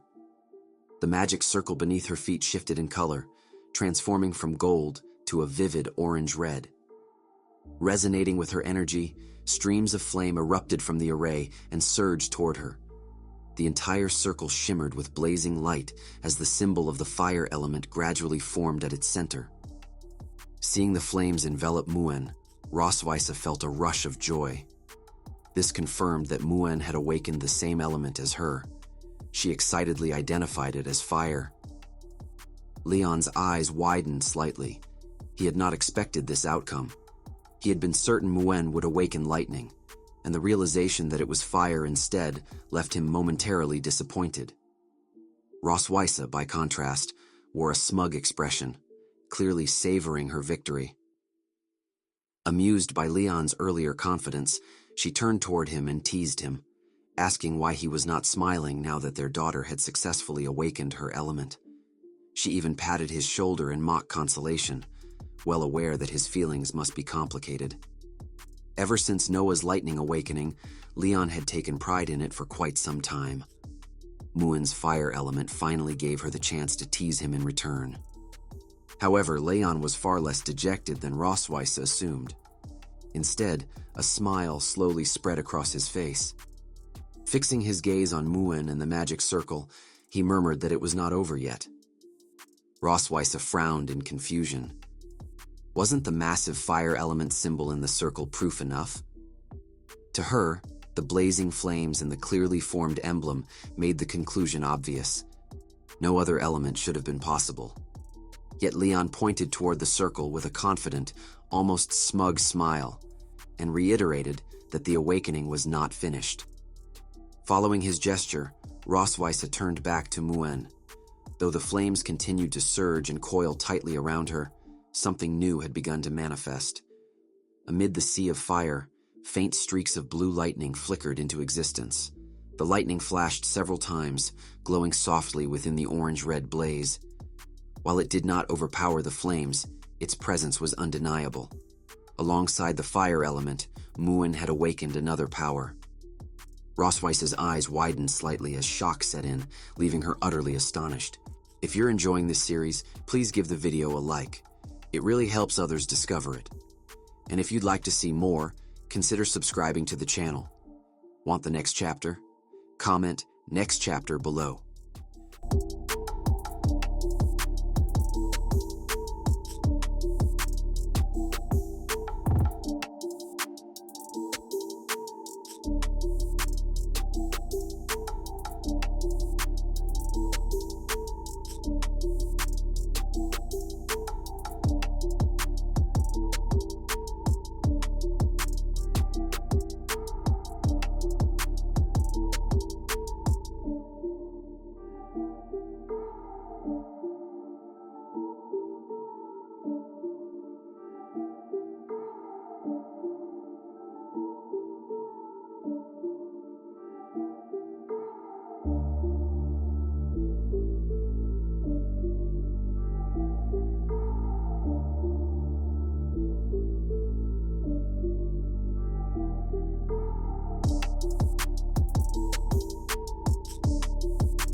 With eyes closed, Muin floated in the air, gently guiding her magic. The circle beneath her feet hummed in resonance with her power. The curtain of fire around her slowly faded, and in its place, sparks of blue lightning began to flicker, one by one. Rossweisse and Anna watched, stunned into silent awe, mouths agape at the miracle before them. A dual element awakening, lightning and fire. Leon's reaction was more subdued, as though he had anticipated this moment all along. Still, his heart swelled with pride. As the youngest dragon slayer and the Silver Dragon Queen, Muin was destined for greatness. And now, with a twin element awakening, a phenomenon spoken of only in ancient texts, her future stretched boundlessly ahead. As the blue lightning gradually faded, Muin withdrew her energy and descended softly to the ground. She opened her eyes, face bright with a joyful smile, and glanced toward her parents, fists clenched in triumph. Then she rushed toward Leon and Rossweisse, bubbling with excitement. Did you see my awakening?" Leon met her with a proud, steady smile. Rossweisse, however, remained motionless, lost in disbelief. Muin reached out her hands, her small dragon tail swaying with innocent delight. She joyfully explained to Leon and Rossweisse that now, with two elements at her command, they would no longer have any need to quarrel. The revelation gave them both pause, a soft surprise settling over them as they understood the depth of her intention. All this effort, in part, to mend the tensions between them. Leon gave a subtle, secretive nudge to Rossweisse's arm. She glanced down, comprehending in an instant, and quickly leaned into him, resting a gentle hand upon his chest. In response, Leon drew his arm around her waist, pulling her close. Together, they crafted a picture of perfect harmony, smiling warmly down at their daughter so as not to disappoint her. They assured her with soft conviction that they were truly happy, and that no more arguments would come between them. Leon lifted Muin gently into his arms, and together with Rossweisse and Anna, they made their way toward the auditorium entrance. To honor Muin's successful ceremony and her rare twin element awakening, Rossweisse announced a celebration for that very evening. Muin, nestled contentedly against her father, happily requested steak, a challenge Leon accepted with confident ease. By evening, a soft moonlight had risen, casting its faint glow over the castle grounds. Inside, the maids had lit every sconce and chandelier, filling the Silver Dragon Castle with a brilliant, celebratory warmth. Leon used his culinary skills to prepare many of Muin's favorite dishes: grilled steak with a rich rosemary-infused sauce, beautifully colored roast chicken, toasted oysters, and a colorful, nutritious vegetable salad. Muin ate her steak with evident enthusiasm. Seated beside her, Leon carefully cut another portion into smaller, manageable pieces, praising her performance during the awakening and encouraging her to eat well so she could continue to grow stronger. Muin thanked him between bites, her voice bright with happiness. At the head of the table, Rossweisse reached for her wine glass, watching the scene with quiet satisfaction. A moment later, Muin picked up 2 large chicken legs from the roast platter. Wanting to express her gratitude for her parents' support throughout her magical studies, she placed one neatly onto Leon's plate, then walked over to Rossweisse and set the other on her salad plate. Rossweisse reached out and gently stroked Muin's head, thanking her with a warm, contented smile. Rossweisse stared at the roasted chicken leg on her plate, a faint frown touching her features. After a long moment of hesitation, she instead pushed it aside and picked delicately at her vegetable salad. Leon noticed her unusual restraint. The Silver Dragon Queen was eating very little, and the meat before her remained untouched. He leaned closer, his voice a low murmur meant only for her. Was something wrong? He confirmed carefully that he hadn't used any cilantro, knowing well her distaste for the herb. Rossweisse closed her eyes, her expression tightening with a slight discomfort. She offered a quiet explanation, perhaps a simple stomach upset. Leon, missing the true cause, considered for a moment before teasing that perhaps she was trying to lose weight. At his words, Rossweisse's face flushed a deep red. She turned away from him, stammering a denial about having only gained a little weight recently. Her flustered reaction convinced him she was secretly dieting. A mocking smile touched his lips as he prodded further, commenting that if she didn't know already, weight loss always showed in the breast first. If she kept this up, he warned, she'd end up as flat as a washboard. His words struck a nerve. Rossweisse's embarrassed expression hardened into something sharp. Without a word, she turned back to her plate and forcefully drove her fork into the untouched chicken leg. As a swift counterattack, Rossweisse picked up the entire plate of grilled oysters and abruptly dumped them onto Leon's plate.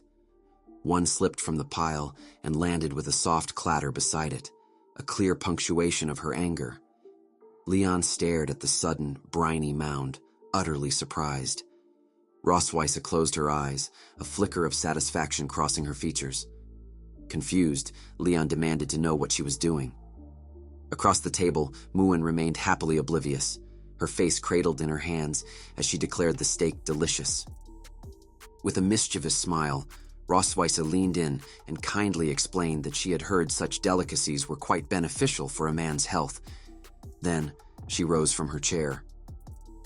Both hands slammed down on the dinner table as she leaned forward, her voice brooking no argument as she ordered Leon to finish the entire plate, and not to think of sleeping until he had. Leon was left shocked by her sudden command, shouting in helpless protest that she couldn't possibly mean to keep him up all night. Muin, still seemingly unconcerned with the escalating drama, remained cheerfully immersed in her meal. A few days later, the sun climbed into a clear, light blue sky, the night's clouds having completely dissipated. Golden light bathed the Silver Dragon Castle in a soft morning glow. Rossweisse was already in her office, though a faint yawn betrayed a distinct lack of sleep. She flipped half-heartedly through the books on her desk, hoping to sharpen her focus, but a heavy drowsiness soon settled over her again. Anna entered with the day's schedule. Rubbing her temple gently, Rossweisse asked what the agenda held. Anna respectfully listed the duties. In the morning, Her Majesty was to review letters and documents from the other dragon clans. In the afternoon, a routine inspection of the arsenal. She then inquired if there were any additional arrangements. Rossweisse rubbed her forehead, a wave of dizziness and profound weariness washing over her. Deciding her current state rendered her unfit for work, she told Anna to postpone all tasks until tomorrow. She was simply too tired and would be taking the day to rest. Anna could not hide her surprise at the suggestion of a rest day. Internally, she marveled. The legendary 10,000-year-old workaholic was actually requesting a break. Had the sun risen in the west? Rossweisse looked up at her, adding that if anything truly urgent arose, she would, of course, still attend to it. For the first time in recent memory, Anna found herself speechless. She recovered quickly, turning on her heel and swiftly walking toward the exit, telling Rossweisse that she should have a good and undisturbed rest. Watching Anna's unusually hasty departure, Rossweisse felt a flicker of puzzlement, but let the thought go. She rose from her seat, stretching as another yawn escaped her.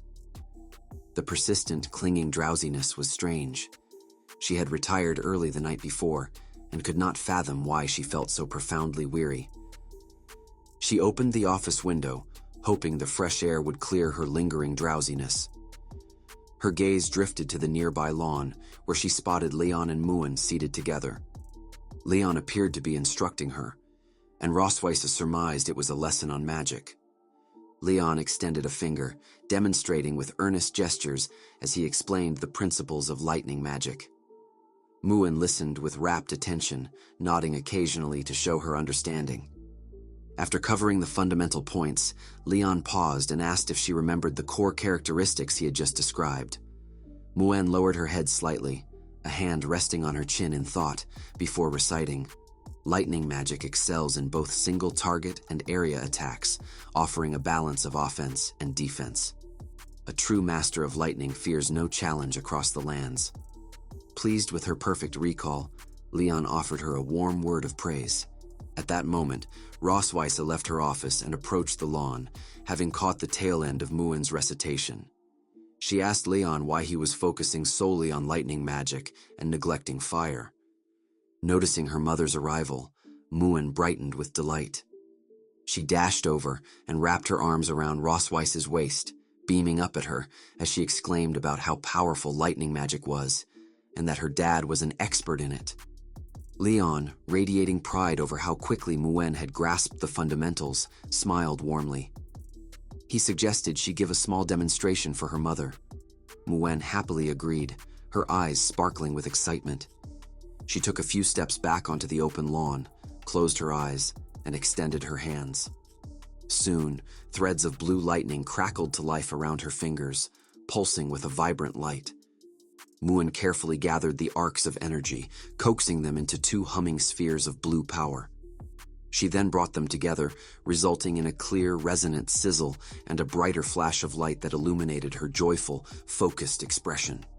Rossweisse watched, genuinely surprised. She had not expected Muin to grasp energy transformation so adeptly. It had been only 2 days since her awakening, yet here she was, already manipulating the form of her magic with budding skill. If you're enjoying this series, please give the video a like. It really helps others discover it. And if you'd like to see more, consider subscribing to the channel. Want the next chapter? Comment "next chapter" below.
Muin looked up at her mother, eyes wide with delight. Clenching both fists, she asked eagerly if Rossweisse thought she was amazing. Seeing Muin demonstrate such rapid magical progress, Rossweisse's eyes widened slightly in surprise. While the sphere was the most basic form of energy transformation, Muin's learning speed was already comparable to Noah's. Rossweisse bent down, reaching out to gently stroke Muin's head. She smiled warmly and praised her, calling her truly impressive. Then she asked about fire magic, curious to see what her daughter could do with that element as well. Muin, however, seemed slightly caught off guard. She rubbed her index fingers together hesitating for a moment before explaining that her dad hadn't taught her yet. She then naively repeated Leon's own words. That fire magic was only good for roasting chicken and wasn't very useful. Hearing his own careless remark echoed back, Leon's eyes went wide with panic. He called out to his daughter in a hushed, urgent tone. A spark of anger ignited within Rossweisse at his apparent dismissal of her element. She turned her head, leveling a fierce glare at him, and demanded an explanation. Leon grew visibly nervous under her shifting mood. He offered an awkward smile and stammered out an excuse, claiming he was only concerned that learning 2 types of magic at once would be too tiring for Muen. It was better, he insisted, to take things 1 step at a time. Still shaky, he continued, stating that both lightning and fire were equally powerful spells, so the order they were taught shouldn't truly matter. Muen, however, blissfully unaware of the rising tension between them, gave a light shake of her head. That wasn't what you said yesterday, she corrected him innocently, neatly exposing his lie. Hearing Muen speak the truth so guilelessly, Leon panicked even further and moved to stop her. But Rossweisse, already sensing his deception, immediately reached out and covered his mouth, silencing his interruption. Her eyes remained fixed on Muen, demanding to know what else Leon had said. Muen answered with unvarnished honesty. She thought for a moment, lowering her gaze to her own hands.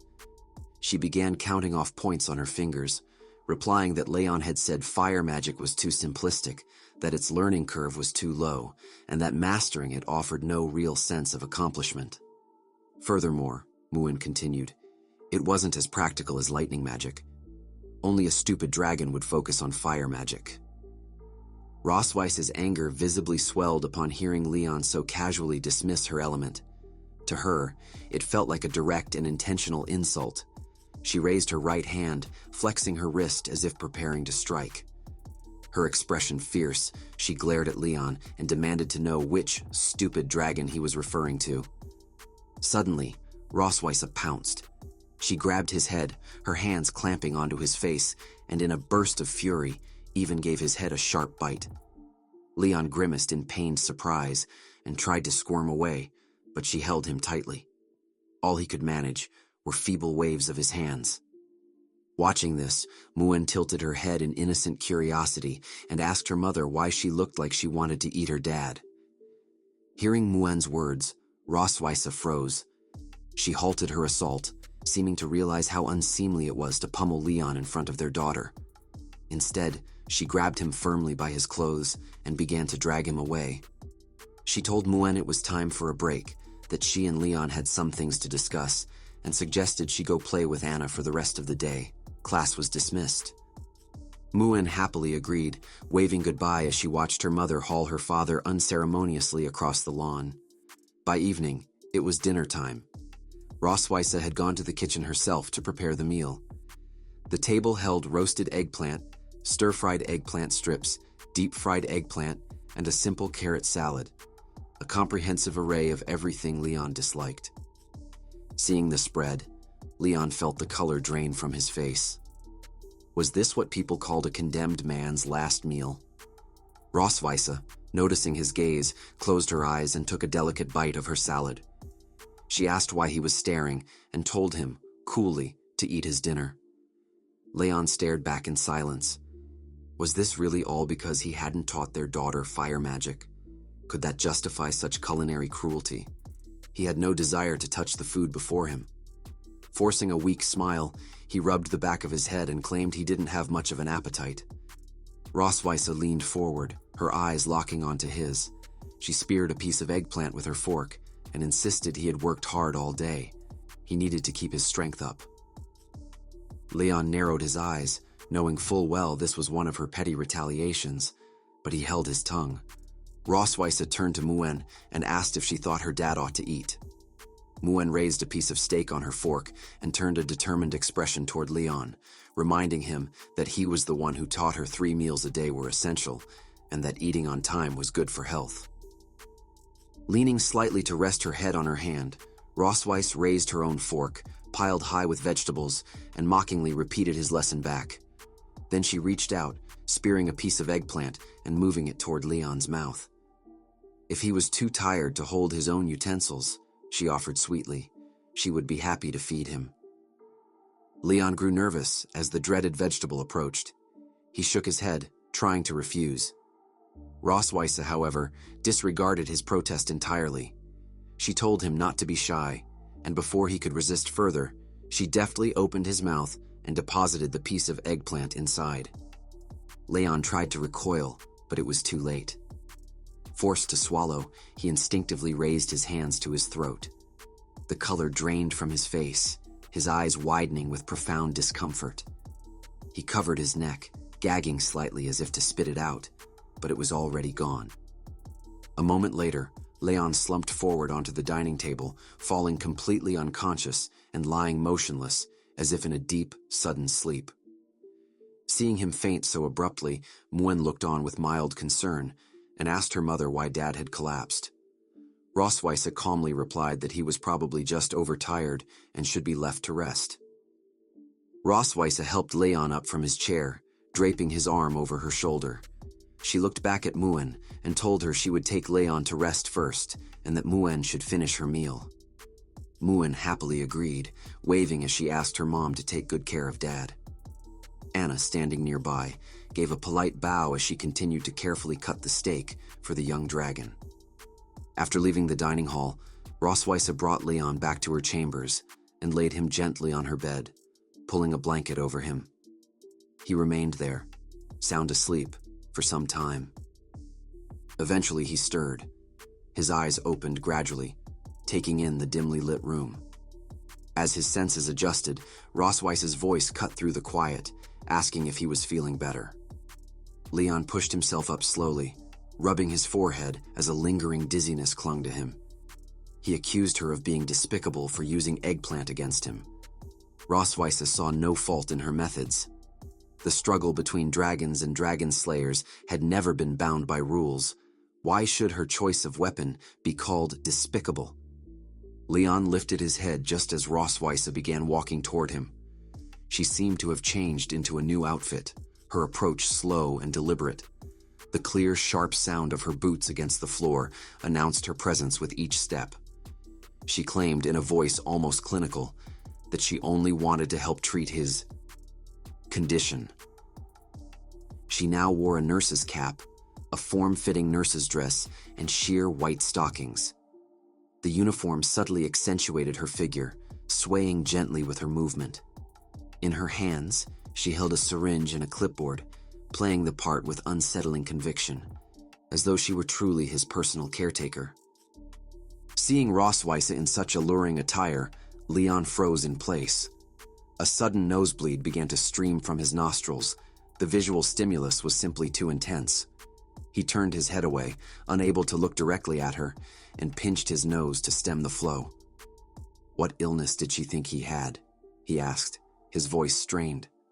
Internally, he wondered if after the classroom roleplay, this she-dragon now wanted to stage a nurse's fantasy.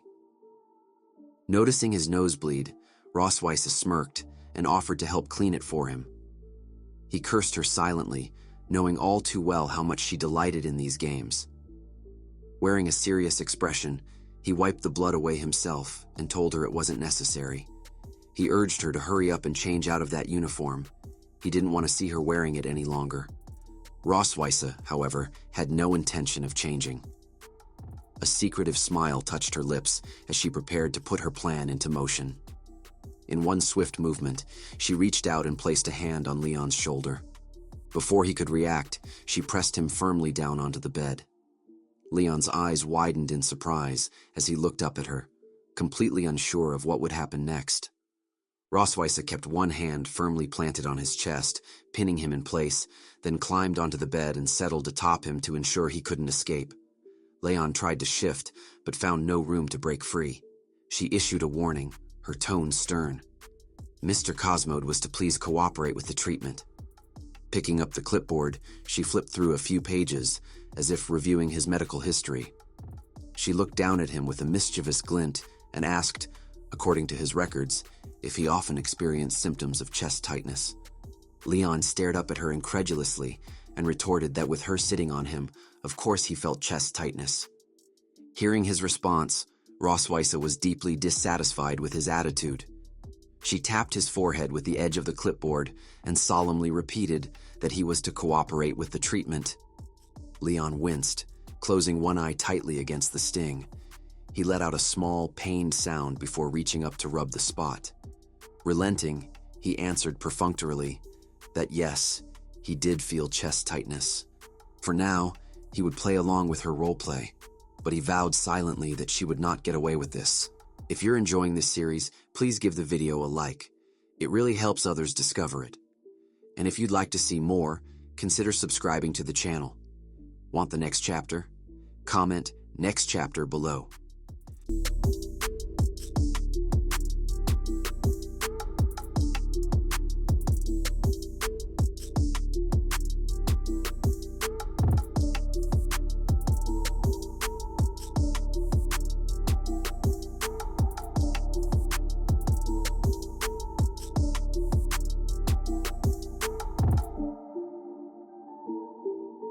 The Silver Dragon Queen pressed herself firmly against the Dragon Slayer's chest, locking eyes with him.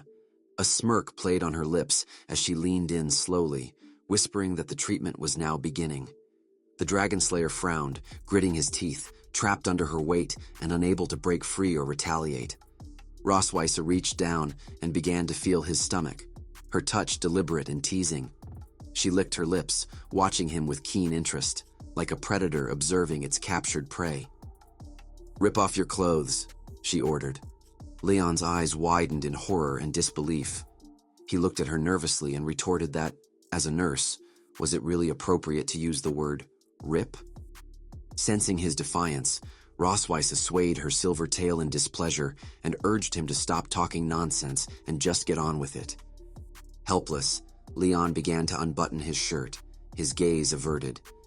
He murmured that she was like a jackal and a hungry tiger, only far more powerful.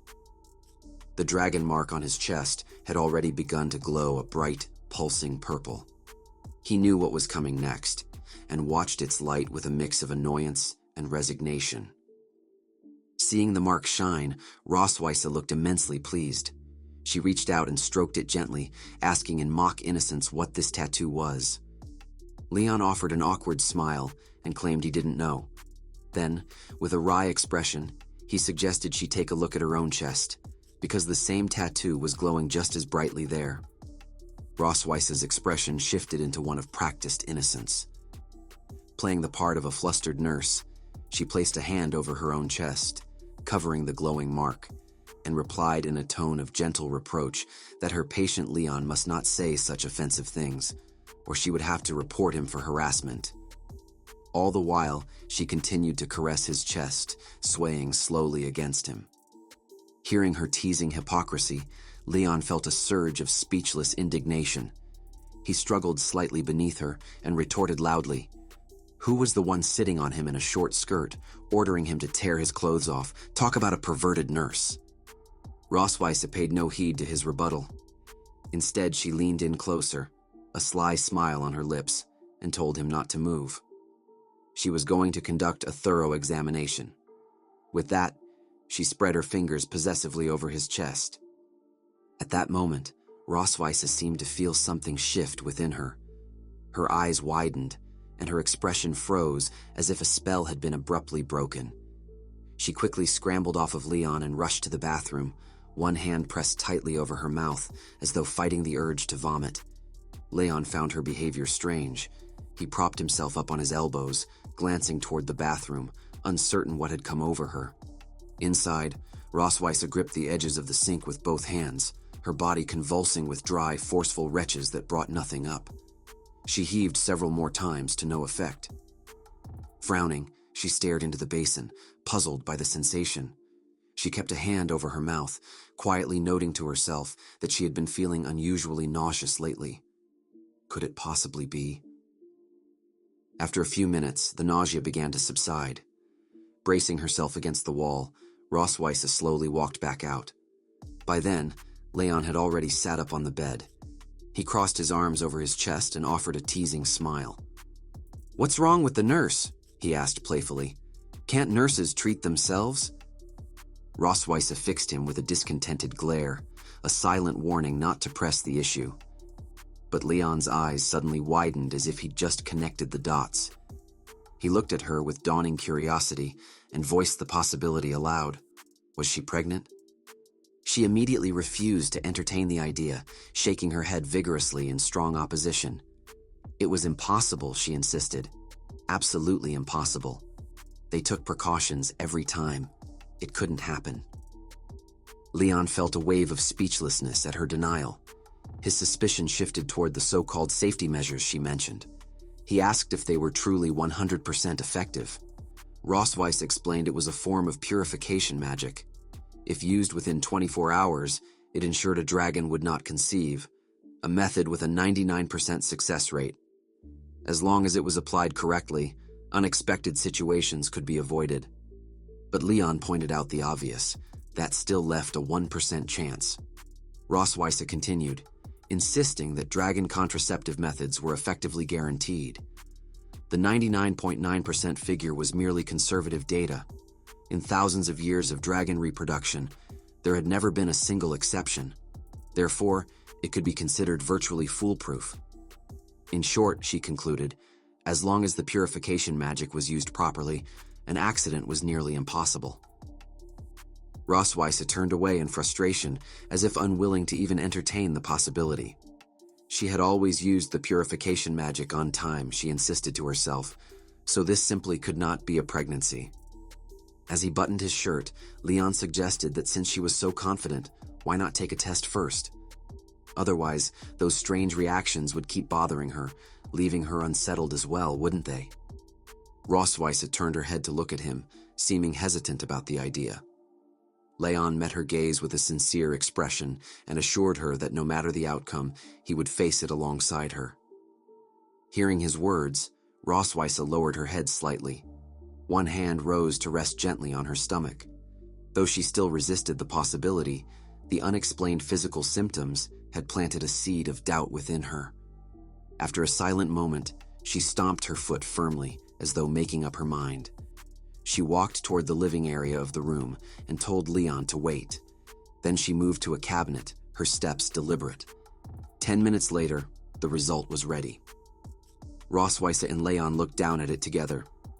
Leon's eyes widened, his mouth falling open in silent shock.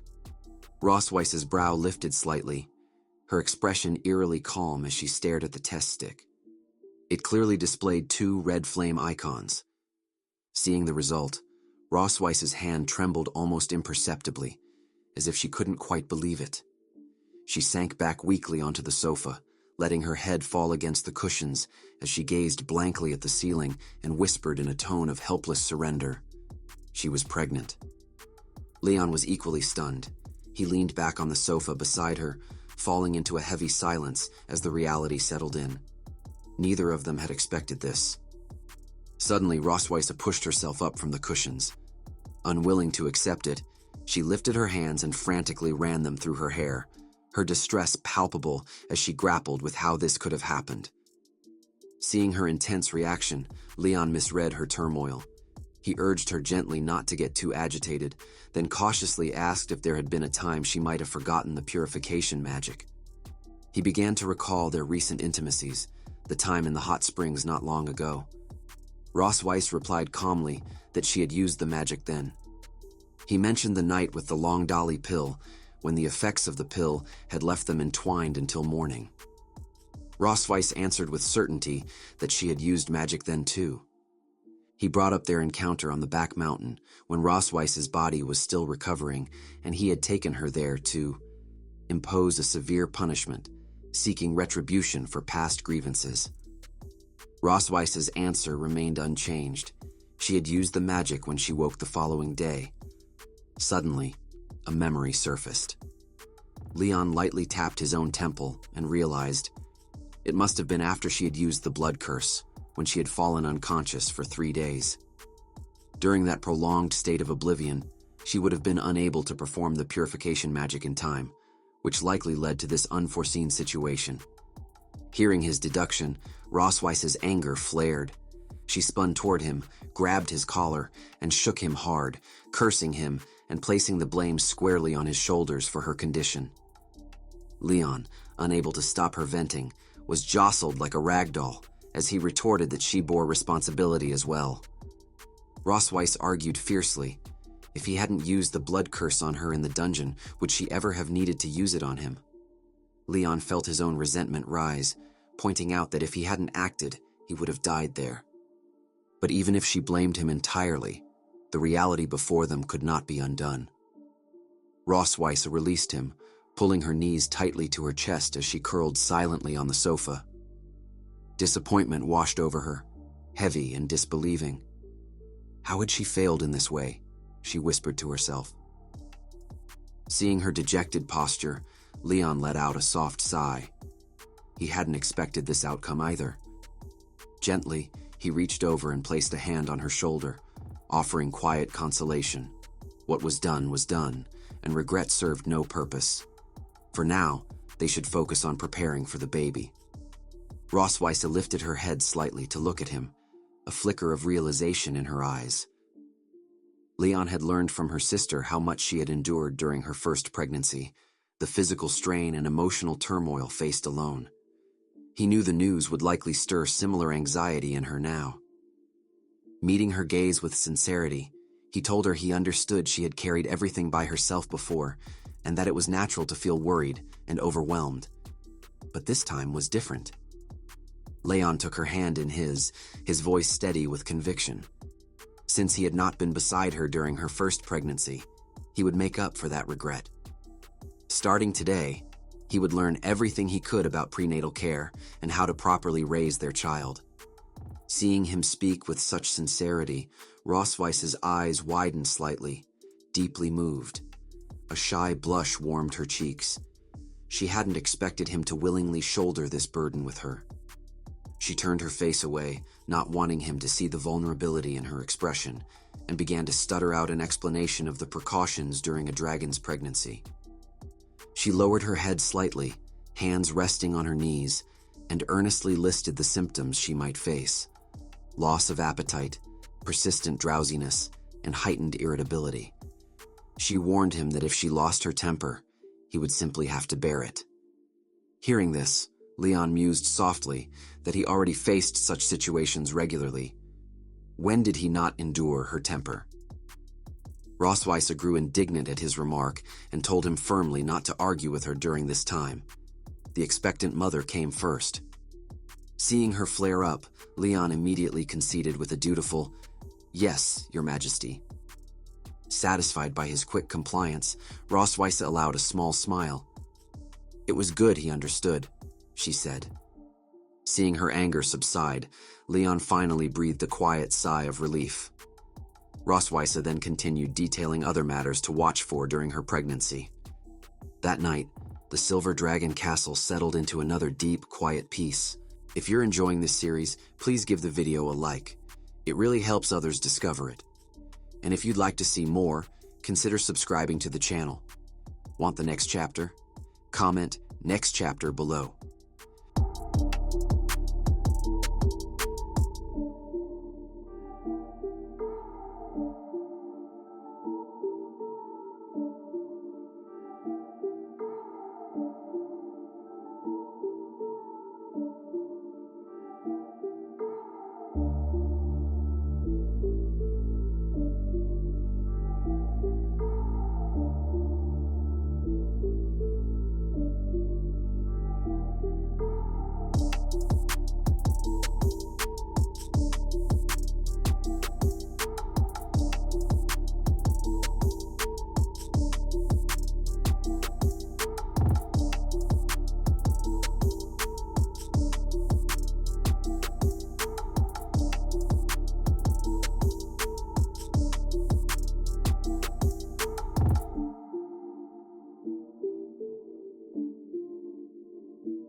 The Silver Dragon Queen reclined comfortably on the sofa.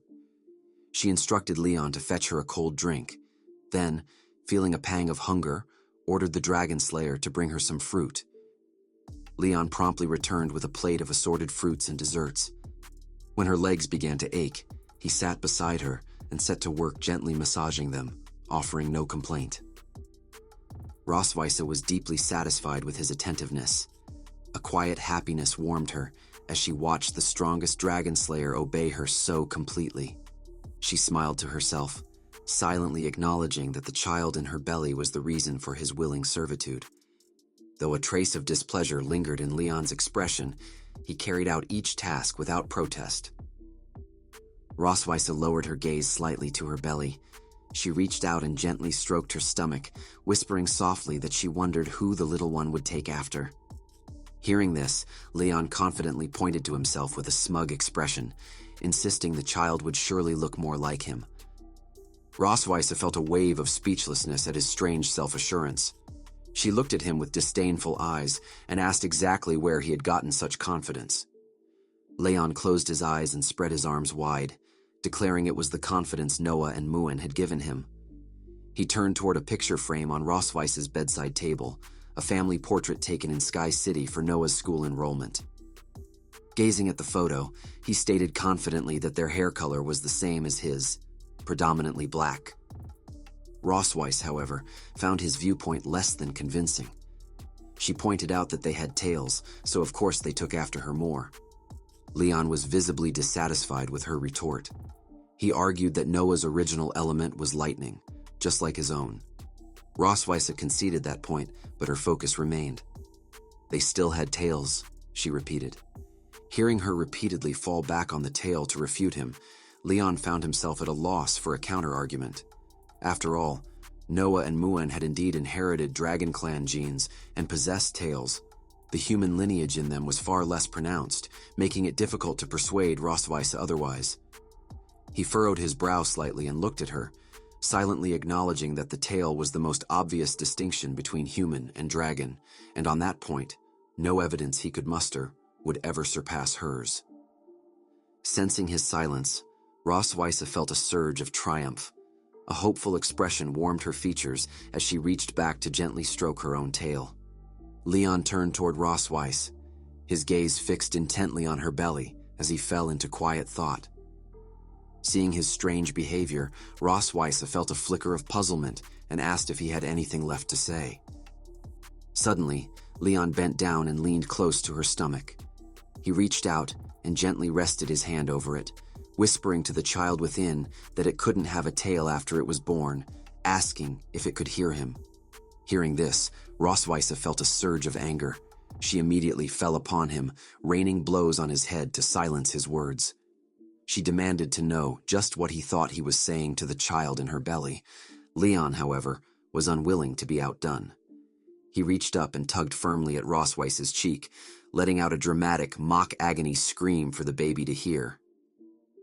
"Look," he cried. Mom was beating him up. Definitely not someone to learn from. In the library of Silver Dragon Castle, Leon searched through the shelves before gathering an armful of books and carrying them back to his room. His bed was now strewn with volumes in colorful covers, titles like The Dragon During Pregnancy and Essential Precautions for Expectant Draconic Mothers. He pored intently over a book called Fatal Education Skills Don't Let Your Baby Dragon Lose at the Starting Line. Softly, he mused to himself that when he had been in a coma, Rossweisse had raised the twins entirely using Dragon Clan methods. It was no wonder, then, that the children she bore carried such strong draconic traits. The real question was how to ensure the third child, now growing within her, leaned more toward its human heritage. It was a challenging prospect. Both Noah and Muen exhibited pronounced dragon-like characteristics. If he wanted to out-argue Rossweisse this time, he would need the new child to display unmistakably human traits. Leon covered his face with the open book, sinking into serious thought. Perhaps if, from this moment on, he could help the baby absorb more of the essence of human culture, it might be born more inclined toward humanity. On a personal level, this was a father's quest for recognition within his own family. But on a grander scale, it represented a crucial opportunity to prove that human lineage could hold its own, that it could even be stronger against the formidable genes of the Dragon Clan. Before returning to Rossweisse's room, he suddenly remembered something important. He knelt and crawled under his own bed, rummaging through the clutter there while muttering about where he had stored the item he'd bought in Sky City. Before long, his fingers closed around a small box. Inside was a blue, gemstone-like object, a portable recording stone.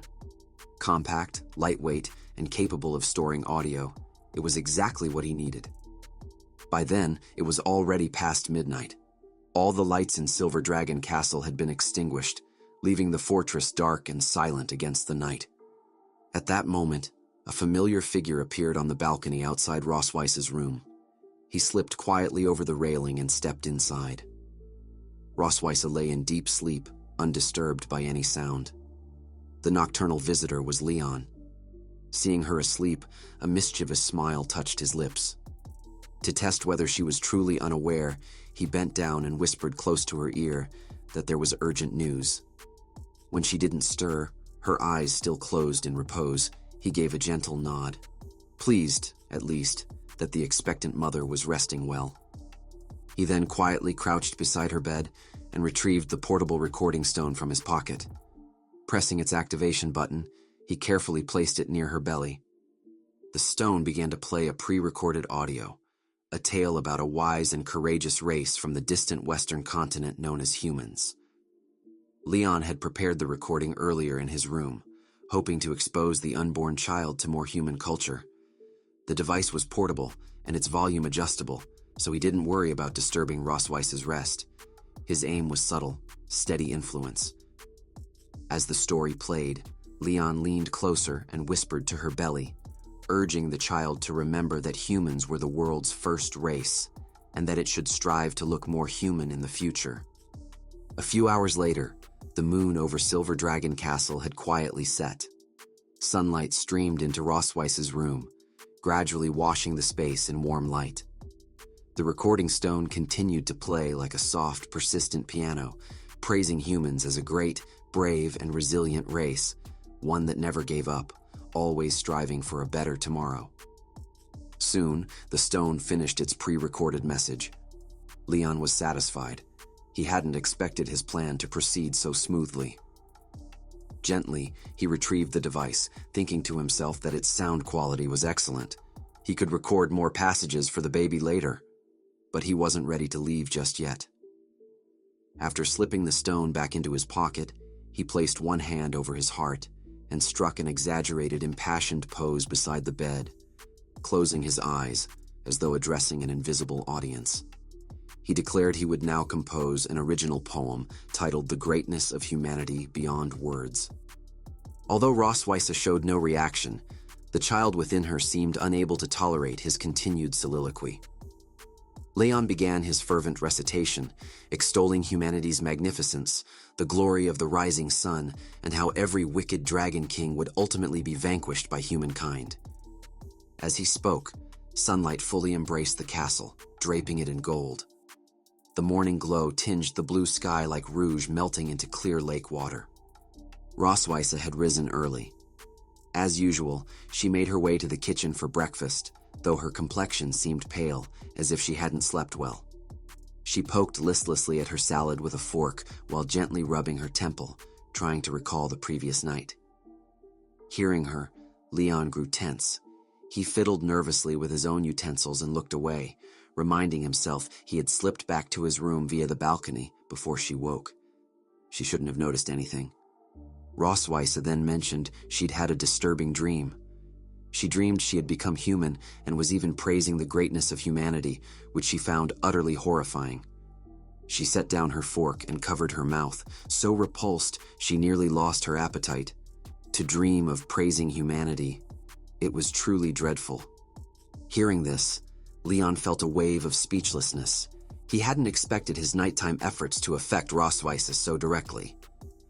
She folded her hands over her chest in a gesture of prayer, closed her eyes, and devoutly asked the dragon god for blessing. Watching her solemn prayer, Leon mused that he didn't know yet whether the prenatal education was working on the child, but it certainly seemed to be working on her. In that case, he decided he should keep up the effort and strive to influence them as soon as possible. He secretly tapped a fist into his palm, pleased by her reaction.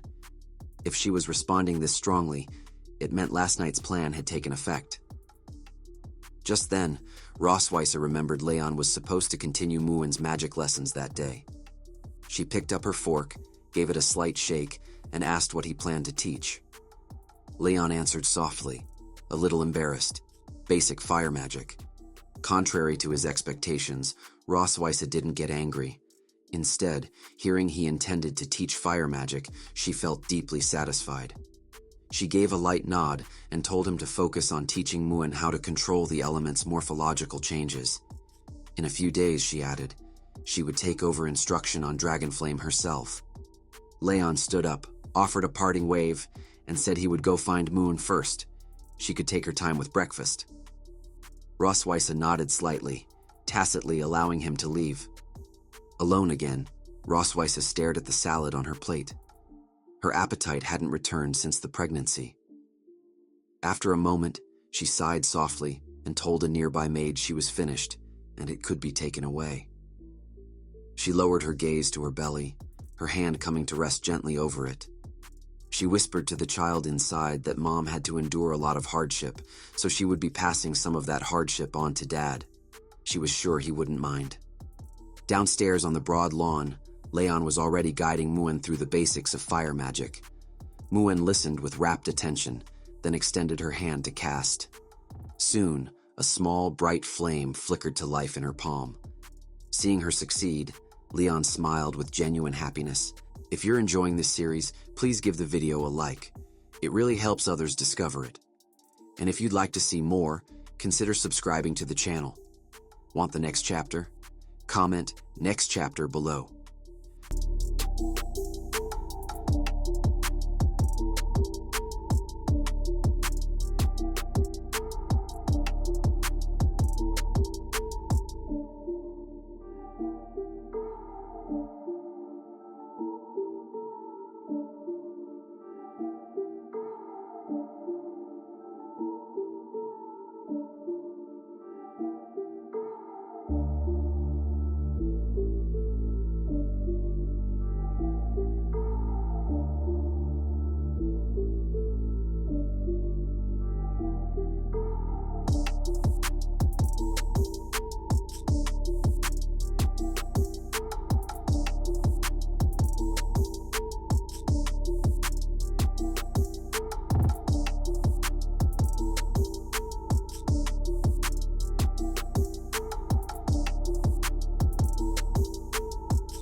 Under the clear night sky, the Silver Dragon Castle stood in perfect silence.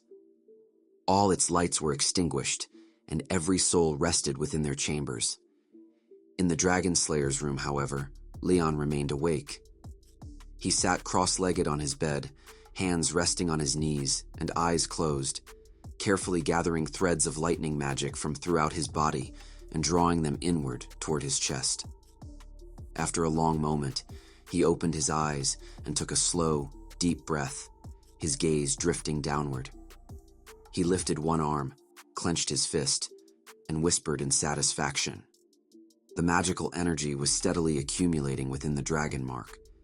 If he continued like this, his command over lightning would only grow. He turned his head to glance at the alarm clock on his bedside table. The time read 2:25 a.m. It was past 2 in the morning, he noted. Time to proceed with the plan for the third child. Quietly, he opened his window and slipped out onto the balcony leading to Rossweisse's room. Meanwhile, in the Silver Dragon Queen's bedroom, Rossweisse still lay awake in bed. The soft rustle of blankets echoed faintly in the quiet room as she shifted restlessly. Propped on one elbow, she admitted to herself that her mind was too crowded with thoughts to find peace. She sat up fully, recalling how Leywin had carefully avoided all mention of the third child during dinner. She didn't know what he was thinking, and his deliberate silence had lasted until the meal ended.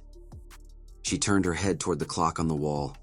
It read 2:25 a.m. After a moment's consideration, she made her decision. The timing was perfect. She would go and demand to know his true thoughts directly. Rising from the bed, She dressed quietly and slipped out of her room, intending to confront him in his sleep, just as she had done once before. Rossweisse arrived at the door to Leon's chamber. As she carefully turned the knob, Leon was simultaneously easing himself out his own bedroom window and onto the balcony adjoining Rossweisse's quarters. He slid the balcony door open with practiced silence and stepped inside. Upon entering, he found the room still and empty. The space was utterly quiet, the bed undisturbed, as if no one had occupied it at all. Gazing at the vacant sheets, he murmured to himself, puzzled by her absence. At the same moment, Rossweisse had entered Leon's room. She, too, found it empty, his bed neatly made, the blankets and pillows showing no signs of use. He must have left before she arrived. Where could he have gone at this hour if not to sleep? Her eyes drifted forward and settled on the room's open window. A soft night breeze stirred the curtains. Staring at the aperture, realization dawned. Her eyes widened slightly in surprise. The balcony door was open. Could it be? Rossweisse swiftly left Leon's room and hurried back toward her own, her steps quick and urgent as if she needed to confirm something immediately. Inside her chambers, Leon heard a sudden burst of rapid footsteps approaching clearly from the hallway. He turned sharply toward the door, realizing Rossweisse was likely returning. A wave of nervousness washed over him. If the she-dragon caught him sneaking into her room in the middle of the night, his honorable life would be utterly ruined. The footsteps were gaining speed. He glanced at the door, then at the balcony. It was too late to retreat the way he had come. His eyes swept the room and settled on the wardrobe, the only viable hiding place. There was no time for the balcony. He would have to conceal himself inside for now. He quickly opened the wardrobe door, slipped within, and pulled it shut just as Rossweisse entered her chambers. She paused, carefully scanning the room, but finding no immediate sign of Leon. A gentle breeze drifted in from the balcony, drawing her attention. The balcony door stood slightly ajar, as though someone hadn't had the chance to close it. Rossweisse walked to the balcony and gently pulled the door closed. The fact it had been left open suggested someone hadn't had time to slip away over the railing. That meant Leon was likely still hiding somewhere in her room, unable to escape. Crossing her arms, she silently analyzed the space as she moved. If he wasn't in the bathroom or under the bed, her gaze drifted toward the wardrobe. It was the only unchecked hiding place left. Opening it would almost certainly reveal him. Inside the wardrobe, Leon clenched his teeth, brow furrowed in dread. He silently pleaded she wouldn't come this way and open the doors. Had he been discovered so quickly? Rossweisse raised her hands and gripped the wardrobe handles, poised to look inside. Leon grew increasingly tense. He covered his mouth with one hand, held his breath to stifle any sound, and stared fixedly at the door, not daring to move. Yet a knowing, almost wicked smile touched Rossweisse's lips. Even without a sound, she seemed to sense he was inside. Still, she was in no hurry to pull him out just yet. Instead, she thought of a more entertaining way to tease him. She turned and walked toward a small table in the room where a green silk eye mask lay. Pretending to be pleasantly surprised, she spoke aloud to herself about having found it. She simply couldn't sleep without it, she claimed. Picking it up, she walked back toward her bed, stealing a subtle glance at the wardrobe as if to confirm Leon was taking the bait. He fell for the ruse entirely. Seeing her move away from the wardrobe and settle toward the bed, he closed his eyes and breathed a quiet sigh of relief, believing she hadn't noticed him after all. Through the narrow gap in the wardrobe door, Leon watched as Rossweisse put on the eye mask and lay down, appearing to settle in for sleep. Observing that she seemed to have lost interest in the wardrobe, he felt a hidden wave of relief. Once she was truly asleep, he could make his escape. Time passed, minute by minute. It was now 3 a.m. Rossweisse's room was perfectly still, and she gave every impression of being asleep. Satisfied, Leon gently pushed the wardrobe door open. He extended one leg, then the other, slowly and carefully, beginning to climb down. At that moment, Rossweisse remained motionless in bed, showing no sign she had noticed the wardrobe stirring. Leon poked his head out and glanced nervously toward the bed, still worried she might suddenly discover him. But after a moment of complete stillness, he turned and began to move cautiously toward the balcony. Just as he thought his escape was proceeding smoothly, Rossweisse abruptly sat up. She pulled off her eye mask and smiled mischievously in his direction, greeting him in a sly, knowing tone. What was he doing in her wardrobe so late at night? Hearing her voice, Leon froze instantly. He stared ahead, humiliation washing over him. Without a word, he scrambled back inside the wardrobe and pulled the door shut. His eyes widened slightly in shock. Panting heavily from nerves, he pressed himself tightly against the interior wall, inwardly cursing the she-dragon for deceiving him so thoroughly. Rossweisse observed the wardrobe with keen interest, fully aware of his precarious position. She recalled the last time he had trapped her in his own room in a similar manner, and a deep sense of satisfaction settled over her. Now, imitating the tone he had used back then, she asked if the situation felt familiar. She added that she remembered she owed him a song and began to sing a playful, taunting tune. "Little Leon, open the door. I want to come in." Leon was not intimidated. He furrowed his brow and shouted back that she should give up. He would not open the door for her no matter what. Rossweisse wasn't angered by his defiance. On the contrary, she relished the feeling of having caught him in such a compromising position. It was a perfect chance to counterattack. Resting her chin in her hand, she allowed herself a meaningful smile. This, she thought, was what it felt like to have someone cornered like a fish in a barrel. And it felt rather good. If you're enjoying this series, please give the video a like. It really helps others discover it. And if you'd like to see more, consider subscribing to the channel. Want the next chapter? Comment "next chapter" below.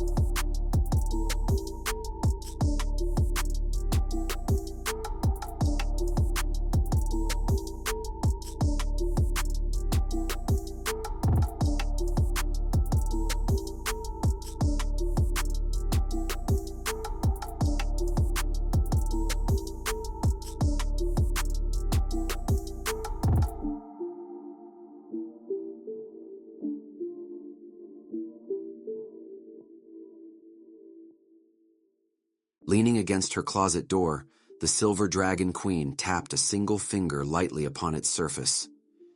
A mischievous smile played on her lips as she told the dragon slayer to open it.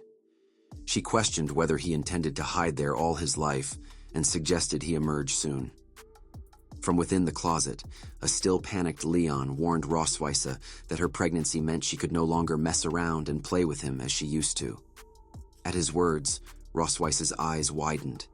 In a playful tone, she agreed that she really could not do anything of the sort. She claimed to only want to chat, promising she would do nothing to Leon. With that, she folded her arms and slowly walked away from the closet, her tail swaying left and right. She innocently told Leon to come out. From behind the closed door, Leon spoke aloud, urging Rossweisse to keep her promise. After a minute, he opened the closet door and peered out, his eyes darting instinctively toward Rossweisse. Seeing her waiting by the sofa, he emerged fully and walked to where she stood. Rossweisse kept her arms crossed and questioned what he had intended to do, arriving in her room in the middle of the night. Quick on his feet, Leon swayed his head away from the silver dragon queen and replied that he had only been worried about her, coming to check if she was sleeping well. Hearing his lame excuse, Rossweisse covered her mouth in mock disgust. She shook her head and declared that she was going to be sick. Leon, however, looked away from her, wondering if his ruse had worked. Suddenly, Rossweisse lunged forward and smacked Leon's shoulder, making him jolt with widened eyes. She declared she did not believe his excuse, calling it nonsense. Pushing him onto the sofa, she climbed on top of him, one hand on his chest and the other tilting his chin up until their eyes met. She warned him this was his last chance to explain everything honestly, or he could not blame her for what happened next. Still acting smug, Leon chuckled that the Silver Dragon Queen could not share a room during pregnancy, and therefore could do nothing to him. Rossweisse leaned forward with a sharp glare and questioned who had said anything about sharing a room. As long as he could hand in his homework, wasn't it the same anyway? Then, Rossweisse snapped her fingers. Purple sparks jolted around her hand, and within seconds, Leon's wrists were shackled together by bands of her violet mana. Leon's eyes drifted upward to his bound hands, his mouth opening but no words emerging. Rossweisse shifted in his lap, settling more comfortably as she locked his legs to prevent struggle. Her tail swayed like a living serpent poised to strike. Then, without a word, the sleek appendage moved, slipping beneath Leon's clothes and making its way toward his chest. The sudden intrusion made Leon scream aloud. He demanded that Rossweisse wait a minute and urged her desperately not to use her tail. Rossweisse's tail paused against Leon's chest, its tip visibly pressing against the fabric of his shirt. She asked in a mocking tone whether he did not usually enjoy it when she coiled her tail around his waist. As the sleek appendage began a slow ascent toward his neck, she pressed further, questioning if he remembered the night at the hot spring, how she had withdrawn her tail just as he asked her to show it. Leon strained against his bindings, gritting his teeth as he muttered that the hot springs had been entirely different from his current predicament. Rossweisse leaned in until her chest was pressed softly against his and whispered that this time she would fully indulge his apparent fondness for her tail. She promised to use it to satisfy him quite fiercely. Leon could not help but close his eyes, a sinking realization washing over him that there was no conceivable way to escape the Silver Dragon Queen now. With a final, defiant effort, Leon opened his eyes and met her gaze, his teeth gritted. Through the strain, he questioned whether she intended to overwhelm his fragile heart with nothing more than a tail. Rossweisse leaned back slightly and let out a low chuckle, amusement dancing on her lips as she observed that Leon's mouth remained as stubborn as ever. Her majestic silver tail began to move once more, this time sliding down to his waist. The tip slipped beneath the waistband of his trousers. The sudden, intimate advance made Leon cry out in protest, pleading with the mother dragon to cease her teasing. At the same moment, the dragon mark upon his chest ignited, shining with a brilliant, undeniable light. Rossweisse pressed her body close to Leon once more, her hand tilting his chin up until their eyes locked. She warned him not to move around, explaining that if he struggled carelessly and broke free from her force, a certain tool of his might snap. Hearing her words, Leon cried out in protest, squeezing his eyes shut. Rossweisse let out a mocking laugh, her gaze drifting down to where her tail was at work. She reassured him not to worry. Their dragon clan possessed extremely precise control over their tails. As her tail continued its movements, Leon cried out again, urging Rossweisse not to go further. Inwardly, Leon resolved to endure the humiliation. He focused on holding back and concentrating on the magic he had accumulated within the dragon mark over the past few days, knowing he could never explain this to Rossweisse. Rossweisse, savoring every moment of his struggle, leaned in closer and told him to open his eyes. Sensing Leon was at his limit, the Silver Dragon Queen brought her lips to his ear. Her hot breath washed over the sensitive skin, turning it red. Within seconds, Leon erupted like a fountain, a release shooting upward as if on a hot summer night. Moments later, Leon lay sprawled on the sofa, utterly exhausted, as if his very soul had been drained. With what little energy remained, he muttered, "Despicable female dragon." Rossweisse sat beside him, carefully wiping the residue from her tail. She smiled, satisfied that her torment had been effective. In the battle between arch-enemies, she wondered aloud, where did the notion of being despicable even come from? Judging by Leon's reaction, her method had proven quite successful. Then, Rossweisse's eyes widened in surprise as she noticed something peculiar. She swiftly placed her foot on Leon's chest, directly over the dragon mark, and questioned why its light had turned blue. Unable to offer a rational explanation, Leywin suggested that perhaps it was out of control again, just like it had been at the hot spring. Rossweisse shook her head, replying that it felt different this time. The sensation of it being out of control, she admitted, felt rather good to her. Rossweisse stood up, rubbing her tail, and noting with satisfaction that it felt crisp and pleasantly numb, a rather comfortable sensation. Hearing her unorthodox conclusion, Leywin looked away and let out an awkward chuckle. He suggested she must have been struck by the lightning element magic that had leaked from his dragon mark. His gaze then fell to the blue glow emanating from his chest. He realized that after handing in the homework, the power accumulated within the dragon pattern had indeed decreased, though fortunately, not entirely. In short, he had now found a new reason to dodge the Silver Dragon Queen. Snapping out of his thoughts, Leywin turned to face Rossweisse. He noted that it was almost 4 a.m. and reminded her that pregnant women should not stay up late, suggesting she would be better off going to bed. Hearing his words, Rossweisse closed her eyes and furrowed her brows. She replied that while she could forego continuing their homework for now, he still had to tell her the real reason he had come to her room.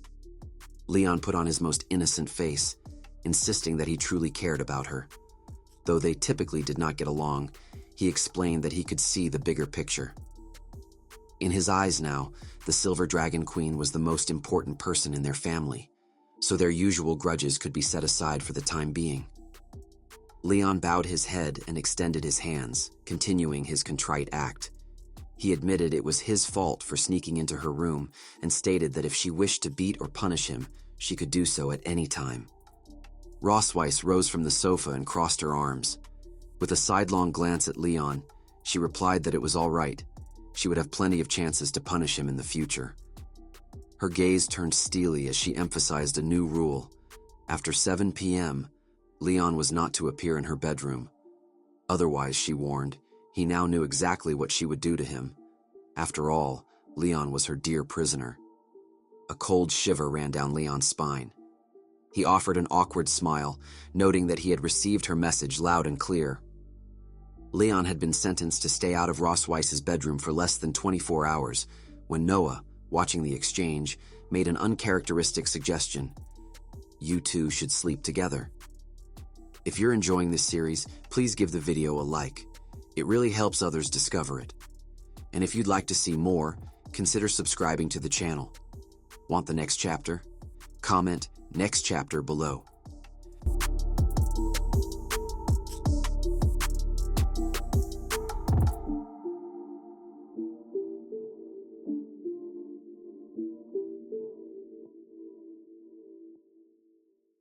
Less than 24 hours after Rossweisse had declared the house rule banning Leywin from her room after 7 p.m., Noah made an unexpected request that left both the Silver Dragon Queen and Leywin utterly speechless.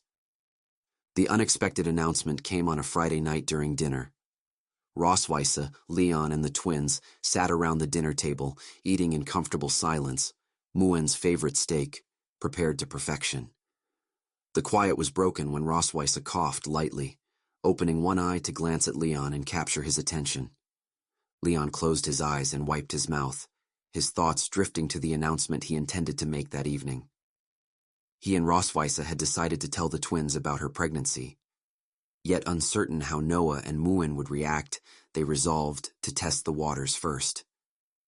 Leaning his elbows on the table, Leywin asked Muen whether she ever felt bored when her sister was not around and he and Rossweisse were occupied. Muen raised her knife thoughtfully and replied that she did not. She would wait patiently until he was finished before coming to find him. Leywin then asked whether Muen would like to have more family members in their household. Nearby, Noah, listening to her father's questions, felt her curiosity piqued and raised her glass for a quiet drink.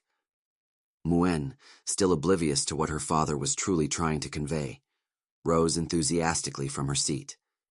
She declared that she had always wanted to raise a slime and questioned whether Rossweisse and Leywin intended to give her one.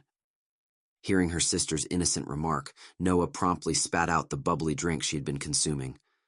Noticing Noah's reaction, Muen innocently leaned over and patted her elder sister's back, asking what was wrong. Noah, covering her mouth, replied that she was fine. Meanwhile, Rossweisse's tail whipped sharply toward Leon, urging him to get to the point.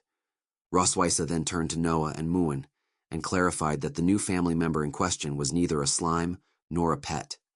She announced that she was pregnant once more, and they would soon have a new addition to the family. Hearing their mother's words, Muen's eyes grew wide with surprise, while Noah, normally so composed, found herself rendered utterly speechless by the unexpected news. Noah and Muen scrambled from their chairs and rushed toward their mother. Muen wrapped her arms around Rossweisse and exclaimed that it was wonderful, that she would have a new family member. Rossweisse gently replied that the baby was still very young. Leon observed the twins with a quiet smile, relieved that they had reacted so well. All his earlier worries, it seemed, had been for nothing. Stretching out her arms, Muen looked up at Rossweisse and stated that she wanted a big sister and asked if that would be possible. Noah, hearing her sister's request, placed a gentle hand on Muen's shoulder and explained that their mother could not give her a big sister right now, only a younger brother or sister. Muen tapped both of her index fingers together thoughtfully and replied, in a small voice, that if it could not be done, then it could not be done. Rossweisse closed her eyes and let out a soft chuckle. She assured Muen that if she wanted a little sister, then Mommy would try her very best to give her one. Muen immediately wrapped her arms around Rossweisse in a delighted hug. Noah, however, crossed her arms and inquired further. She asked whether Anna and the others already knew about the pregnancy. Rossweisse replied that she had not yet informed the maid troop, wishing to avoid disrupting their daily work. She intended to make the announcement in a few months. Noah began to ponder, her gaze dropping to the floor.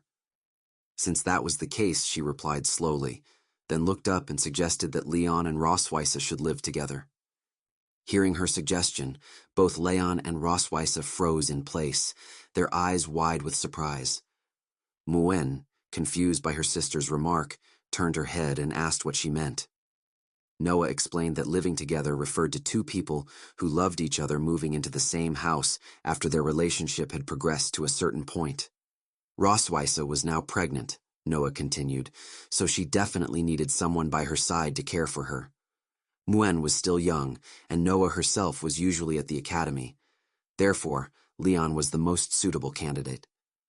Muen clenched her small hand into a fist, finally understanding what Noah meant by living together. Leon and Rossweisse both turned to each other. Inwardly, they silently questioned whether the other wanted to share a room. Then, looking away in unison, they replied with a firm, simultaneous, absolutely not. Rossweisse explained to Noah that she was less than 2 months into her pregnancy, so it would not affect anything at all. Leon quickly agreed, adding that he snored as well, which might disturb Rossweisse's rest. Noah protested, insisting that pregnancy was something to be taken very seriously and that there could be no mistakes. She argued that if her mother was having trouble making a decision, then they should settle it with a family vote. She called for a show of hands from everyone who agreed that their mother and father should move in together and share a room. Muen was the first to raise her hand, declaring that she agreed with Noah. Leon closed his eyes, a nervous thought crossing his mind. Muen was such a siscon. She would agree to whatever her sister said. Leon then looked at Rossweisse and smiled, confident that she would certainly object. He would simply join her and cast a dissenting vote.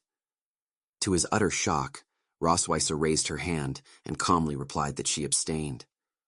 Leon's jaw dropped. He demanded to know why the female dragon had given up and what exactly she was planning. Closing his eyes, he let out an awkward laugh. With 2 votes in favor and 1 abstention, the outcome was unchangeable, regardless of his choice. He conceded that they should live together. Muen enthusiastically raised her hand and declared that Mommy and Daddy were going to live together. Noah clenched her fist tightly and smiled with quiet delight, noting that her plan had worked. She looked up at her mother, thinking that this way she would not have to be sad and upset all by herself. Noah then took Muen's hand and urged her that there was no time to delay. Their father should move over tonight. She suggested they go and help Leon move his things immediately. Muen happily agreed. As Leon watched his daughters disappear toward his bedroom, he wondered inwardly at their enthusiasm. Turning his attention to Rossweisse, a mischievous smile crept onto his face. This was, he mused, quite a favorable situation to be in. Sharing the same room as the female dragon meant he could implement his third child plan up close, without having to worry about sneaking into her room and getting caught. Rossweisse, noticing Leon staring at her, questioned why he was looking at her. She explained that she had only abstained because she did not want to disappoint their daughters. But Leon, she paused mid-sentence. Leon asked what was wrong, why she had not finished what she was saying. Rossweisse leaned closer and inquired why he seemed so pleased about the arrangement. Did he, perhaps, truly enjoy the prospect of sleeping in the same room as her? Flustered, Leon panicked and turned his gaze away, insisting that he did not enjoy sleeping with her. They began to leave the dining room as he added that Rossweisse was far too confident. He was only doing this for his daughters as well. Rossweisse did not believe him and demanded he speak properly. As Leon, Noah, and Muen walked through the halls of the Silver Dragon Castle carrying Leon's belongings, Muen sang loudly and happily that they were moving house. Upon entering Rossweisse's bedroom, Noah and Muen ran across to the other side of the room. Rossweisse sat on the sofa, legs crossed, and remarked that Leon had packed up so quickly, he apparently did not have much stuff. Leon replied that he only had some daily necessities and clothes. There was nothing else he needed to take. Muen announced that they should hang their father's clothes for him. Leon turned to his daughters and told them to wait a moment, but it was too late. From inside his bag, Noah and Muen withdrew 2 dresses. Surprised, Muen asked Leon whether this was a new type of pajamas.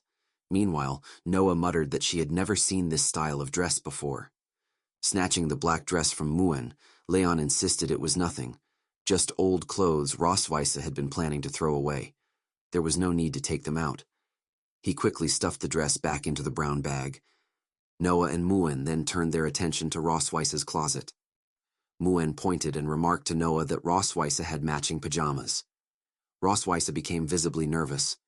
Noah, however, noticed that the tags were still attached to Leon's pajamas. She questioned her mother. Hadn't she bought these when they went on their date in Sky City? The tags were still on. Had she never worn them since purchasing them? Rossweisse replied nervously that it was because they cherished the clothes. Muen then suggested that now that Mommy and Daddy were living together, they could wear those matching pajamas every day, couldn't they? Leon replied awkwardly that yes, they would. Noah, however, was not convinced. She crossed her arms and replied suspiciously, questioning whether Leon and Rossweisse would truly live together forever. Playing the part of a happy couple, Rossweisse leaned against Leon's chest. Together, they replied in unison that Noah did not need to worry. They would not separate. Inwardly, both Leon and Rossweisse noted that Noah could be remarkably perceptive at times. Turning her back to everyone, Noah replied that it was good that she and Muen would no longer bother their mom and dad, and she bid them good night. Meanwhile, Muen questioned whether her older sister intended to continue playing. Without looking back at her parents, Noah took Muen's hand and walked out of Rossweisse's room. Muen waved goodnight as she was led away. After their daughters had left, Leon sighed in relief. He muttered that they had almost found out about things that were not suitable for children. Crossing his arms, he cast a sidelong glance at Rossweisse and questioned what Noah had meant by that remark. Rossweisse, turning her back to Leon, replied that she did not know. She could never guess what Noah was thinking. Then she turned and tapped the back of the sofa, a mischievous smile curving her lips. Starting today, she announced, this was his bed. Leon scoffed.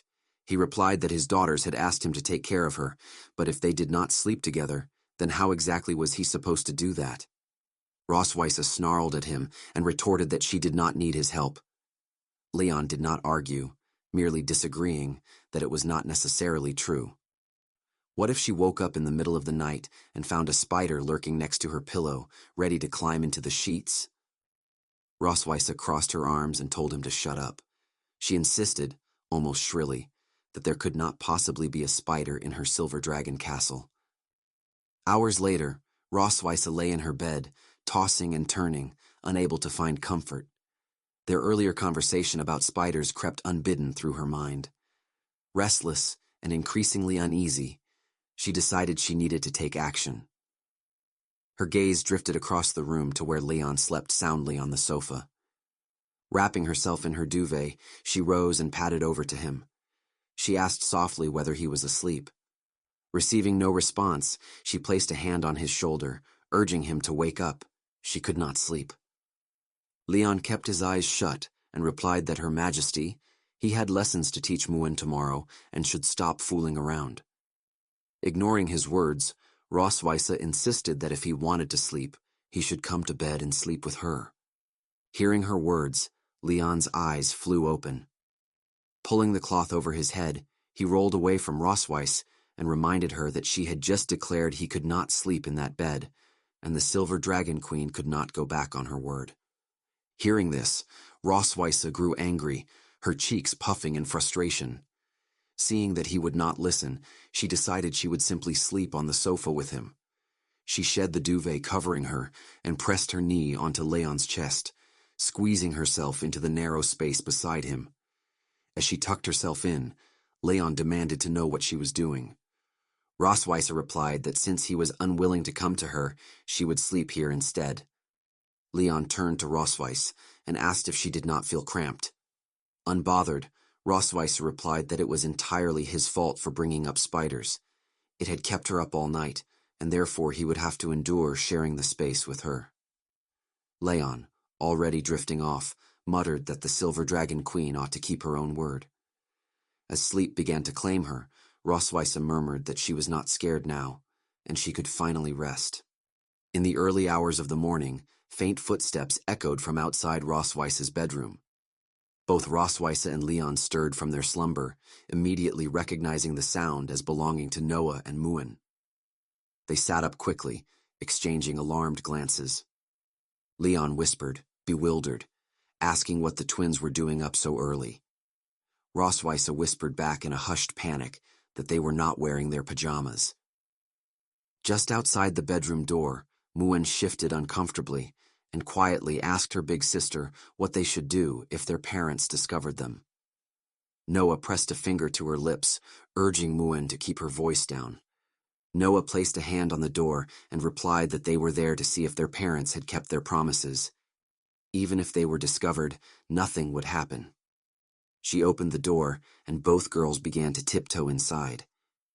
At the edge of the bed, Noah and Muin peered over to see whether their parents were sleeping together. In Rossweisse's bed, both Leon and the Silver Dragon Queen lay wearing matching pajamas, their hands intertwined. Muin confirmed in a hushed whisper that their target was indeed sleeping together, and in the matching sleepwear. Both Rossweisse and Leon, feigning slumber, realized in silent alarm that their daughters had come to check on them. If you're enjoying this series, please give the video a like. It really helps others discover it. And if you'd like to see more, consider subscribing to the channel. Want the next chapter? Comment "next chapter" below. Noah and Muin tiptoed to the edge of the bed. Muin pointed at her sleeping parents and whispered to Noah that they were wearing matching pajamas. Noah, however, was surprised to see them sharing the same bed. It seemed they truly were living together now. Hearing Noah's remark, Muin added that once, when Noah had been at school, she had come to find their parents hugging and sleeping together just like they were now. Noah turned to her sister, utterly taken aback. Muin began to recall that particular day, revealing that Leon and Rossweisse had seemed very tired at the time, and their arms and necks had been covered with red scars from insect bites. She remembered giving them ointment for the marks. Hearing this, Noah gently pinched Muin's cheeks and remarked that had been very sensible of her. Muin then asked whether their parents would have red scars again when they woke up in the morning. Overhearing their daughter's conversation, Rossweisse and Leon opened their eyes and exchanged a look of mild annoyance. Noah replied that if there were more red marks, They would simply give them more medicine. Leon cracked one eye open after listening to his daughter's gossip. He opened his mouth and muttered the word hickey, referring to the red marks from that time. Rossweisse immediately decided to pinch his waist in response.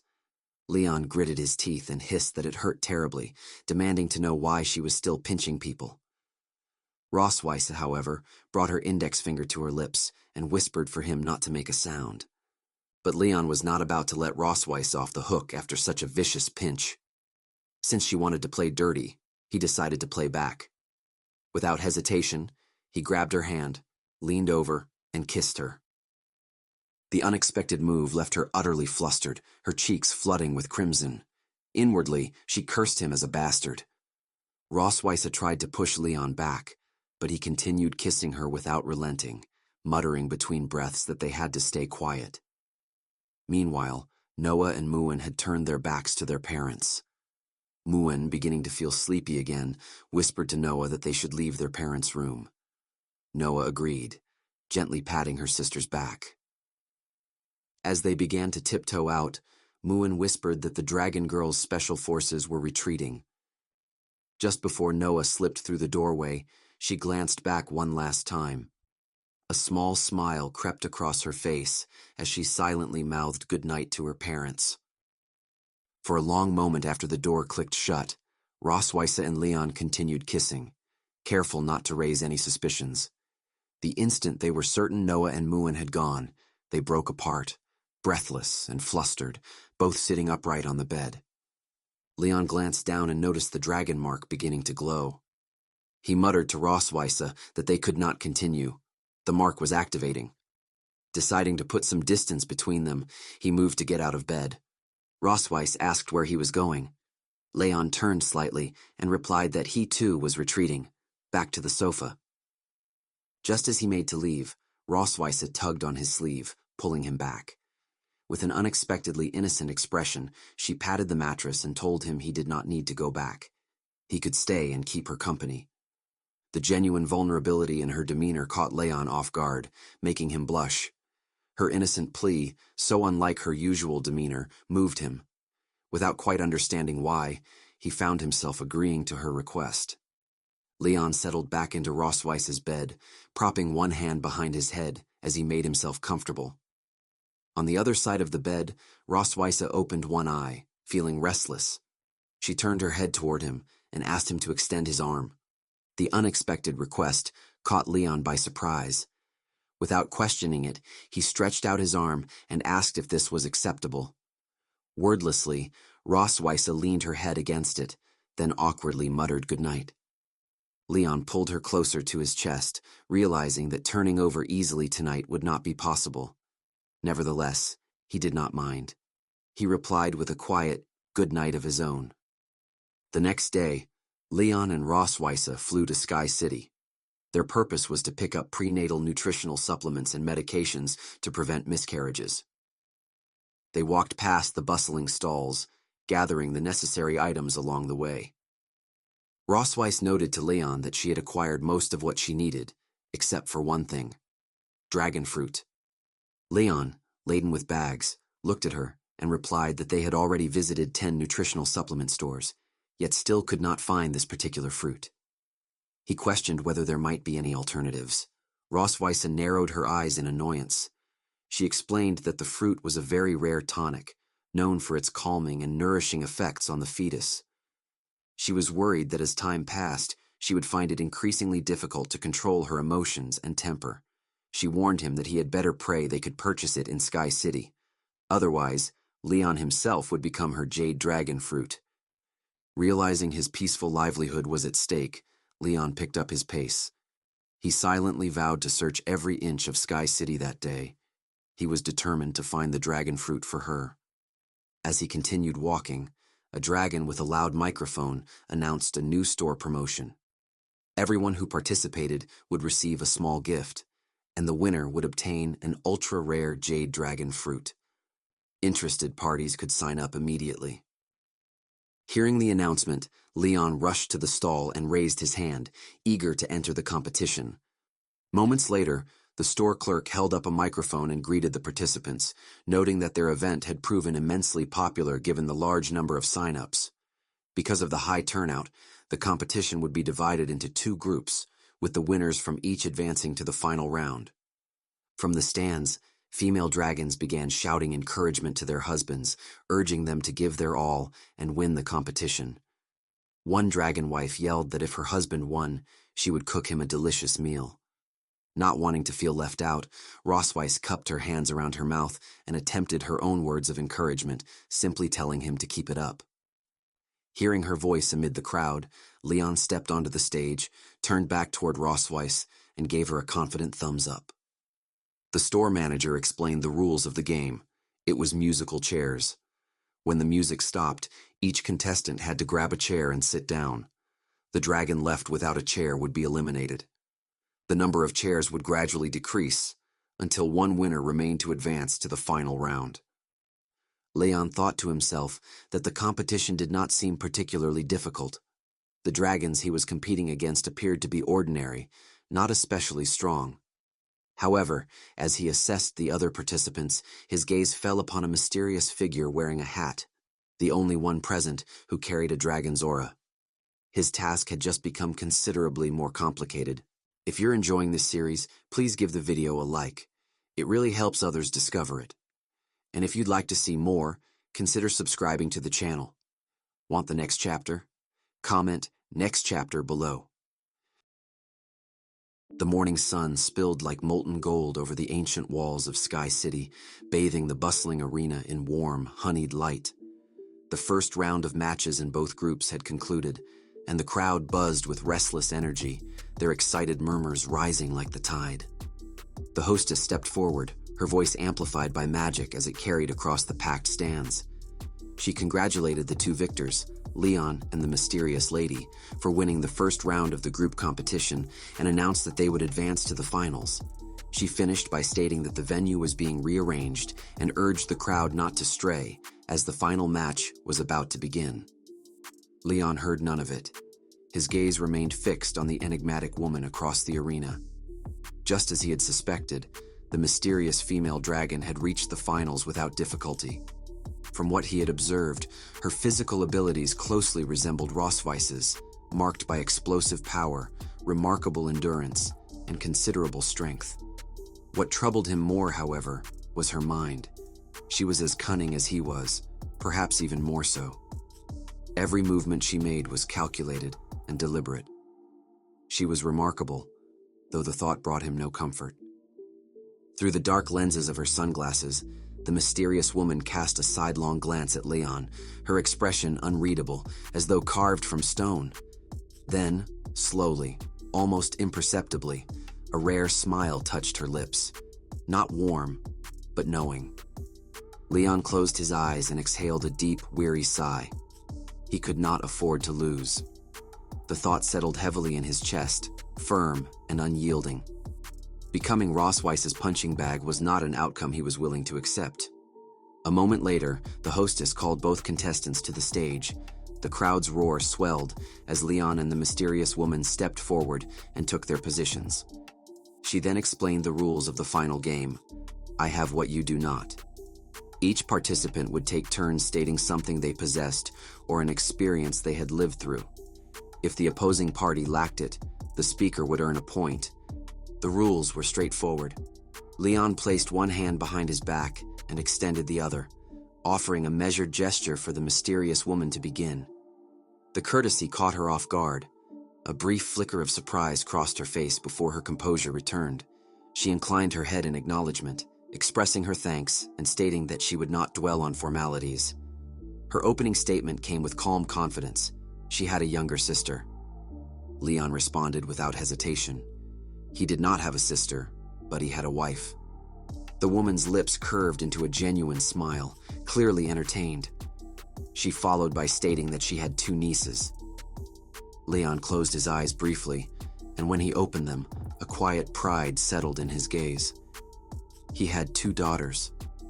Behind them, the scoreboard on the round table flipped rapidly, the numbers climbing with each exchange. The crowd leaned forward, captivated.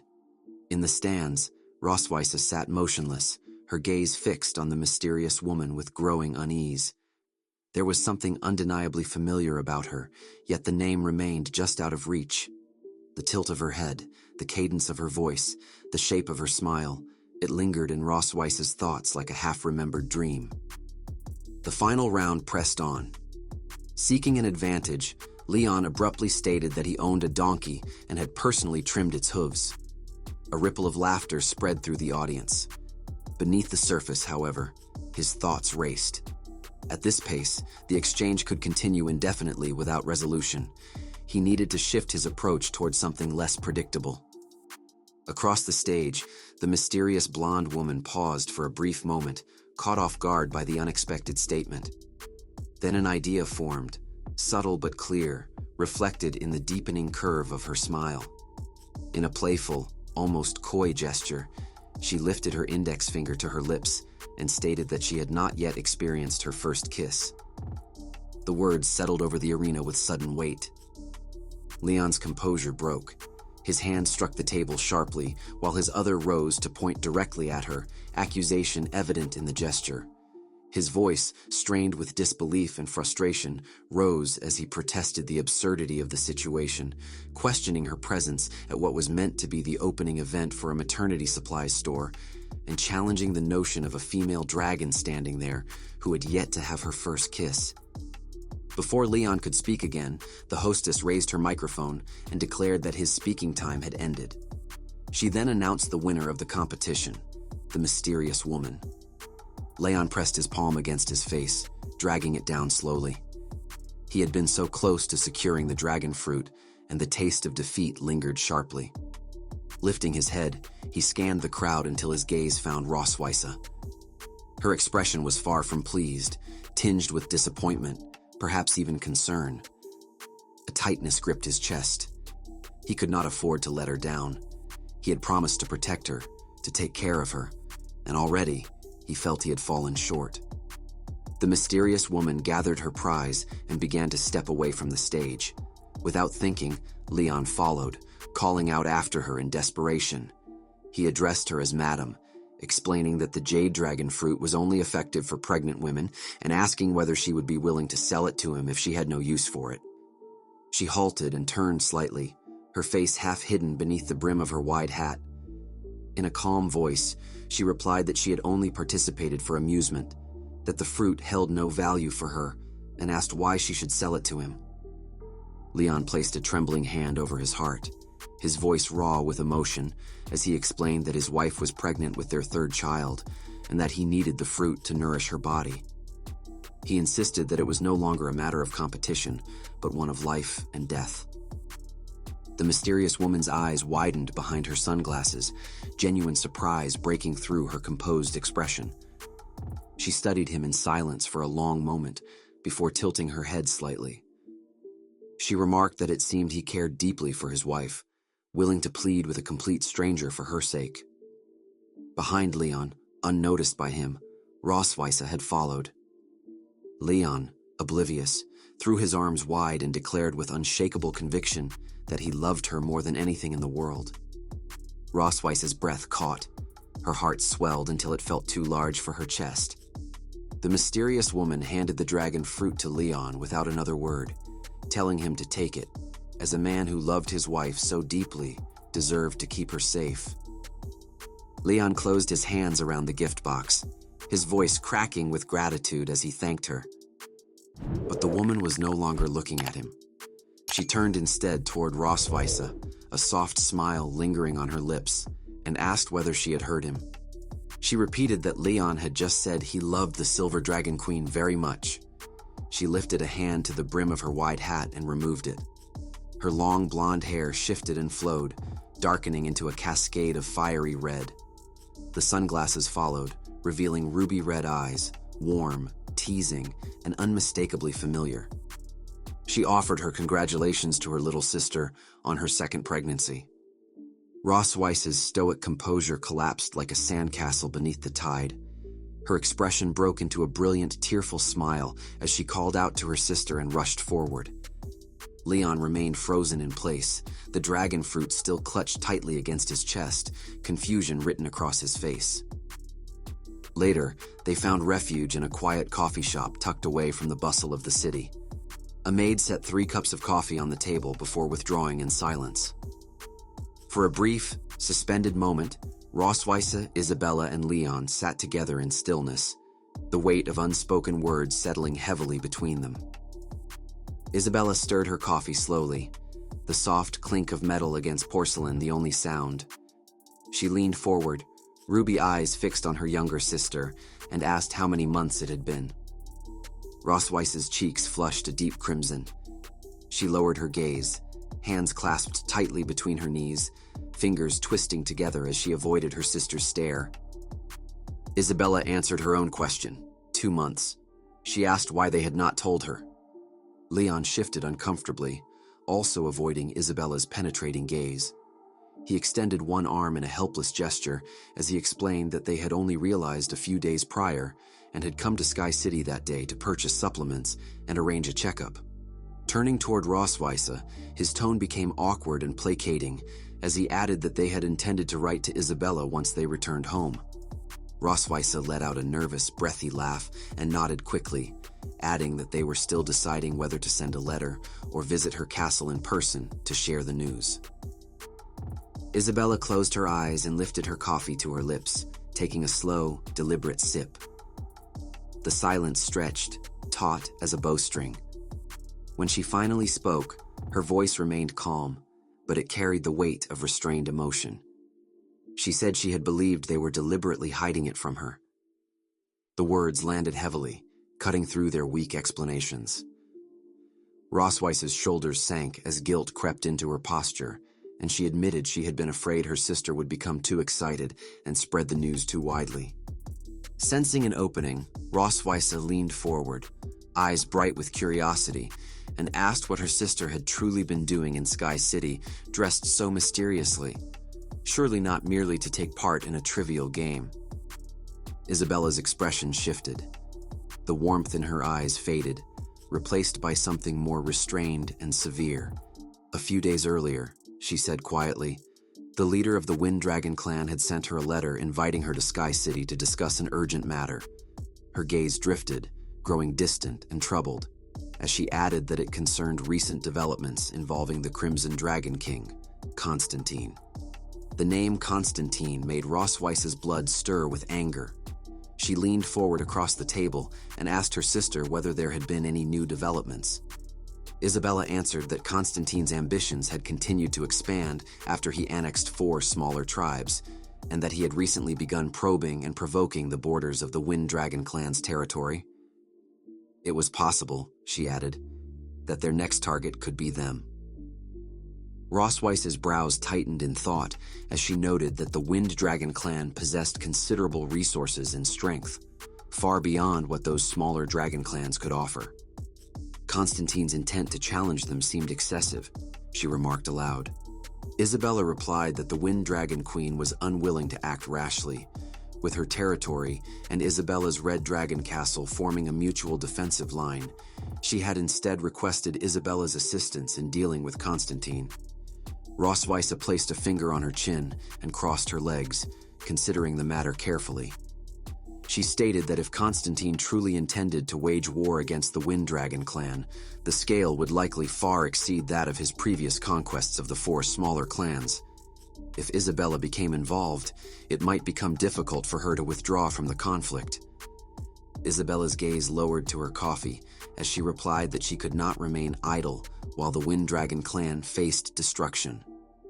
If they fell, she added, the next target on Constantine's path of conquest would inevitably be her own territory. Rossweisse, clearly concerned, suggested transferring some Silver Dragon soldiers to her sister's side. Isabella dismissed the offer with a wave of her hand, stating that it was unnecessary. Instead, she intended to form an alliance with the Wind Dragon clan to apply pressure on Constantine.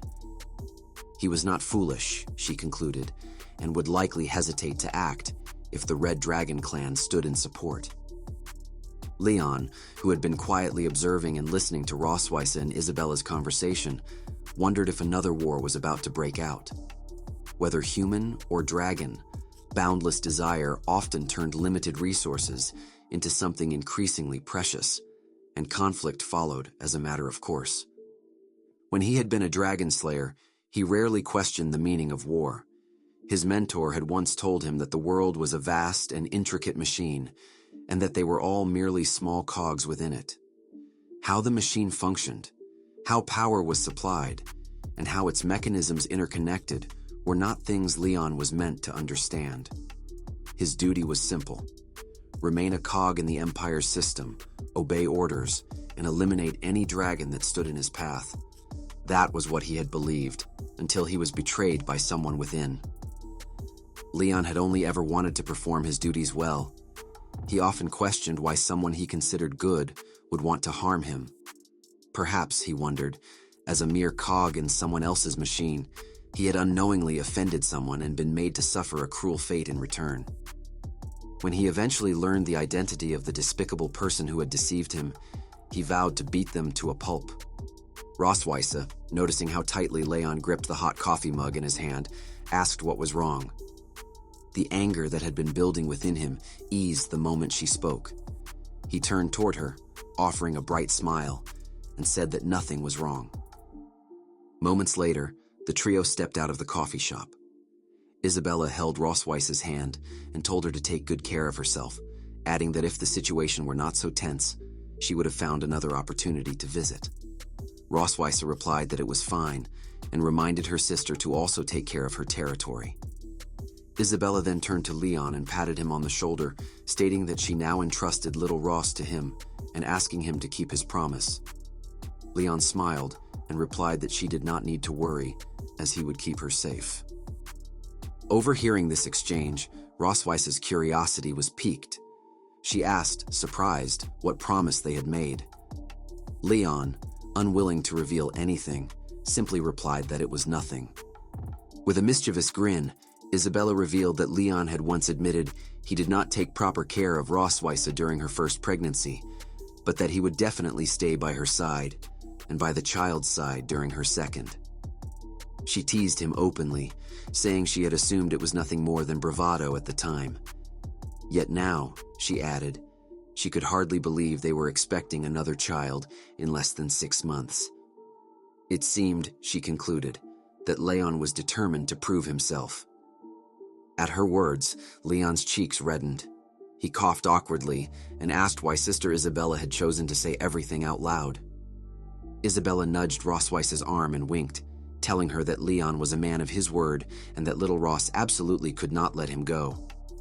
Rossweisse, matching her sister's tone, replied that she understood. She then moved quickly to Leon's side, gripping his arm tightly, and mockingly asked whether he did not want to leave her anyway. Leon, caught off guard by the sudden closeness, awkwardly agreed that he would not leave her. Seeing the two grow increasingly comfortable, Isabella puffed out her cheeks in mild irritation and declared that enough was enough. If she stayed any longer, she would be overwhelmed by their excessive sweetness. She placed her hat back on, turned away from the couple, and waved goodbye. Both Leon and Rossweisse returned the gesture, seeing off the Red Dragon Queen. As soon as she left, Rossweisse moved closer to Leon and asked whether what her sister had just said was true. Leon, flustered, replied that he did not remember. He quickly turned on his heel and bolted, saying they needed to return quickly because their daughters were waiting for them. Rossweisse broke into a sprint after him, calling out for him to stop changing the subject and tell her the truth. The moon shone brightly over the ancient walls of the Silver Dragon Castle, casting long silver shadows through the stone corridors. Leon and Rossweisse had returned from their day in Sky City, the events of the competition and the unexpected reunion with Isabella still lingering in their minds. Now, changed into his light blue rabbit-themed pajamas, Leon stood before the bathroom mirror, brushing his teeth with methodical strokes. As he continued, his gaze drifted downward to Rossweisse's toothbrush resting beside his own. He noted to himself that he had been living with that female dragon for several days now, and thankfully, she had not made him submit any homework since that night. A small mercy. Wiping his mouth with a cloth, he reflected on his secret routine. Every day, while Rossweisse was occupied or asleep, he had quietly condensed his magic power and stored it within the dragon mark on his chest. Bit by bit, the energy accumulated, the mark growing faintly brighter with each cycle. He closed his eyes for a moment longer, then opened the bathroom door and stepped out.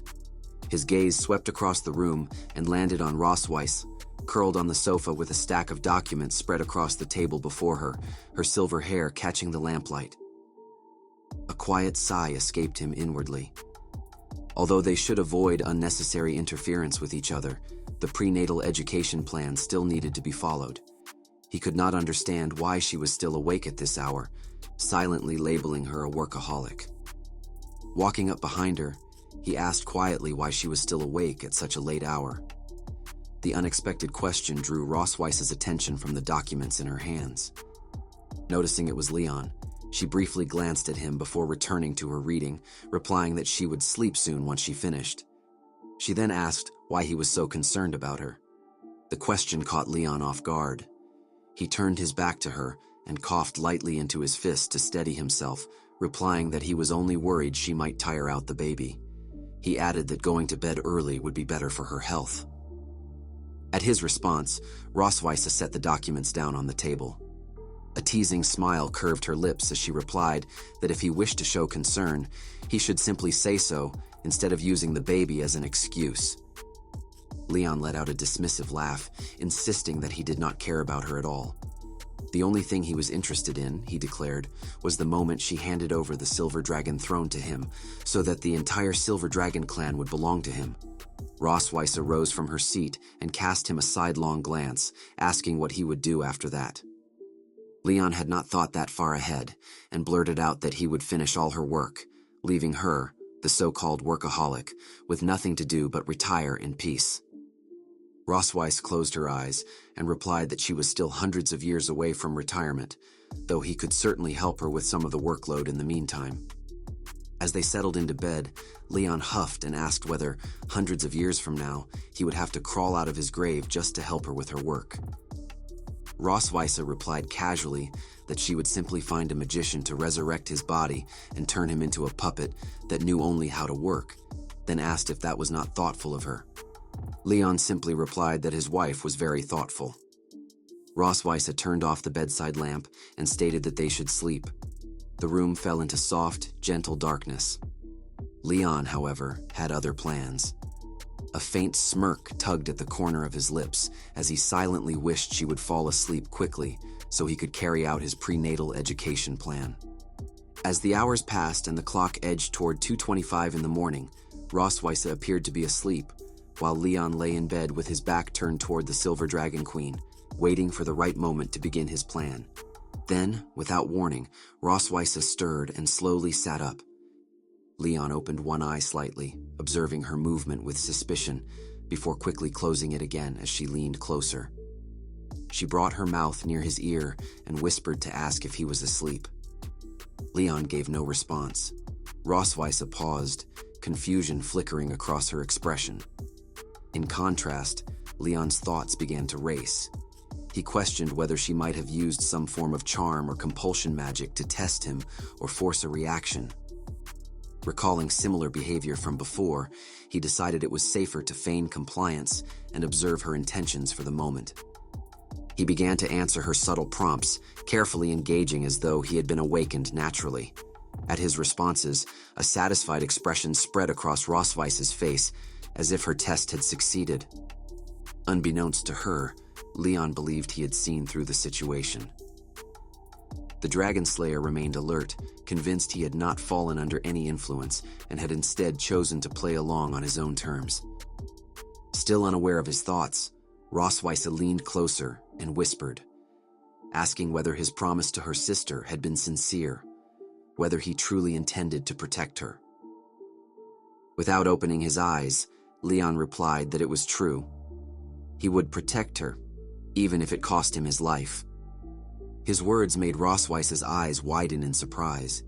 She leaned back slightly, one hand resting near her wrist, her expression shifting as she quietly wondered whether he truly cared for her. After a moment, she steadied herself and spoke again in a softer tone, reminding him that they were enemies. If he truly held such thoughts toward an enemy, would that not conflict with his own conscience? Leon, still with his eyes half closed, replied inwardly that Rossweisse was no longer his enemy. She was his wife, someone he intended to spend his entire life protecting. Hearing his answer, Rossweisse froze. She could hardly believe that a dragon slayer, an enemy of dragons by nature, would so openly declare his willingness to give his life for her protection. Inwardly, however, Leon was quietly triumphant. He was convinced Rossweisse must now be flustered, perhaps blushing, or even on the verge of tears. Her Majesty, he thought with a hint of smugness, would clearly need guidance in understanding the psychology of her so-called nemesis. Rossweisse leaned forward again, tucking a strand of silver hair behind her ear. Her usual composure faltered slightly as she stumbled over her words, then asked when Leon's feelings toward her had begun to change. Leon continued to maintain the pretense, speaking in a deliberately vague tone as he claimed his feelings had changed a long time ago. Eager for clarity, Rossweisse pressed him on what a long time ago actually meant, offering examples such as their time in Sky City. Leon denied it. She then suggested the hot spring incident. Again, he refused. Increasingly confused, she asked him exactly when it had happened, her eyes briefly flicking toward the clock. She noticed that when they had previously played Truth or Dare at 2:30 in the morning, the game had ended precisely at 2:31. Now it was 2:33, and he was still answering her questions. Rossweisse finally realized that Leon was deliberately toying with her. Seething, she clenched her fist, then forced herself to calm down. If Leon intended to play games, she would match him, move for move. An idea formed in her mind, and a faint smile returned to her lips. Leaning forward like a cat preparing to pounce, she asked whether his feelings had begun after she had worn the bunny girl outfit.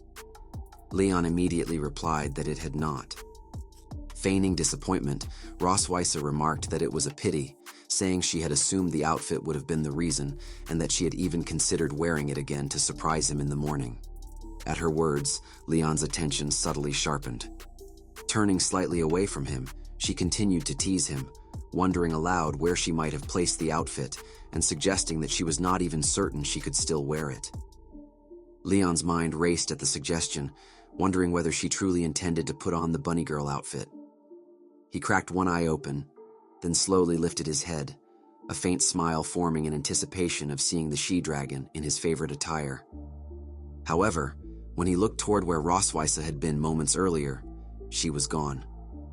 Confusion flickered across his expression as he wondered where she had moved to. A cold voice came from behind him. Rossweisse spoke mockingly, remarking that her dear husband was finally awake. Leon shifted his gaze toward her, immediately realizing he had made a grave miscalculation. Before he could react or attempt to retreat, Rossweisse pressed her knee firmly onto his hand, sending a sharp shock of pressure through his arm, pinning him in place.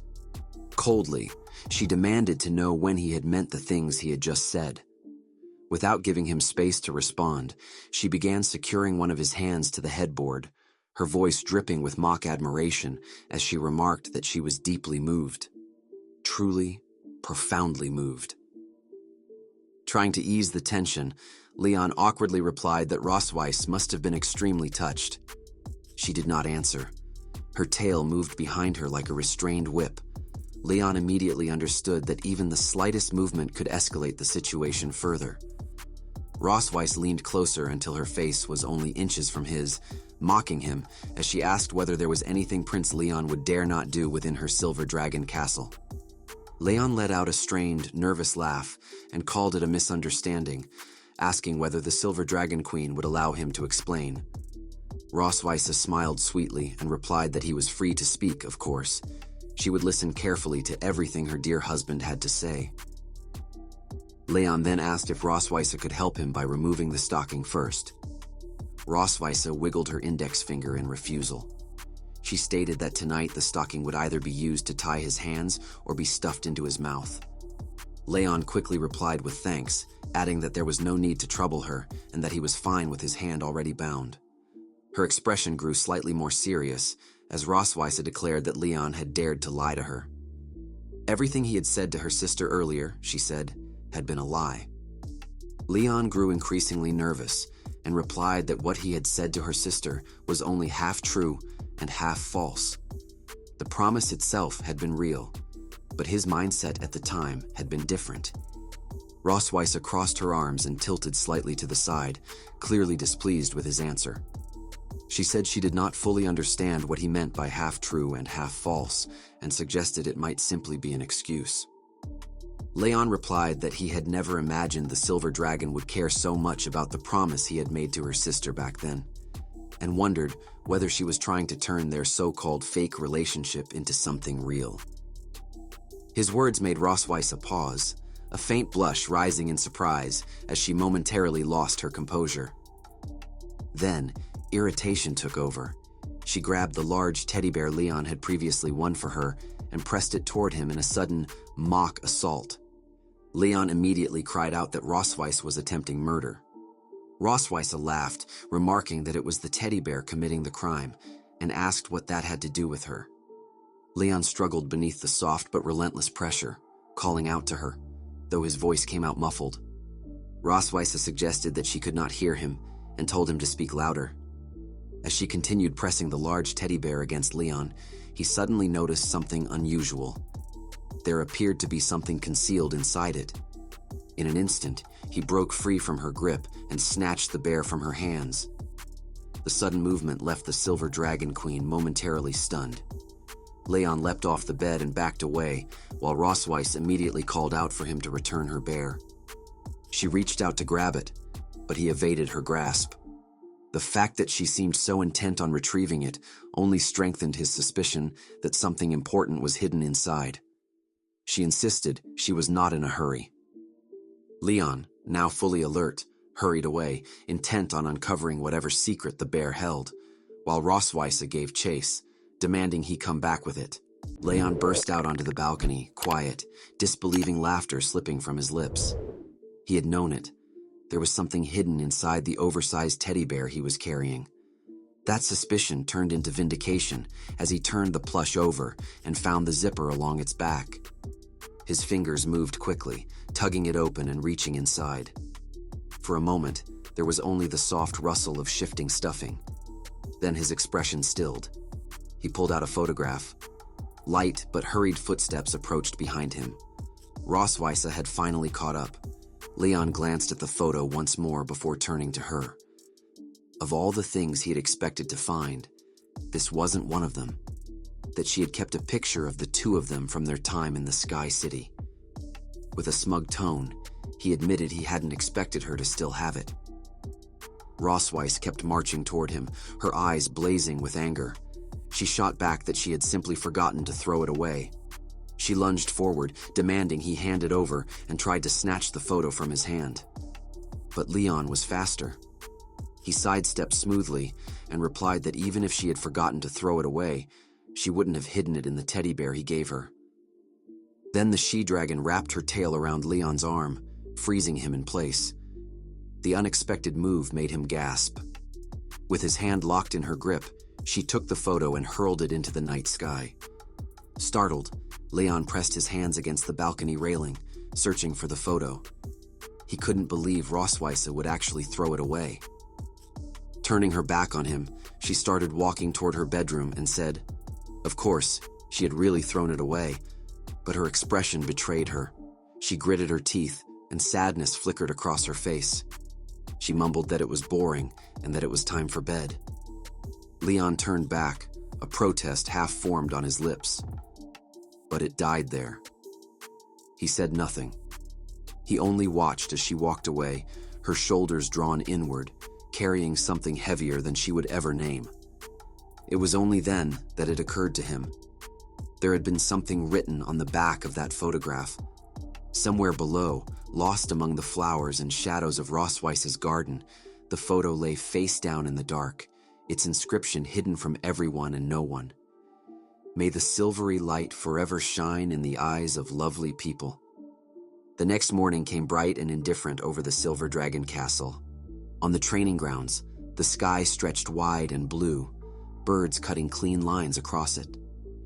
2 wooden archery panels stood at one end of the yard, their targets ringed in faded chalk. Further along, Leon was running Muen through her sword forms, the flat knock of practice wood punctuating the quiet. Muen swung, corrected her grip, swung again.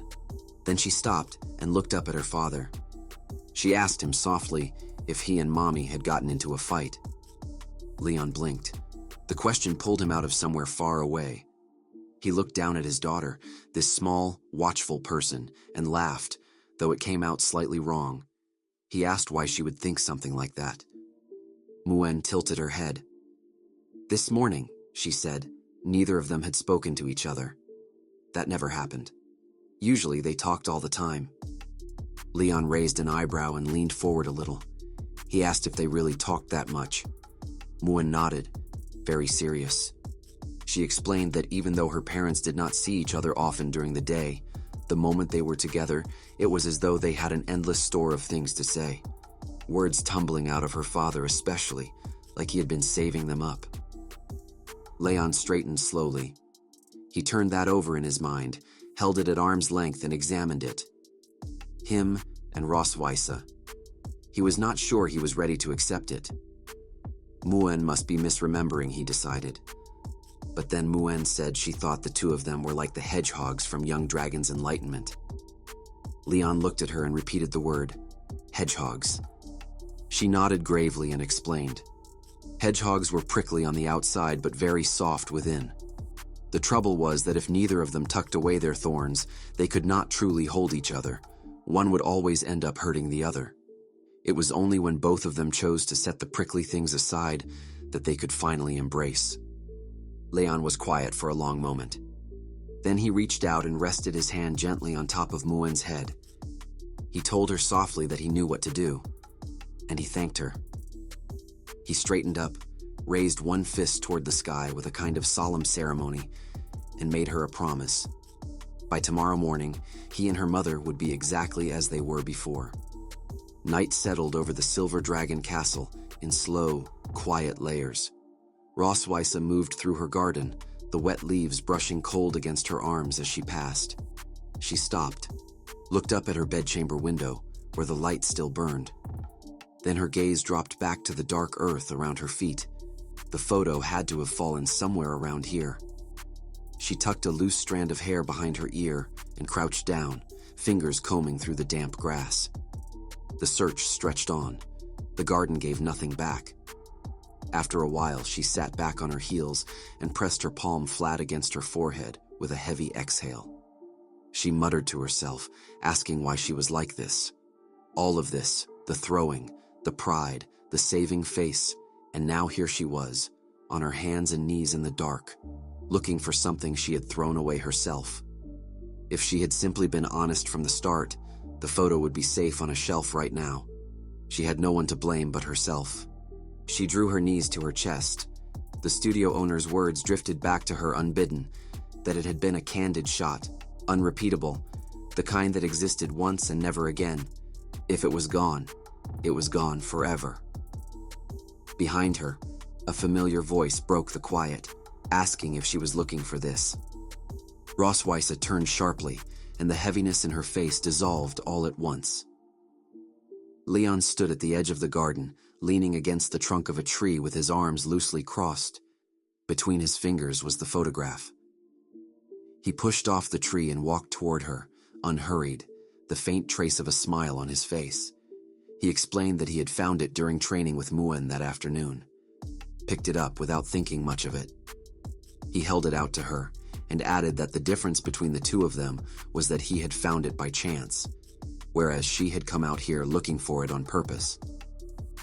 Rossweisse took the photo and pressed it to her chest.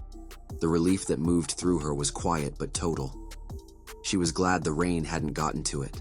She took the hand he offered and rose to her feet, then smoothed her expression back into something composed. She insisted she hadn't come out here on purpose. She had simply been taking a walk. Leon looked at her for a moment. Then he simply agreed. He suggested gently that she take better care of it this time. Rossweisse narrowed her eyes at him. She knew that, she said. He did not need to tell her. They walked back toward the castle together, the night easy around them. After a moment, Leon told her what Muin had said that afternoon, that Rossweisse reminded her of a hedgehog. He barely finished the sentence before her foot connected firmly with the back of his leg. She accused him of lying. Muin had obviously been talking about the both of them. Leon laughed despite himself, low and warm, and told her his wife was sharp as ever. Rossweisse shot back immediately. Who was his wife, exactly? Back in their bedchamber, Rossweisse set the photo into a small wooden frame and placed it on the shelf beside the others, Muin, Noah, the quiet collection of their life together. She stood there a moment longer than necessary, looking at it. It was a good photo, and in the last of the light, she murmured goodnight. 2 months later, winter arrived at the Silver Dragon Castle. The once lush garden was now blanketed in snow, its vibrant colors subdued beneath a cold, white stillness. Muin busied herself rolling a massive snowball, her small figure moving with eager determination as she enjoyed the snow. A short distance away, Leon stood with Noah, both watching her. After a moment, Leon shifted his gaze to his eldest daughter and asked about her studies at the academy. Noah looked up at him and responded readily, a quiet satisfaction in her expression. She explained that she had already learned some B-rank lightning magic at the academy, and that the following semester would cover A-rank lightning magic. Because of that, she wanted to begin familiarizing herself with that level of magic in advance. Leon smiled and closed his eyes, reflecting that this was only to be expected of his daughter. She had always stood apart in her ability to guide her own learning. Noah's determination lingered in his thoughts. Her desire to move ahead of her classmates in the coming semester was clear. Within Leon's small classroom, both humans and dragons used lettered ranks to classify the difficulty of magic. The higher the rank, the greater its destructive potential. Yet because of the vast differences between the two races, the same spell could fall into different categories. What humans considered A-rank magic would often be treated as B-rank among dragons. Opening his eyes, Leon turned to Noah and told her that he would teach her one of the most practical A-rank lightning spells, one that also happened to be his personal favorite. Noah tightened her fist, her focus sharpening as she prepared herself. Leon raised his hand, and lightning began to crackle around it, arcs of energy dancing effortlessly between his fingers. Watching him, Noah could not hide her awe. Using a wooden dummy as a target, Leon demonstrated. He explained that the first step was to gather high-purity lightning magic into a single point. From there, the spell relied on the explosive nature of lightning itself, concentrating that power into a precise strike capable of delivering a decisive, fatal blow. Noah could not help but be amazed by her father's lightning magic, her eyes fixed on the arcs of energy dancing around his hand. Leon continued, explaining that if she wanted to keep her distance from an enemy, she could sprint forward at high speed before unleashing the technique, greatly increasing its penetrating power. However, doing so required sharp observation and exceptional physical ability, as the move was dangerous if interrupted, and not something to attempt carelessly. Noah's excitement grew as she asked whether the technique had a name. Lightning crackled more intensely around Leon's hand, as he answered that he had indeed given it one. He explained that when the technique was used, the concentrated energy tore through the air, producing a sound like the chirping of 1,000 birds. He paused briefly, letting the anticipation build. Noah's eyes widened, her thoughts racing as she waited. Then Leon revealed the name, Thunderstorm. The reaction was immediate. Noah's expression flattened, her eyes narrowing as she questioned how that name had anything to do with the 1,000 birds he had just described. Leon let out an awkward chuckle, brushing it off and admitting it was nothing more than an excuse to show off his use of metaphors. He added that using metaphors like that in her essays would likely earn her extra points. Meanwhile, Rossweisse walked through the snow-covered garden of the Silver Dragon Castle. Muin was the first to notice her and immediately waved, greeting her with bright enthusiasm. Now 4 months into her pregnancy, Rossweisse approached with a gentle warmth and asked if Muin was building a snowman. Muin patted the large snowball in front of her, explaining that she had already rolled out the body and head, but being too short, she had no way to stack them together. Rossweisse leaned forward and offered to help. At that, Muin lifted her hand excitedly, eager to continue. Time passed as the two worked together, carefully assembling the snowman, shaping its arms, and placing its eyes. When they stepped back to look at their creation, something felt off. Rossweisse admitted that she had never built a snowman before, her gaze lingering on it as if trying to figure out what was missing. At that moment, Leywin approached. He took in the scene and asked what was wrong. Muin eagerly motioned for him to look at their snowman. Leywin observed it for a moment before pointing out the obvious. The snowman was missing a nose. Only then did realization dawn on Muin. Fortunately, Rossweisse had a carrot in hand. She smiled, noting that it would make the perfect nose, and placed it onto the snowman. The moment she did, the color drained from Leywin's face. He had never liked carrots or eggplants, and questioned why she would carry something like that around at all times. Rossweisse turned to him and casually offered an alternative, lifting an aubergine instead. Leywin let out an awkward chuckle and quickly decided that the carrot was perfectly fine. Shifting the topic, he leaned slightly to glance at her stomach and asked what would happen if she slipped while running around in the freezing weather.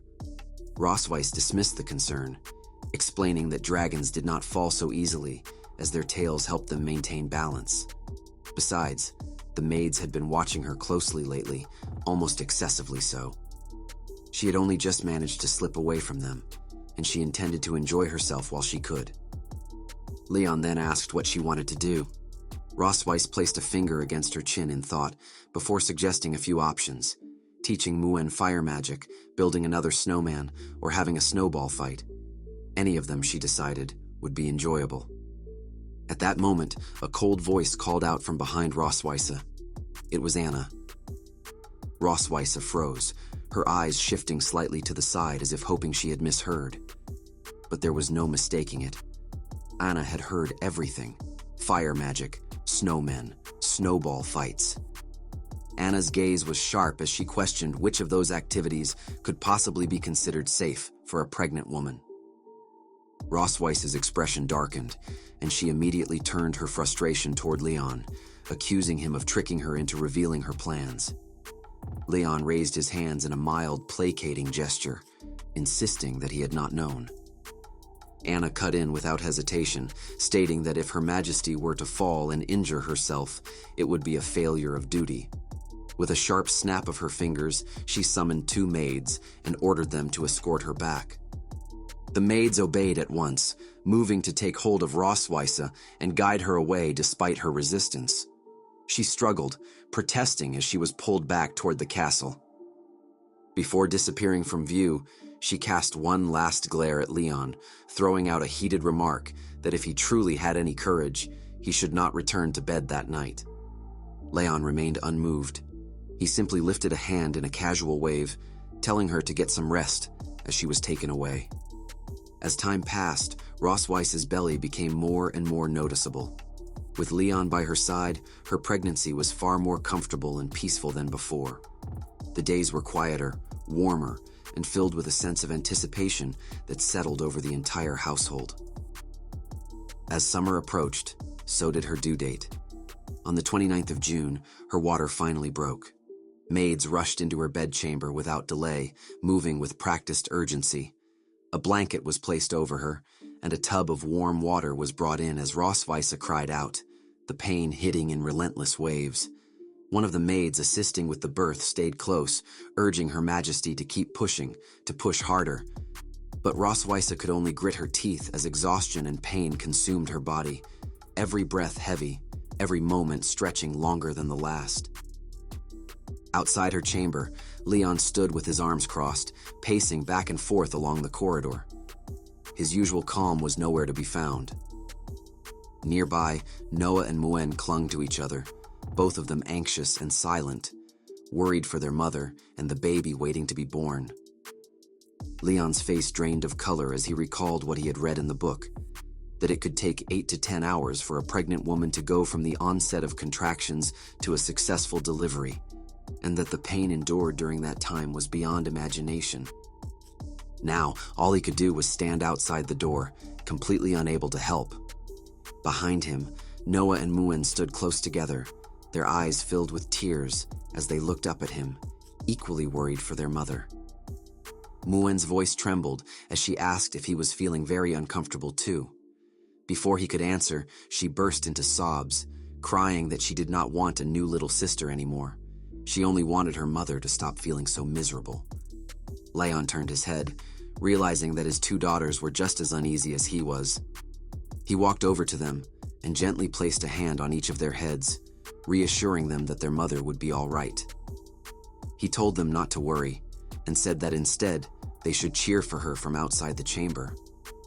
Noah and Muin nodded, trying to comply, though the worry still lingered on their faces. Even so, Noah hesitated before calling out to him once more. She asked if, after their mother gave birth and had recovered, they could all go to the beach together. Leon looked at her for a moment before raising his pinky finger in promise, assuring her that he would make it a date. In that moment, a sudden blast of fire tore across the sky, heading straight toward a window of the Silver Dragon Castle. Amid their conversation, the fireball crashed past the window, shattering part of the wall as stone and glass exploded inward. Dust and debris filled the corridor in an instant. Leon's eyes widened, his breath catching as fragments flew past him. Without hesitation, he pulled Noah and Muin close, shielding them with his body as more pieces of the wall broke away under the force of the impact. Only then did he realize that the fireball had not been just an attack. Inside it was a silver dragon soldier. The dragon had been burned badly, his body scorched and broken as he crashed to the ground. Leon turned toward him, alarm rising as he tried to understand what had happened. Looking through the gaping hole in the castle wall, he saw the answer. Parts of the Silver Dragon Castle were already under attack. Dark smoke billowed from different sections of the fortress, rising heavily into the sky. Silver Dragon soldiers transformed into their dragon forms and rushed toward the walls, flying to meet the threat. It was an enemy assault. Leon's expression hardened immediately. He raised his hands to cover Noah and Muin's eyes, hoping to shield them from the chaos outside. Unable to see, Muin called out anxiously to her father, her voice trembling with worry. Noah, trying to remain composed, asked what had happened. Leon's answer was short and firm. They were not to look. At that moment, two maids came running toward Leon and the children, calling out in alarm and asking if they were all right. Leon turned sharply and asked what was happening. Before they could fully answer, Anna stepped out from Rossweisse's chamber, her expression tense as she questioned why it had suddenly become so noisy outside. One of the servants, still huffing for breath, quickly addressed the head maid and reported that the castle was under a surprise attack by the Crimson Dragon clan. The words made Anna pause. She could hardly believe that the Crimson Dragon clan would launch an assault on the Silver Dragon clan so suddenly, and at the exact moment when Her Majesty was at her weakest. For only a brief second, shock crossed her face. Then she regained her composure. Her voice sharpened as she demanded to know where Shirley was. The servant replied that Shirley had already gathered an elite guard team and was heading to the main gate to stop the Crimson Dragon clan's vanguard. Anna turned away from them immediately and began issuing orders without hesitation. All dragons still within the castle were to be mobilized and sent to request aid from the neighboring dragon clans, as well as the Red Dragon clan. 4 smaller teams were to break through toward the back mountains. The servants bowed their heads at once, accepting the command. Anna's thoughts were clear. Before the Crimson Dragons reached this part of the castle, Her Majesty had to be taken out safely. Anna hurried back into Rossweisse's chamber. Hearing the footsteps, Rossweisse weakly opened her eyes. Her breathing was heavy as she asked what had happened. Anna looked at her, unease settling in her chest. She knew how difficult the situation was, but there was no point in hiding the truth from Her Majesty. Her expression hardened as she answered that they had been ambushed by Constantine. Rossweisse's eyes widened in shock. Even through the pain consuming her body, she could hardly believe he would choose to attack so suddenly. Trembling, she tried to force herself upright. A bitter taste lingered in her mouth as she muttered Constantine's name. Her thoughts were immediate. She had to go to the front lines.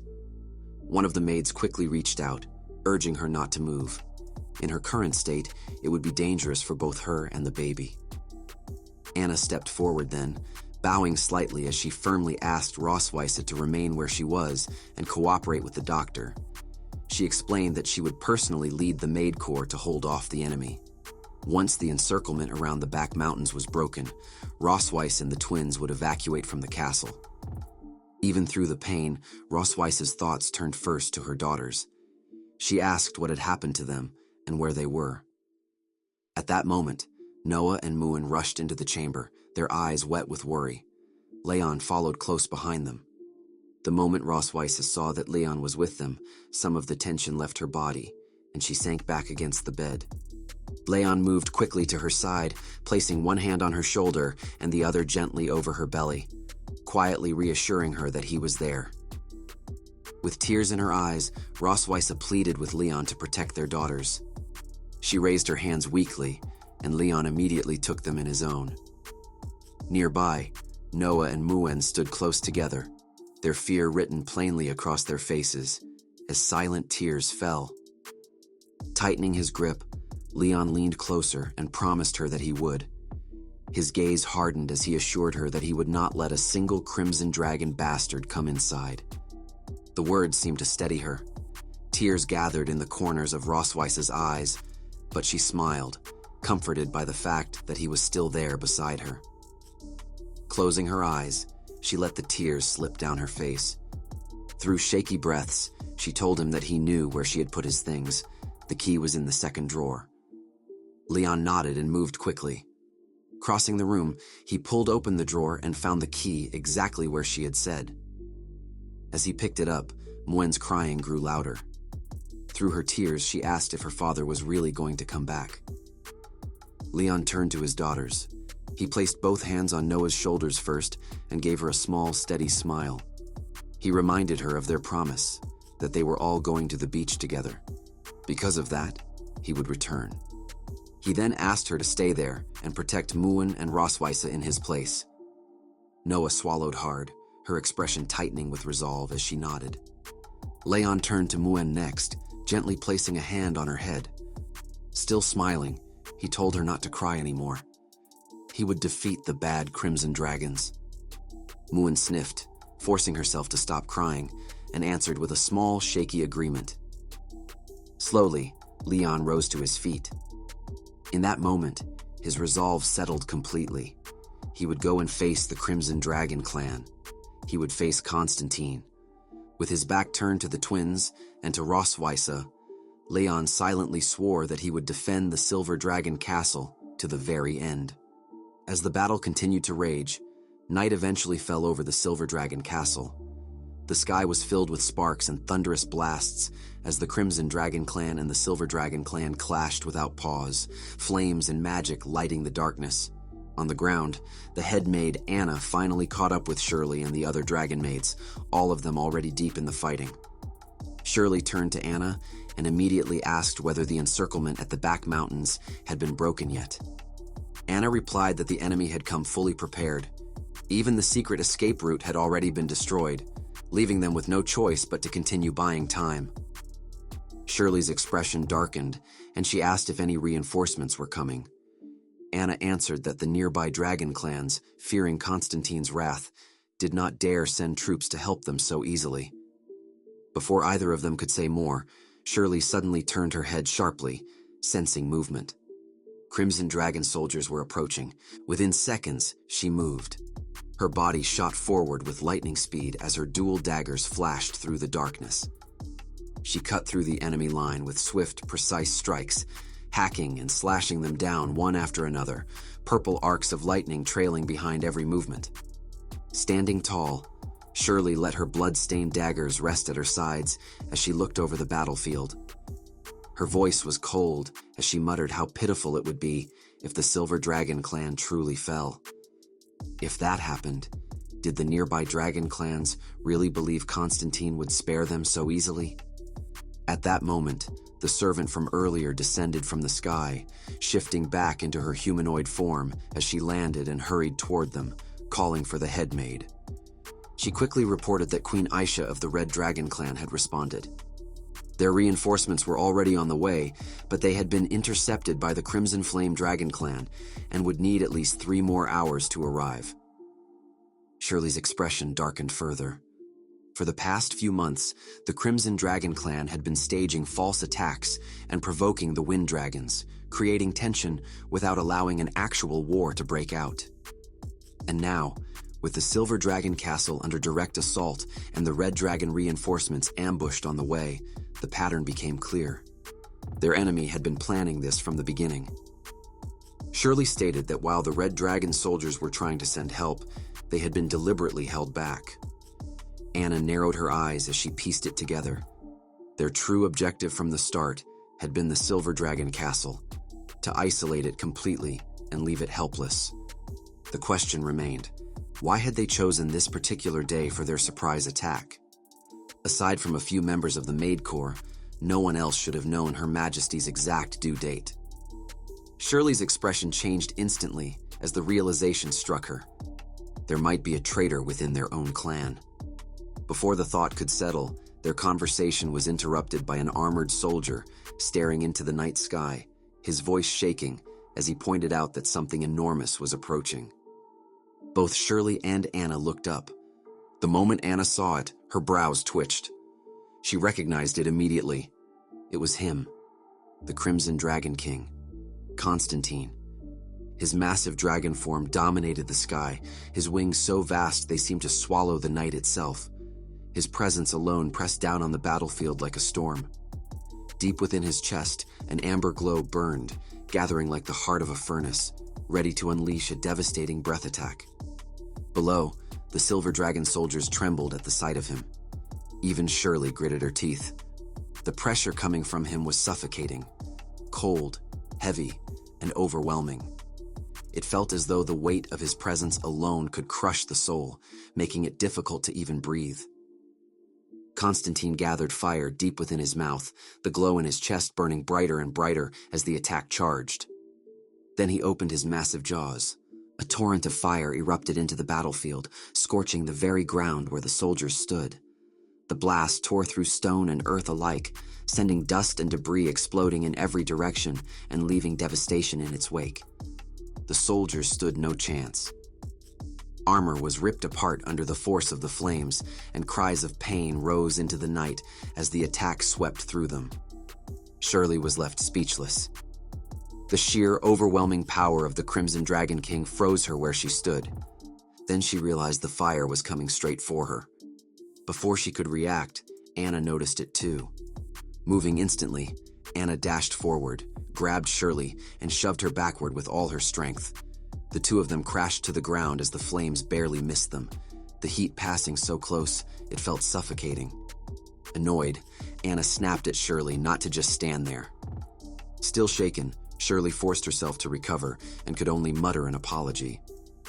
Anna looked up and spotted another soldier nearby, a woman with ash-brown hair. Without wasting a second, she ordered her to return and report that Constantine himself had appeared. They needed to accelerate the breakout through the encirclement at the back mountains immediately.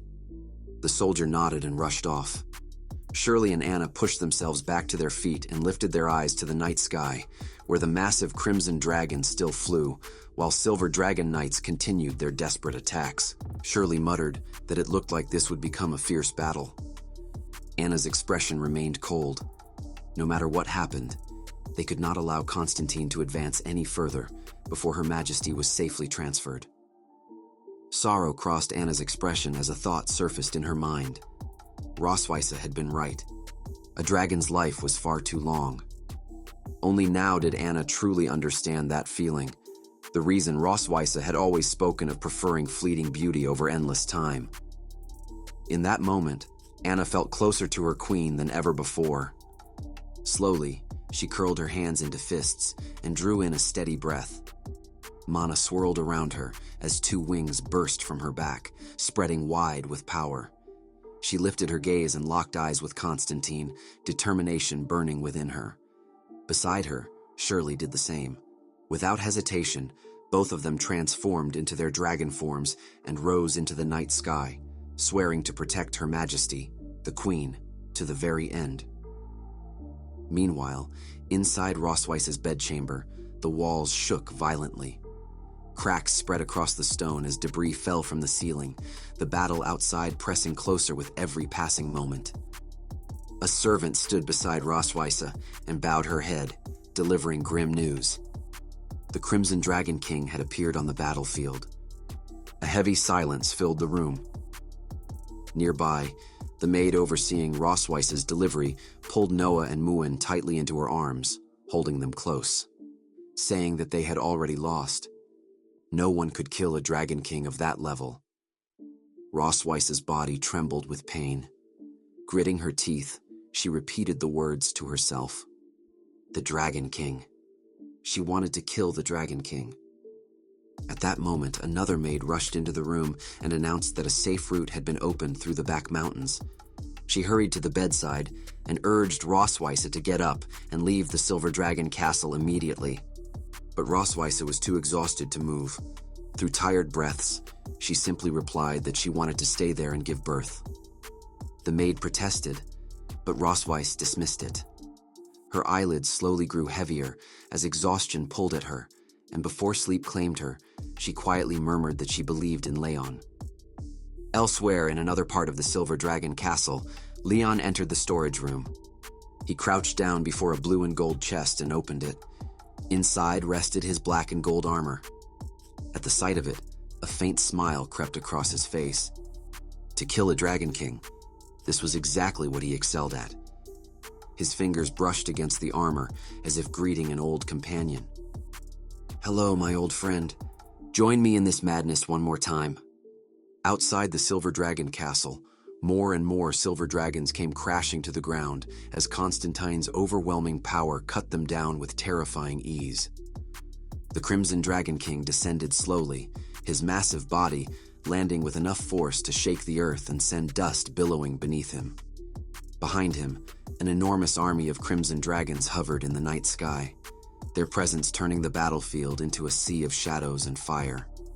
Anna lay on the broken ground, battered and bloodied, her body barely able to move. Even so, she forced herself to glare up at Constantine and spat out that he would never get any closer to the castle. She opened her mouth and unleashed 3 fireballs, each one aimed directly at him. The blue flames struck true, but Constantine did not move. The attacks burst harmlessly against his massive scales, far too weak to pierce his defenses. Annoyed, Constantine lifted one heavy foot and brought it down on Anna, the impact cracking the earth beneath her as pain tore through her body. He scoffed, calling her an overconfident fool. Then, with cold indifference, he ordered his soldiers to drag the Silver Dragon Queen out of the castle. The Crimson Dragon soldiers obeyed at once, shifting from their dragon forms back into human form as they descended. Anna could only watch in fear, her body trembling as she prayed that Her Majesty had already escaped. Helplessly, she watched as the enemy soldiers marched toward the walls of the Silver Dragon Castle. And then, a massive bolt of lightning tore through the sky. It struck directly into the advancing soldiers, the impact exploding through the battlefield with devastating force. Dust erupted everywhere as bodies were thrown aside like leaves in a storm. Silence followed. From within the cloud of dust, a lone figure emerged. Lightning crackled violently around him as he walked forward, step by step, toward the enemy. The Crimson Dragon soldiers froze, speechless, instinctively stepping back as they stared at the mysterious figure. Even Constantine narrowed his eyes, irritation rising as he recognized that power. He knew exactly who it belonged to. As the dust slowly settled, Leon stepped into view, walking forward with quiet annoyance written across his face. Lightning danced across his newly donned armor, silver and gold, with a blue cape trailing behind him like a banner. A flood of emotions crossed Anna's mind as she watched helplessly. His Highness had stepped onto the battlefield. Even Constantine seemed taken aback by the unexpected arrival, wondering if this was what they had truly been aiming for all along. The Crimson Dragon King stood tall beneath the dark clouds, his face hidden in shadow, only his burning red eyes visible as they stared down at Leon. Leon, however, remained completely unfazed. He continued walking forward until he stood before the Dragon King. Then he lifted one hand to his face. Lightning crackled violently around it, obscuring half his expression. His gaze was steady, his resolve absolute, as he declared that Constantine's opponent was now him. With that, the mask slid into place over his face. His eyes beneath it glowed crimson. If you're enjoying this series, please give the video a like. It really helps others discover it. And if you'd like to see more, consider subscribing to the channel. Want the next chapter? Comment "next chapter" below. More and more Crimson Dragon soldiers took to the skies, pulled upward by the sheer weight of the aura pouring off Leon. Even at a distance, the pressure alone was enough to unsettle them. One soldier peered down at the armored figure below and asked who that man was. Another answered that Leon had not even shifted into his dragon form, yet the power rolling off him in his human state was already at that level. They began to wonder aloud whether he was the newly trained Dragon King of the Silver Dragon clan. A cruel light entered the eyes of one of the dragons. It did not matter who he was. He needed to die, and he needed to die now. As one, the Crimson Dragon soldiers opened their jaws wide, fire gathering deep within their throats before they unleashed it all together. A storm of fireballs came raining down from the sky, every last one of them aimed at Leon. The flames found their mark. A massive explosion bloomed across the battlefield, blazing so fiercely it burned like a second sun had fallen to earth. But Leon did not move, not a single step back. He stood wrapped in silver armor as the blue lightning surrounding him erupted outward like a storm finally cut loose, forming a barrier that met the scarlet flames head-on. Lightning and fire collided violently in the dark of night. Leon tilted his head back and roared at the crimson flame dragons above him. Did they really think a trick like that could hold him? They had made the mistake of underestimating him, and they would come to regret it. The lightning magic surrounding Leon swelled like a living beast, growing wilder with every passing second. Lightning rolled across the sky, shaking the battlefield to its core, and the storm above answered his call. The lightning overhead shifted, bending to his will, and transformed into countless razor-sharp lightning blades. Each one crackled with violent energy before crashing down into the sea of flames rushing toward him. The sparks tore the fire apart. Like blades cutting through cloth, the lightning split the dragon's breath attacks clean open and drove straight up through the sky toward their bodies. The crimson dragons cried out in alarm. Before they could recover, Leon moved. He charged straight into the swarm like a weapon forged from lightning itself. Every punch he threw carried the force of crashing lightning. Every step he took made the earth tremble beneath him. Blue lightning ran wildly around his body, striking everything within reach. Wherever he passed, crimson flame dragons fell. Scales shattered under the impact. Blood sprayed into the air. Cries of pain echoed across the battlefield as Leon tore through them without slowing. The battlefield itself seemed to shift, and the Silver Dragon clan, who had been standing on the edge of collapse, could only watch in stunned silence as the tide of battle was torn apart before their eyes. Among them stood Shirley, badly wounded and barely able to remain on her feet.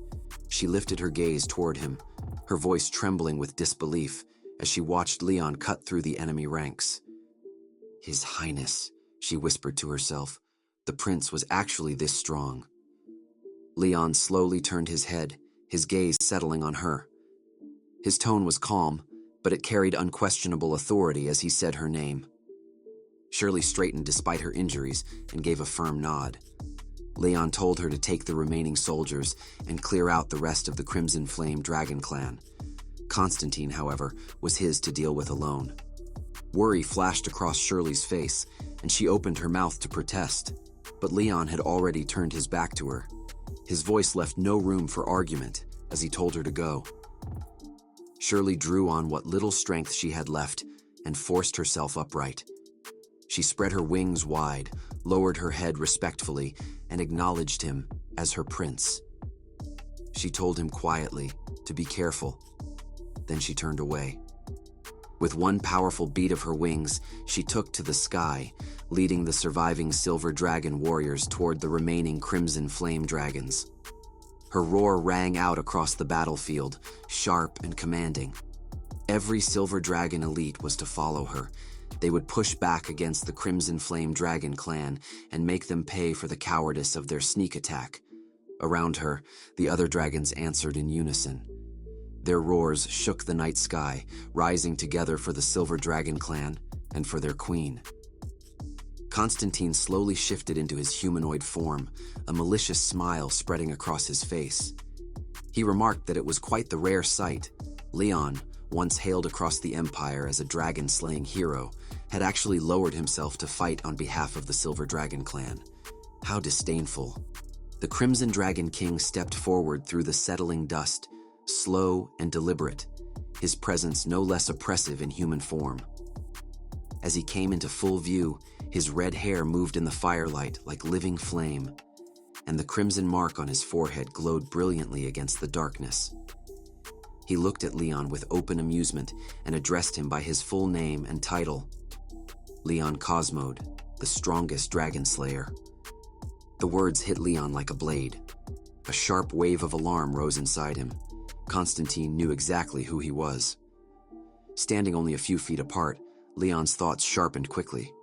He had assumed at first that the Crimson Dragon clan's assault on Silver Dragon territory was nothing more than a grab for land. Simple, brutal expansion. But standing here now, facing Constantine directly, it was clear that things ran far deeper than that. There was something else buried beneath this war, something that had nothing to do with conquest. Even so, the internal struggles of dragon clans were none of his concern.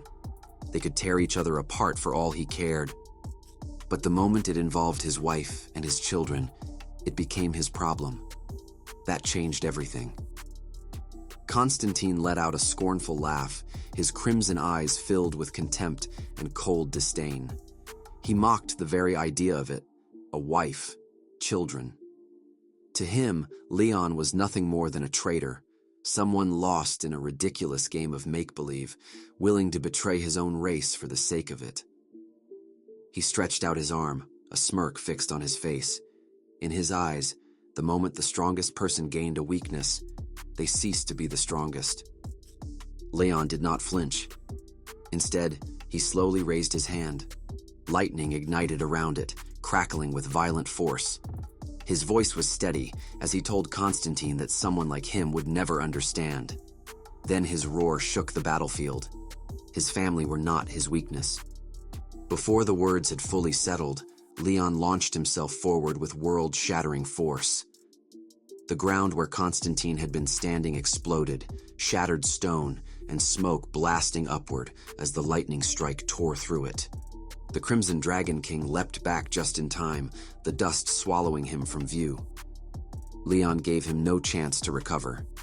Before Constantine could even begin to form a counterspell, Leon burst through the smoke and was already on top of him. His attacks came like a storm, fast, relentless, and overflowing with violent lightning. Each strike drove Constantine further back, giving him no opening to launch anything of his own.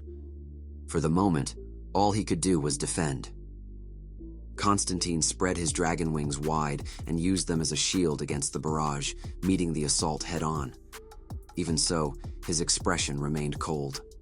He noted to himself that Leon's movements were undeniably faster and sharper than those of the silver dragons. His human form gave him an agility they could not match. But Constantine understood one thing clearly. This level of attack alone was not enough to break through the defenses of a Crimson Dragon King. Then something shifted in Leon. The countless battles carved into his body, the instincts built through years of combat, all awakened at once. Without hesitation, he adjusted his posture mid-strike, planting one foot against Constantine's dragon wing and using the force to launch himself high into the air. He knew dragon combat habits far too well. When a dragon used its wings for full-body defense, that very position became its greatest vulnerability. Leon vanished in a burst of speed. In the next instant, He reappeared behind Constantine. Even the Crimson Dragon King's eyes widened in surprise. Lightning blazed around Leon's hands, wild and violent, gathering into a single devastating point as he drew every ounce of his lightning into his fists and brought them down with a strike powerful enough to shake the earth itself. The blow crashed into Constantine's back. A violent explosion erupted. Lightning and smoke swallowed the battlefield whole as Constantine was sent crashing hard into a massive boulder nearby. As expected of a Dragon King, his skin was thick and tough, and even at such close range, Leon's lightning strike had failed to penetrate his body. Within the settling dust, Constantine began to rise. Fire danced around him as he called out Leon's name. A grim expression plastered across his face, the veins on his forehead pushing against his skin. Through gritted teeth, he told Leon that he had truly angered him now. Leon replied without missing a beat, his tone completely unbothered. Is that so? Then he would not be angry for much longer, because Leon was going to kill him. The words sent the Crimson Dragon King into a frenzy. Fire blazed around Constantine as he shed his humanoid form and transformed, his body expanding and warping until his massive dragon shape loomed over the battlefield. He growled down at Leon that the human was about to pay with his life for his arrogance. The Crimson Dragon King towered above him. Leon did not move a muscle. Not a trace of fear crossed his face. As far as he was concerned, Constantine had simply turned himself into a larger lizard. Did he actually think that would give him pause? Leon let out a roar that rose to meet the dragons. Constantine opened his massive jaws and unleashed a roar of his own, fire building in his throat. Leon thrust one hand back in response, lightning gathering rapidly around his fist, crackling and surging with violent energy. He had killed plenty of lizards just like him. Constantine's jaws split wide, throat glowing with boiling red radiance. Then it came, a column of fire crashing down, air twisting under the heat, explosions rattling the earth itself. Leon moved. He slid through gaps in the flame, evasion after evasion, hurtling toward Constantine's colossal form. The dragon met him with a bellow and a claw that split the ground, rubble hurled like cannon shells in every direction. Leon dodged all of it. He leapt and unleashed what he'd kept hidden, celestial lightning, S-rank, driven straight into the softest point of Constantine's chest. The sky answered instantly. Bolts rained down, weaving into a net that cinched around the Dragon King's body. Constantine's pupils contracted. A mortal, wielding this. Impossible. Their eyes met, and the dragon understood. This man could not be allowed to leave the field alive. Constantine's body swelled, ancient and monstrous, and he took to the sky, twisting his neck to pour annihilation onto Leon's position. The ground became fire. When it cleared, the crater was empty. No trace of him. Fury tore through the dragon. He scoured the ruins, found nothing, and then dread hit him a half-second too late. Leon was already on his back, wreathed in blue light. Constantine thrashed, but Leon held on, merciless now, sprinting the ridge of the dragon's spine toward the skull, lightning snapping in his palm with every stride. He had made a promise to his wife. No one would touch their daughters, not while he still breathed. Inside the temple, Noah and Muin pressed against the barrier, watching the sky. They saw the blue-white bolt and knew it instantly. That was their father's lightning. At the skull, Leon compressed the storm in his hand into a blade of pure thunder and brought it down. Constantine, cornered, twisted and spat a stream of molten hellfire into his face. Red and blue collided, tore at each other, and detonated into a light that blinded every witness on the field. Both armies froze. The glow washed over Rossweisse's pale face in the distance, over the newborn in her arms, violent and tender in the same breath, the end of a war and the start of a life, arriving together. When the light died, silence fell. Dawn broke over the ruins, gold settling across broken stone and scattered scales. The sun cleared the horizon. He let out the breath he'd held all night. Constantine lay dead at his feet. A fallen mountain, blood pouring from his severed neck like a burst dam. The Crimson Flame survivors had scattered, she reported. Elite squads were already hunting the stragglers. "Let them run," Leon said. "Gather their people. Find the wounded. Clear the field. Now!" Nearby, a maid cradled the unconscious headmaid, begging her to hold on. Help was coming. Leon turned back to Shirley and told her to take the dragon's head and mount it at the border, a warning to every clan that this ground was not theirs to touch. She nodded. She'd always thought he only knew how to babysit. She hadn't known he could fight like that. A tired grin broke through the blood on his face. He asked if she wanted an autograph, while he still had the strength to sign one. She shoved him toward the temple and told him to rest. They had it from here. He walked. Around him, soldiers piled together, roaring with hoarse, smoke-scraped voices. Victory, survival, the temple still standing. Each step cost him more than the last. His vision swam, his legs threatened to give, and he kept moving anyway, dragging himself forward like the ground had turned to lead. Guards straightened and bowed as he passed. He barely registered it. One door left. His hand hovered over it, trembling. He looked down at his armor, black with blood, and stopped. He couldn't scare them like this. He washed, changed, pushed the door open. Two small shapes shot upright, eyes lighting the instant they saw him. They crashed into him from both sides, arms locked around his waist, talking over each other. They'd seen it all from the window, the fire dragon, the glowing sword, how he'd been the strongest hero alive. He ruffled their hair and asked if Daddy had looked cool. Muen threw a fist in the air, second strongest dragon she'd ever seen. He asked who was first. She pointed at the bed. Mommy. Daddy listened to Mommy at home. Fair, he admitted. He crossed to the bed. Rossweisse lay pale and spent.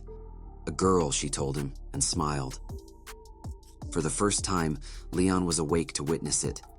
The weight of a new life arriving. His eyes burned. That was truly wonderful, he said.